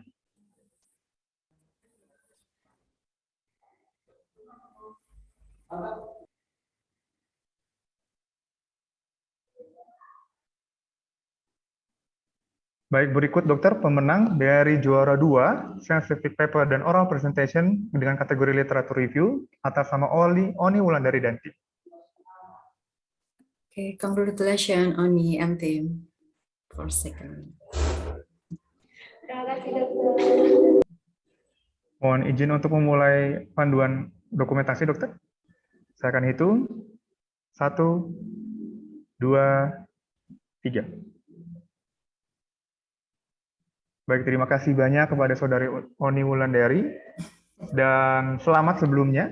Dan terakhir, Untuk juara 1 dari scientific paper dan oral presentation untuk kategori literature review diraih oleh Saudari Aurel Khadijah Rizani dari Universitas Indonesia. Congratulations, Aurel and team. Baik, kami akan pandu dokter untuk foto dokumentasi. Mbak Aurel, 1, 2, 3. Selamat sekali lagi kami ucapkan untuk kepada Mbak Aurel Khadijah dan tim atas meraih juara 1 dari scientific paper dan oral presentation untuk kategori literature review. Dan terima kasih kepada Dr. Miftah untuk telah bersedia menyerahkan sertifikat kepada para pemenang.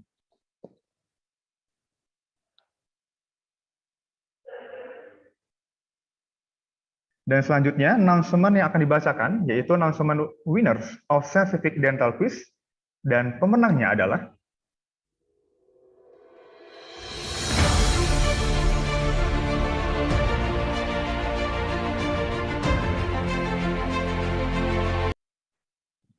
baik, untuk pemenang dari kategori ini, yaitu juara 3, diraih oleh Lesya Wiradini Pradita dan tim dari Universitas Indonesia dengan skor 650.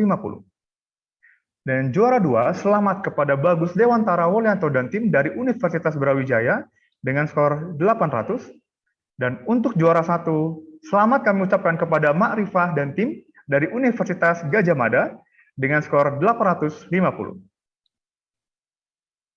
Dan setelah ini akan ada penyerahan sertifikat, dan kami kembali undang kepada Ibu Dekan dari Fakultas Kedokteran Gigi Universitas Brawijaya, Dr. Gigi Nur Permatasari, untuk bisa menyerahkan sertifikat kepada para pemenang.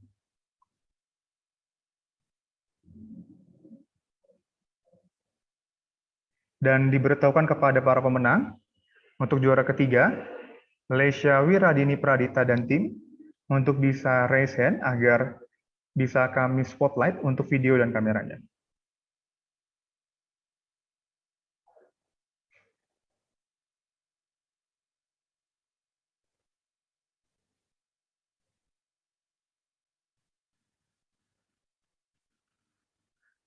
Baik, berikut merupakan sertifikat untuk juara 3 dari Scientific Dental Quiz atas nama Lesya Wiradini Pradita. Dan bisa kita lanjut ke juara kedua dengan atas nama Bagus Dewantara Wolyanto untuk meraih juara 2 dari Scientific Dental Quiz, dan kami undang kembali kepada Ibu Dekan dari Fakultas Kedokteran Gigi Universitas Brawijaya untuk bisa menyerahkan sertifikat ini kepada pemenang dari Scientific Dental Quiz. Kepada Dr. Gigi Nur Permatasari, kami silakan. Congrats to you and your team for your achievement. Baik, mohon izin dokter untuk memandu dokumentasi. Saya akan pandu. 1, 2, 3. Selamat sekali lagi kepada Bagus Dewantara Wolyanto, dan terima kasih banyak kepada Dr. Nungkia untuk penyerahan sertifikatnya. Dan kita lanjutkan untuk pemenang pertama dari Scientific Dental Quiz, yaitu Saudari Makrifah dan tim dari Universitas Gajah Mada yang telah memenangkan Scientific Dental Quiz pada BSMD kelima tahun ini. Baik, dokter. Selamat, congratulations for you and your team. So proud of me. Baik, Mbak Makrifah akan saya pandu, dokter. 1, 2, 3. Selamat sekali lagi kepada Mbak Makrifah dan tim, Saudari Makrifah dan tim atas kategori yang dimenangkan sebagai juara 1 Scientific Dental Quiz pada BSMD kelima tahun ini.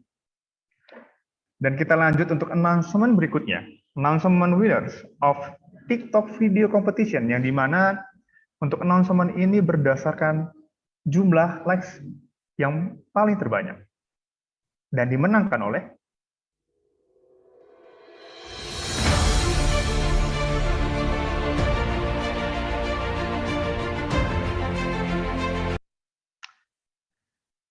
Juara 3 diraih oleh Saudari Meli Asna Laterzia Tarigan dari Universitas Sumatera Utara dengan jumlah like 1.335. Juara kedua diraih oleh Saudari Rahel Veronica Manurung dari Universitas Sumatera Utara dengan jumlah likes 2.555. Dan untuk peringkat pertama diraih oleh Salwa Fahira Putri Iskandar dari Universitas Sumatera Utara dengan jumlah like 19.100.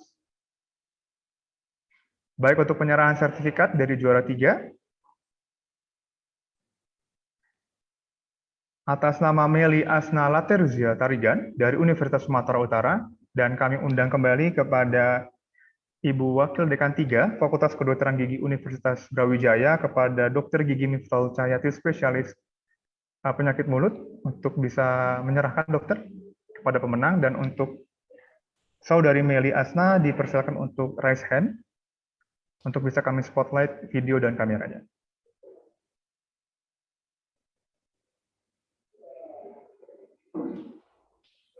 Okay, congratulations for all of you in TikTok competition. Oke, baik. Berikut pemenangnya dokter, dan izinkan kami untuk memandu dokumentasi. Baik, dokumentasi akan kami mulai. 1, 2, 3.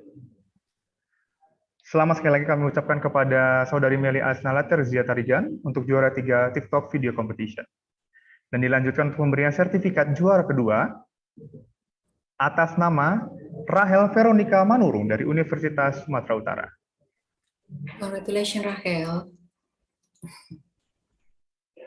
Baik, berikut pemenangnya dokter, Saudari Rahel Veronica Manurung, dan izinkan kami untuk memandu. Akan kami mulai. 1, 2, 3. Selamat sekali lagi untuk Saudari Rahel Veronica Manurung sebagai juara 2 dari TikTok Video Competition.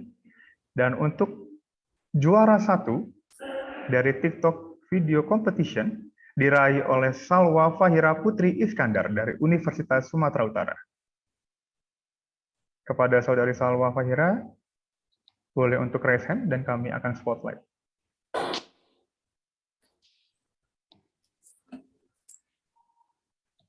Baik, berikut ini untuk pemenangnya dokter, Saudari Salwa Fahira Putri Iskandar. Mohon izin untuk kami pandu untuk dokumentasi. Okay. Congratulations, Salwa. Akan kami mulai. 1, 2, dan 3. Baik, selamat sekali lagi untuk Saudari Salwa Fahira Putri Iskandar sebagai pemenang juara 1 dari TikTok Video Competition di BSMD kelima tahun ini. Dan selanjutnya, kita akan mengumumkan announcement winners of Educational Video Competition, dan pemenangnya adalah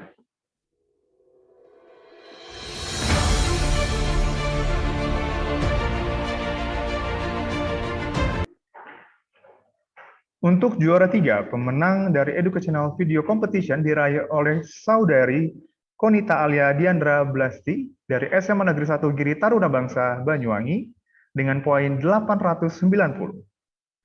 Untuk juara kedua diraih oleh Saudari Inggi Andika Ardianto dari Universitas Jenderal Ahmad Yani dengan poin 950. Dan untuk juara pertama untuk Educational Video Competition diraih oleh Saudari Yolanda Elisa Siregar dari Universitas Sumatera Utara dengan poin 1080. Dan untuk penyerahan sertifikat, kita akan mulai dari juara 3 dari Educational Video Competition atas nama Konita Alia Diandra Blasti, dan dimohon kepada Saudari Konita untuk raise hand dan kami akan spotlight videonya. Dan kami juga turut mengundang kembali Ibu Dekan dari Fakultas Kedokteran Gigi Universitas Brawijaya kepada Dr. Gigi Nur Permatasari untuk bisa menyerahkan sertifikat kepada pemenang. Congratulations for you for this achievement. Selamat. Baik, saya izinkan saya untuk memandu dokumentasi. 1, 2, 3. Baik, selamat sekali lagi. Terima kasih kepada Dr. Gigi Nungki Nurmatasari dan selamat kepada Saudari Konita Alia Diandra Blasti untuk peraih juara 3 dari Educational Video Competition. Dan selanjutnya untuk juara 2 diraih oleh Inggi Andika Ardianto untuk kategori Educational Video Competition. Kepada Saudari Inggi, dimohon untuk present dan kami akan spotlight video ini. Baik, pemenang dari juara 2 Educational Video Competition adalah Inggi Andika Ardianto, dokter, dan akan langsung diserahkan oleh Ibu Dekan dari Fakultas Kedokteran Gigi Universitas Brawijaya. Selamat, congratulations for this achievement for you and team. Baik, akan saya pandu untuk dokumentasinya. 1, 2, 3. Selamat sekali lagi kepada Inggi Andika Ardianto untuk meraih juara 2 dari Educational Video Competitions. Dan untuk juara 1 diraih oleh Yolanda Elisa Siregar. Dan kepada Yolanda Elisa Siregar, dimohon untuk present untuk kami tampilkan spotlight video dan kameranya.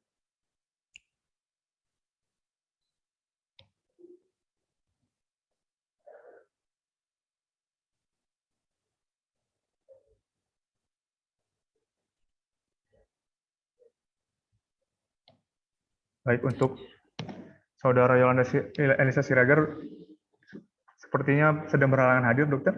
Mungkin bisa Doni mulai dokumentasinya. Dokumentasi dimulai 1, 2, 3. Terima kasih Dr. Nungki untuk waktunya, dokter. Dan yang terakhir, announcement winners of poster competition diraih oleh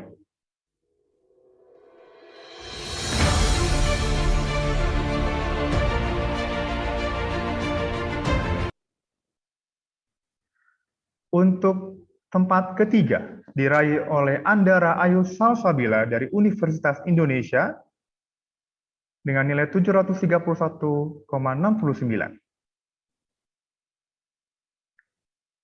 Dilanjutkan dengan juara kedua diraih oleh Az-Zahwa Nabila Aulia Ginting dari Universitas Sumatera Utara dengan poin 721,87.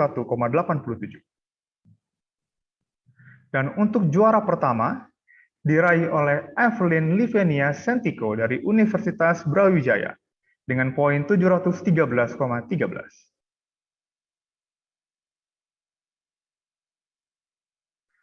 Dan ada satu kategori lagi, kategori spesial untuk poster kali ini, yaitu Most Favorite Poster yang dilihat dari jumlah likes yang didapatkan, yaitu sekitar 2.144 dengan atas nama Nikolaus Betran Wibowo dari SMAK Stella Maris Surabaya. Dan berikut langsung prosesi penyerahan sertifikat dimulai dari favorite winner atas nama Nikolaus Betran Wibowo, dan kami undang kembali kepada Ibu Dekan Wakil 3 Fakultas Kedokteran Gigi Universitas Brawijaya, Dr. Gigi Miftahul Cahayati, spesialis penyakit mulut. Kepada Saudara Nikolaus Betran Wibowo, bisa untuk raise hand untuk kami spotlight video dan kameranya.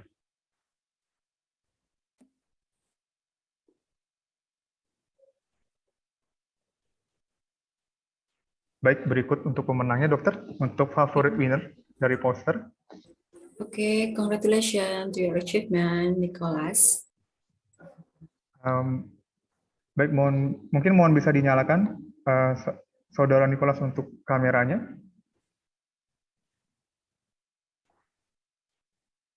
Baik, foto akan saya pandu. 1, 2, 3. Terima kasih banyak, Dr. Miftah, dan selamat kami ucapkan kepada Nikolaus Betran Wibowo telah meraih favorite winner dari poster competition. Dan selanjutnya juara ketiga atas nama Andara Ayu Salsabila. Kepada Saudara Andara Ayu Salsabila, kami mohon untuk raise hand dan kami akan spotlight video dan kameranya. Baik, berikut untuk pemenangnya dokter juara 3 dari poster competition. Dan izinkan saya untuk menghitung mundur untuk dokumentasi. 1, 2, 3. Selamat kepada saudari Andara Ayu Salsabila. Sekali lagi selamat. Congratulations Andara in gaining the third winner. Baik, kita lanjutkan untuk peraih juara kedua dari poster competition atas nama Azahwa Nabila Aulia Buru Ginting. Dan kepada saudari Azahwa Nabila dipersilakan untuk raise hand dan akan kami spotlight.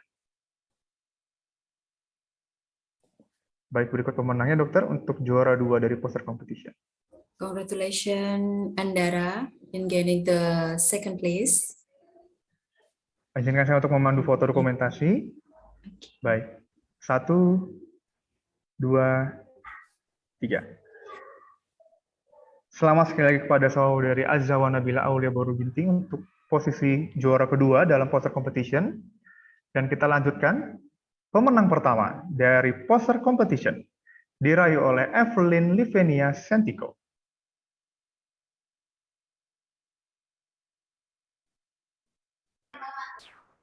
Okay, congratulations Evelyn in gaining the first place.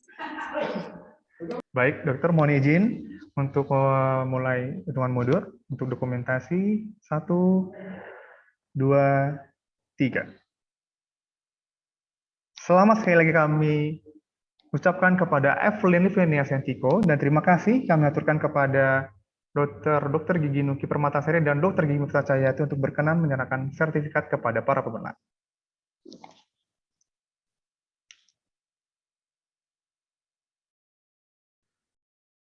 Excellent distinguished guests, ladies and gentlemen, we have had a very productive and inspiring time together, and this event is about to come to the very end.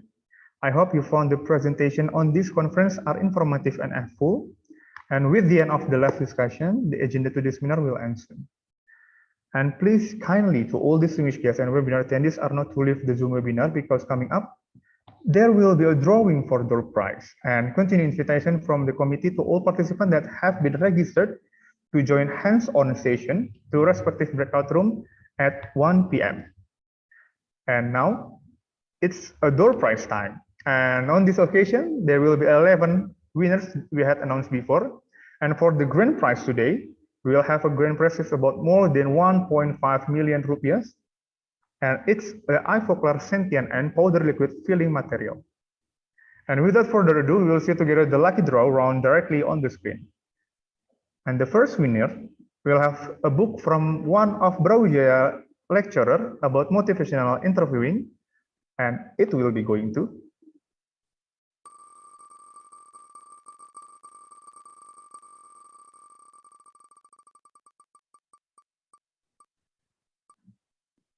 Okay, congratulations to Dr. Gigi Kartika Andari Wulan for being a winner to have a one book from Brawijaya Dentistry lecturer.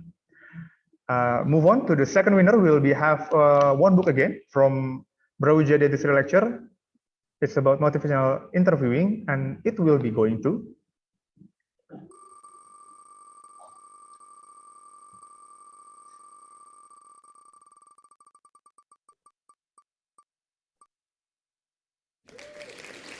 Okay, congratulations to Dr. Gigi Albert Budianto for winning the second prize. And for the third door prize, we will have a book again, but a different title, and it's about cardiology and caries management from Brawijaya Dentistry lecturer. And it will be going to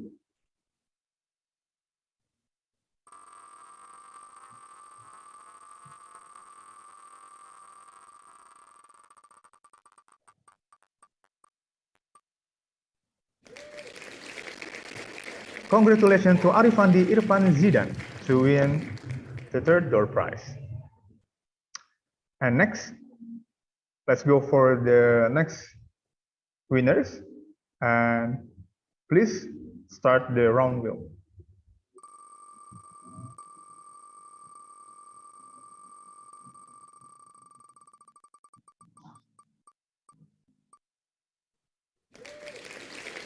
Congratulations for Dr. Gigi Femi Imelda, Specialist Periodontist, for winning present from Sensodyne. And move on to the fifth winners, and we'll be going to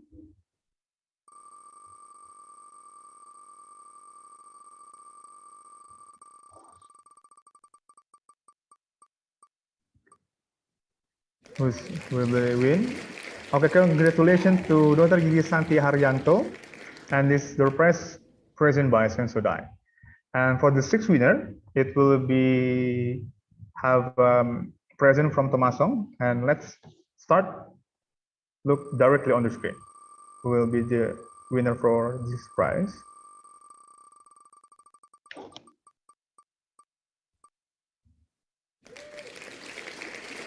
Congratulations for Dr. Gigi Neti Sugiarto Dharma for winning a present by Tomasong. Next, for the seventh winner, it will be going to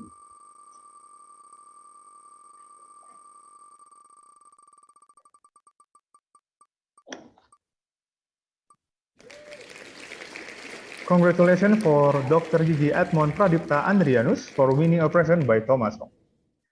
For those who haven't got yet, there are 3 more left, and please pay attention and don't worry. Coming up, the 8th lucky person is going to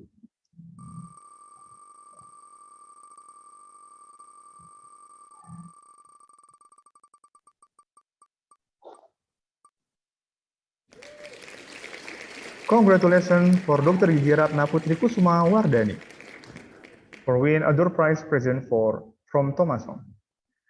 And for the 9th winner, it will be going to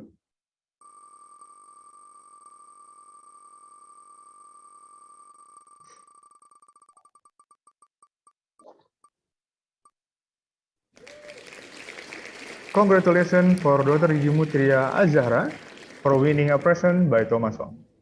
And next, for the last winner, that will have the grand prize, an Ivoclar Sentient and Powder Liquid Filling Material that was presented by Tawada Healthcare. And the winner will be going to